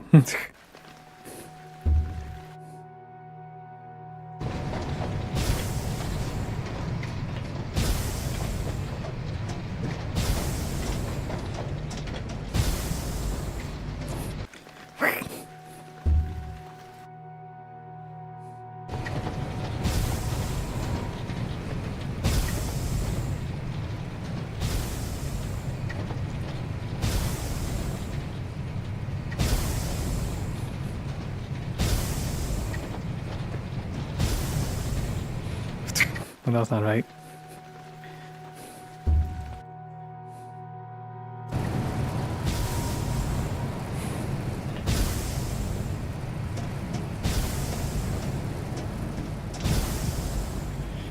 What am I doing wrong here?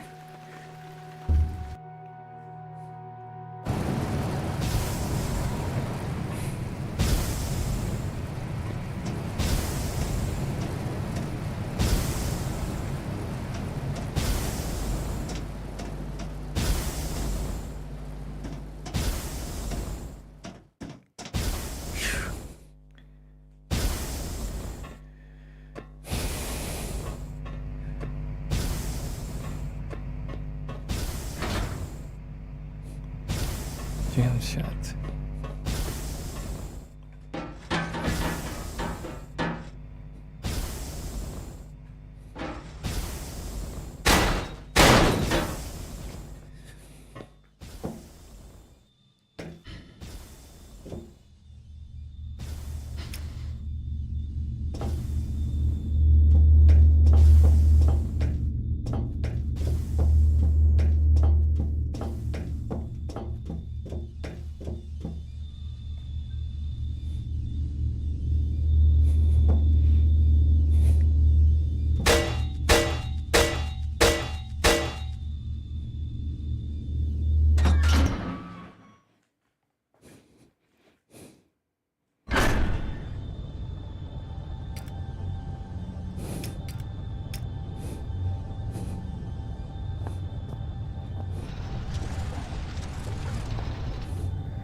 Oh, shaft 12 is open now.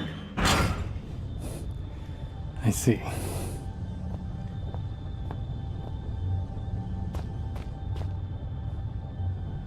It's completely closed up. Can't get out that way. I may never get out. Card for tracks and transporting ore. As far as I know, they use the same setup to this day.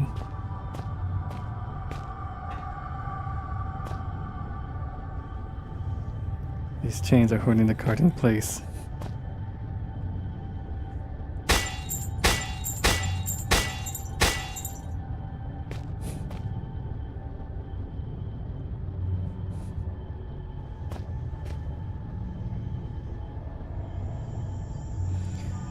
No, not quite right.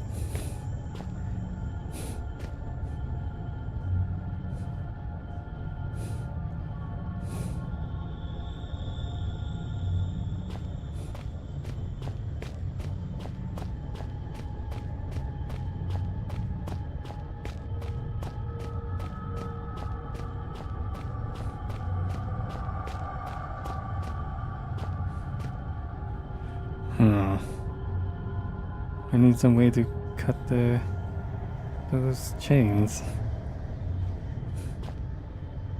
What? This wall.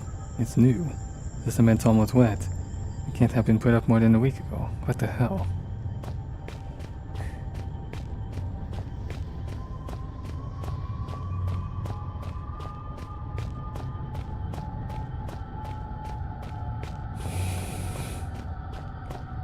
Well, I got this way open now.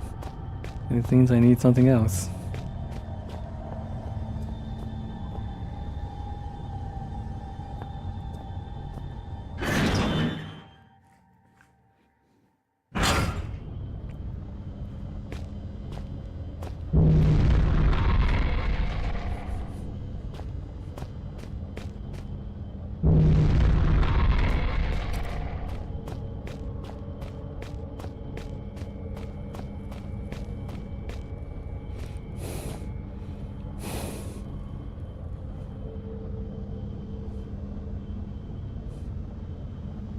Would there be anything in these dead ends?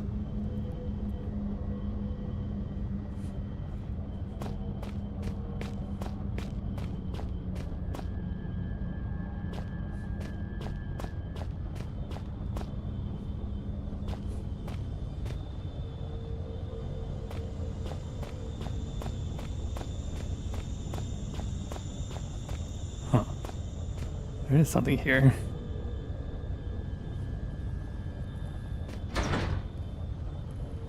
Forge shut. It will never open again. Okay.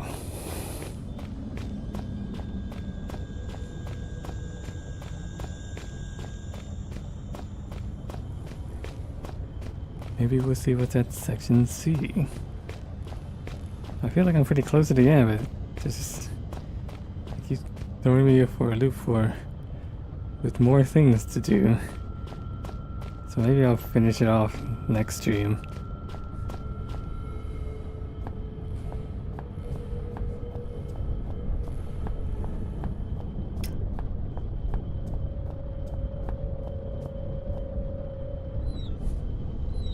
Oh, this way's open. Guess I should have checked here first. See if they have anything. Columns getting 6.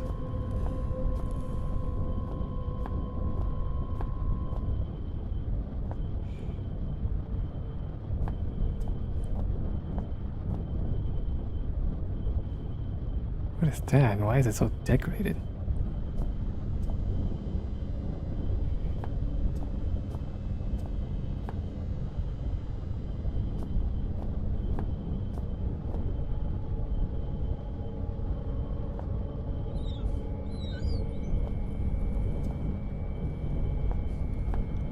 There we go. Bolt cutter. Screwdriver.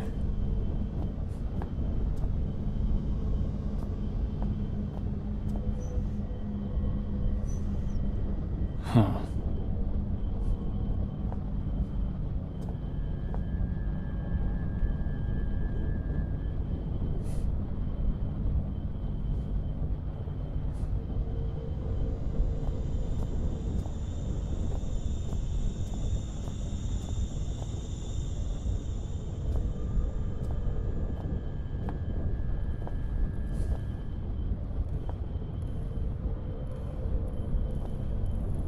Why does this make me feel uneasy?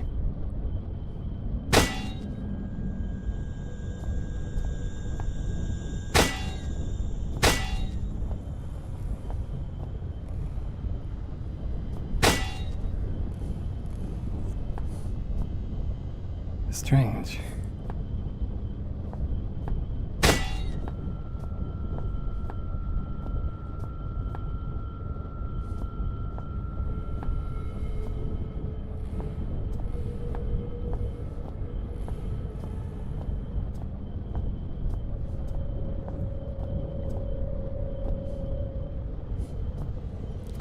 I've not seen a save point anywhere either.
My bad.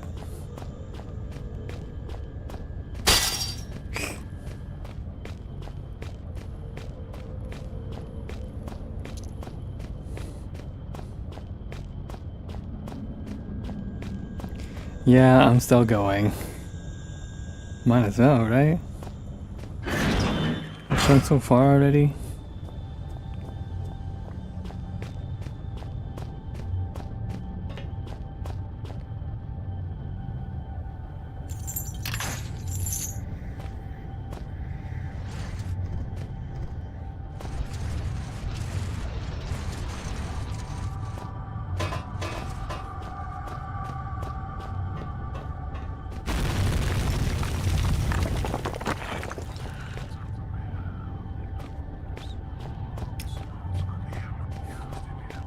Here's a save point.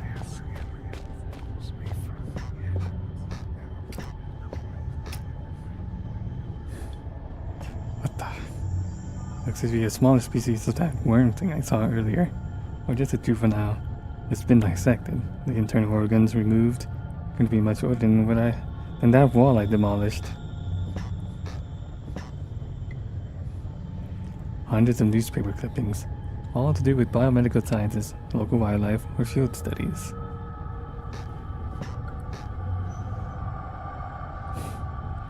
empty. Of course it is. There's a mess of statistics and crude drawings on this chalkboard. They all relate to a large species of annelid. A 60s microscope. Functional for research purposes, but we've come a long way since these were common.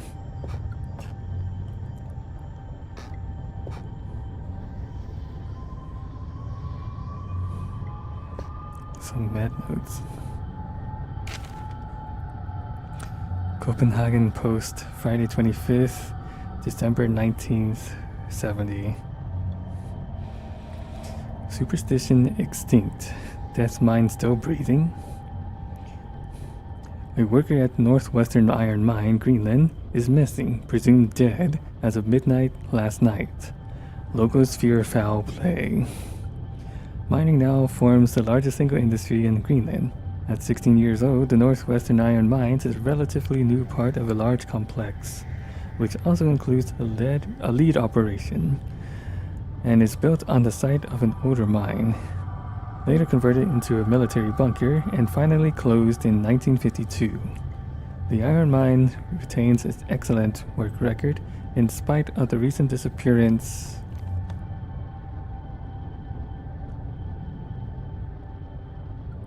I just had to double check if the lighting was affecting my avatar. In spite of the recent disappearance of as of yet unnamed worker, we have discovered that the man in question was a young laborer brought in from mainland Europe, possibly Denmark, and authorities on both sides of the strait are currently attempting to contact any family he may have left behind. The man disappeared 10 days ago, and the mine foreman has now exercised his power to declare him presumed dead. This decision, we are told, was not taken lightly. A full search of the mining operation was commissioned to no avail. Without the appropriate equipment or transport, the man could not have survived on the surface. Although superstition in Greenland has seen a decrease in popularity over the past years, some local inhabitants still claim that the land itself is cursed. This very paper ran a report almost 40 years ago to the day, discussing high suicide figures for the area, but findings at the time were considered to be inconclusive. Lars Jensen.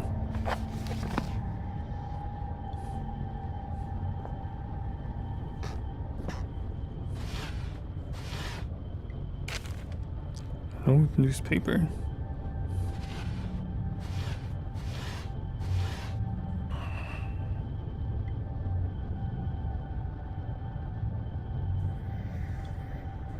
What? This codes for something? Maybe these two? No?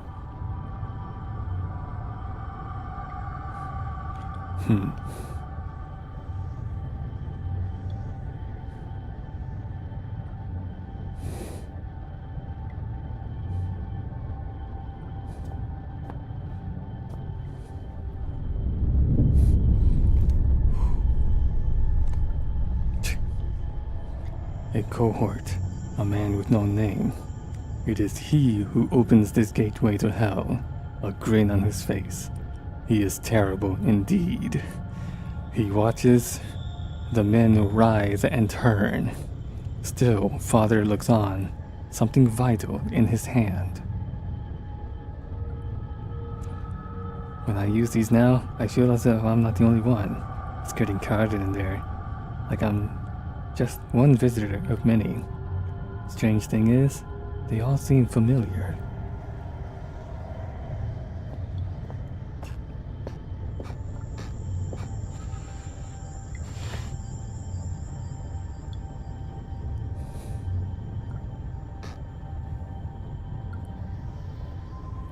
Gray rockworm.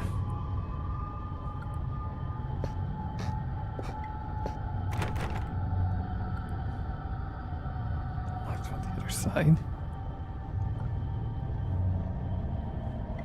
What if I put that underneath there? Use the screwdriver.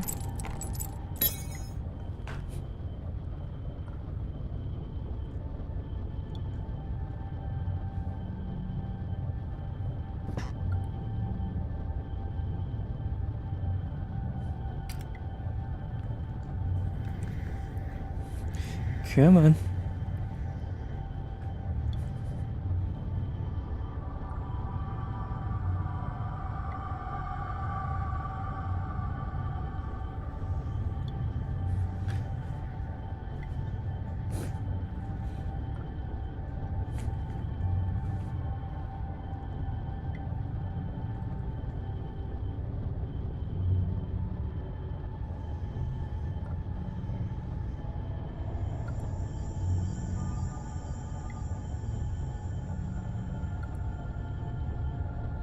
What else do I have to do here?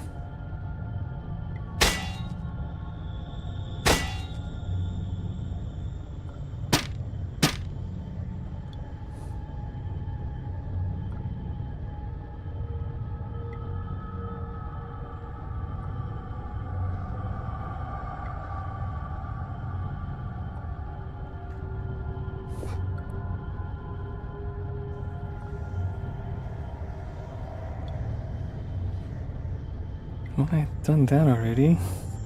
I just need to pull this, right?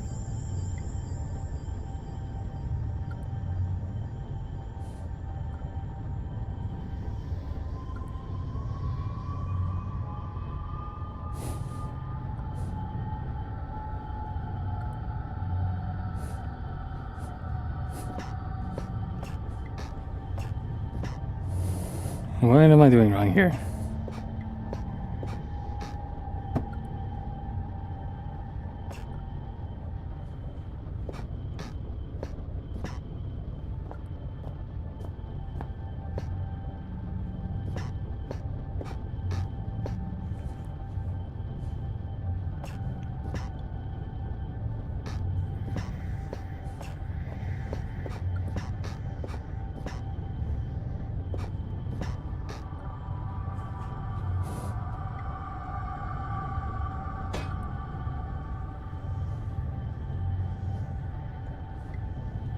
Telling me I can't grab it. Or something.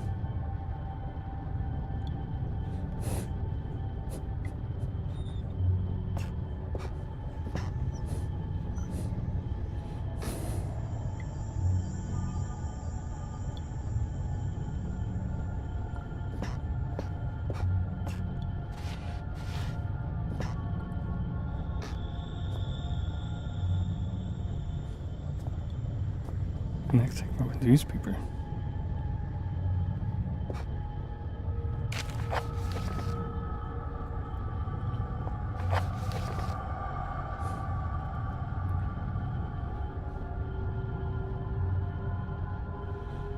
KNR, Monday 7th, June 1993.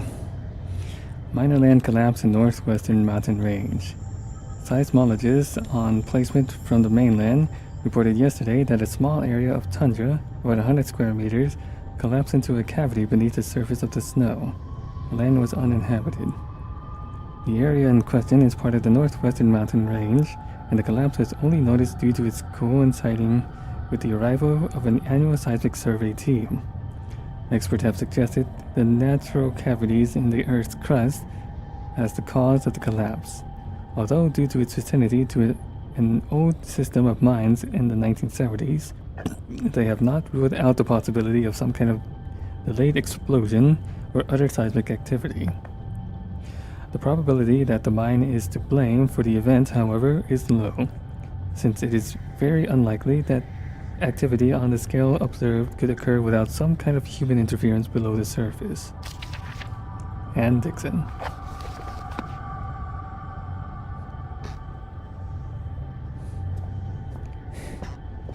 Anything else I'm missing here?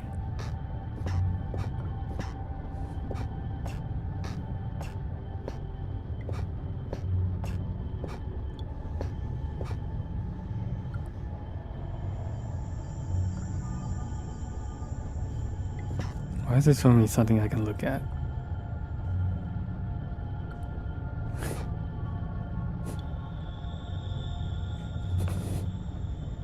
I still can't grab this. What the hell?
Maybe something broke.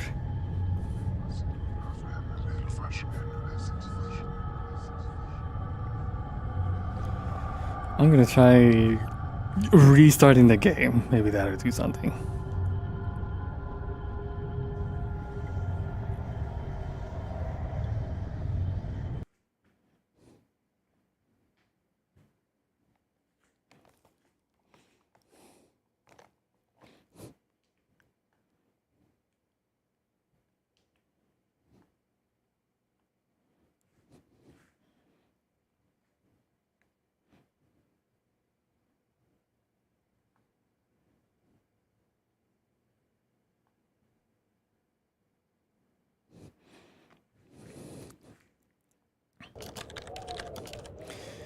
Yeah.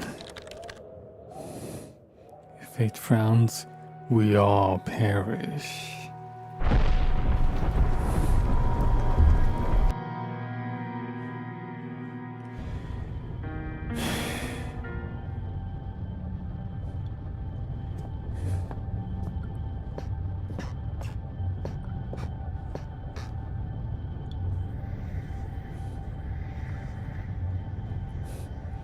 Why can't I do anything with this? Am I doing something wrong here?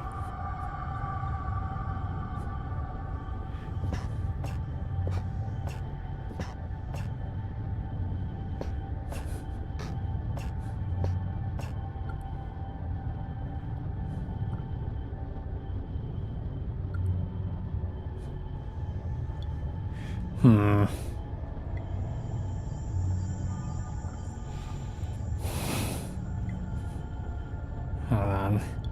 Let me check something here.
Yeah, that's so weird. I am supposed to pull it out.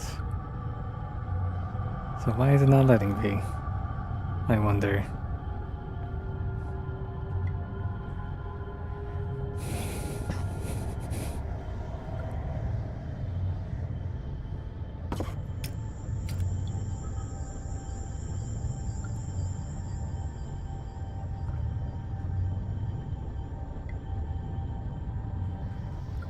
And it's red.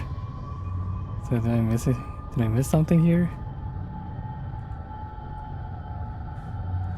I'm confused. Let me double check.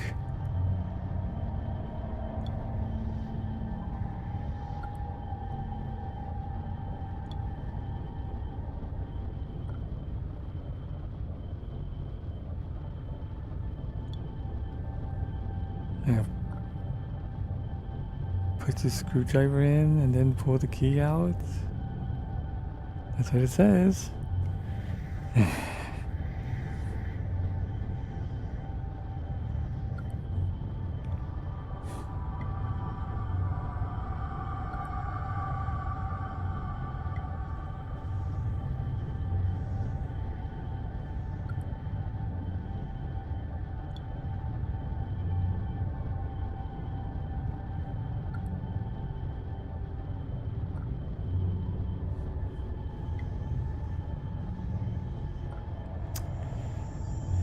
You know what?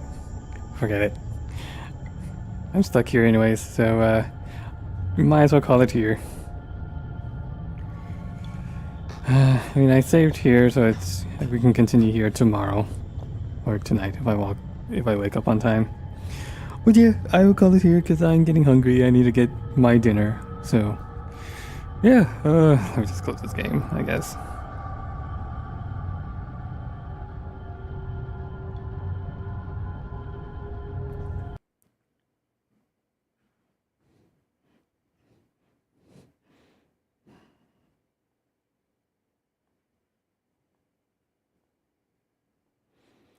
Switch to this layout. All right. Well, we're not quite done with this game yet, but thanks for watching. I'll see you next mission, which will be tomorrow. We continue the game. All right. Log end. Bye.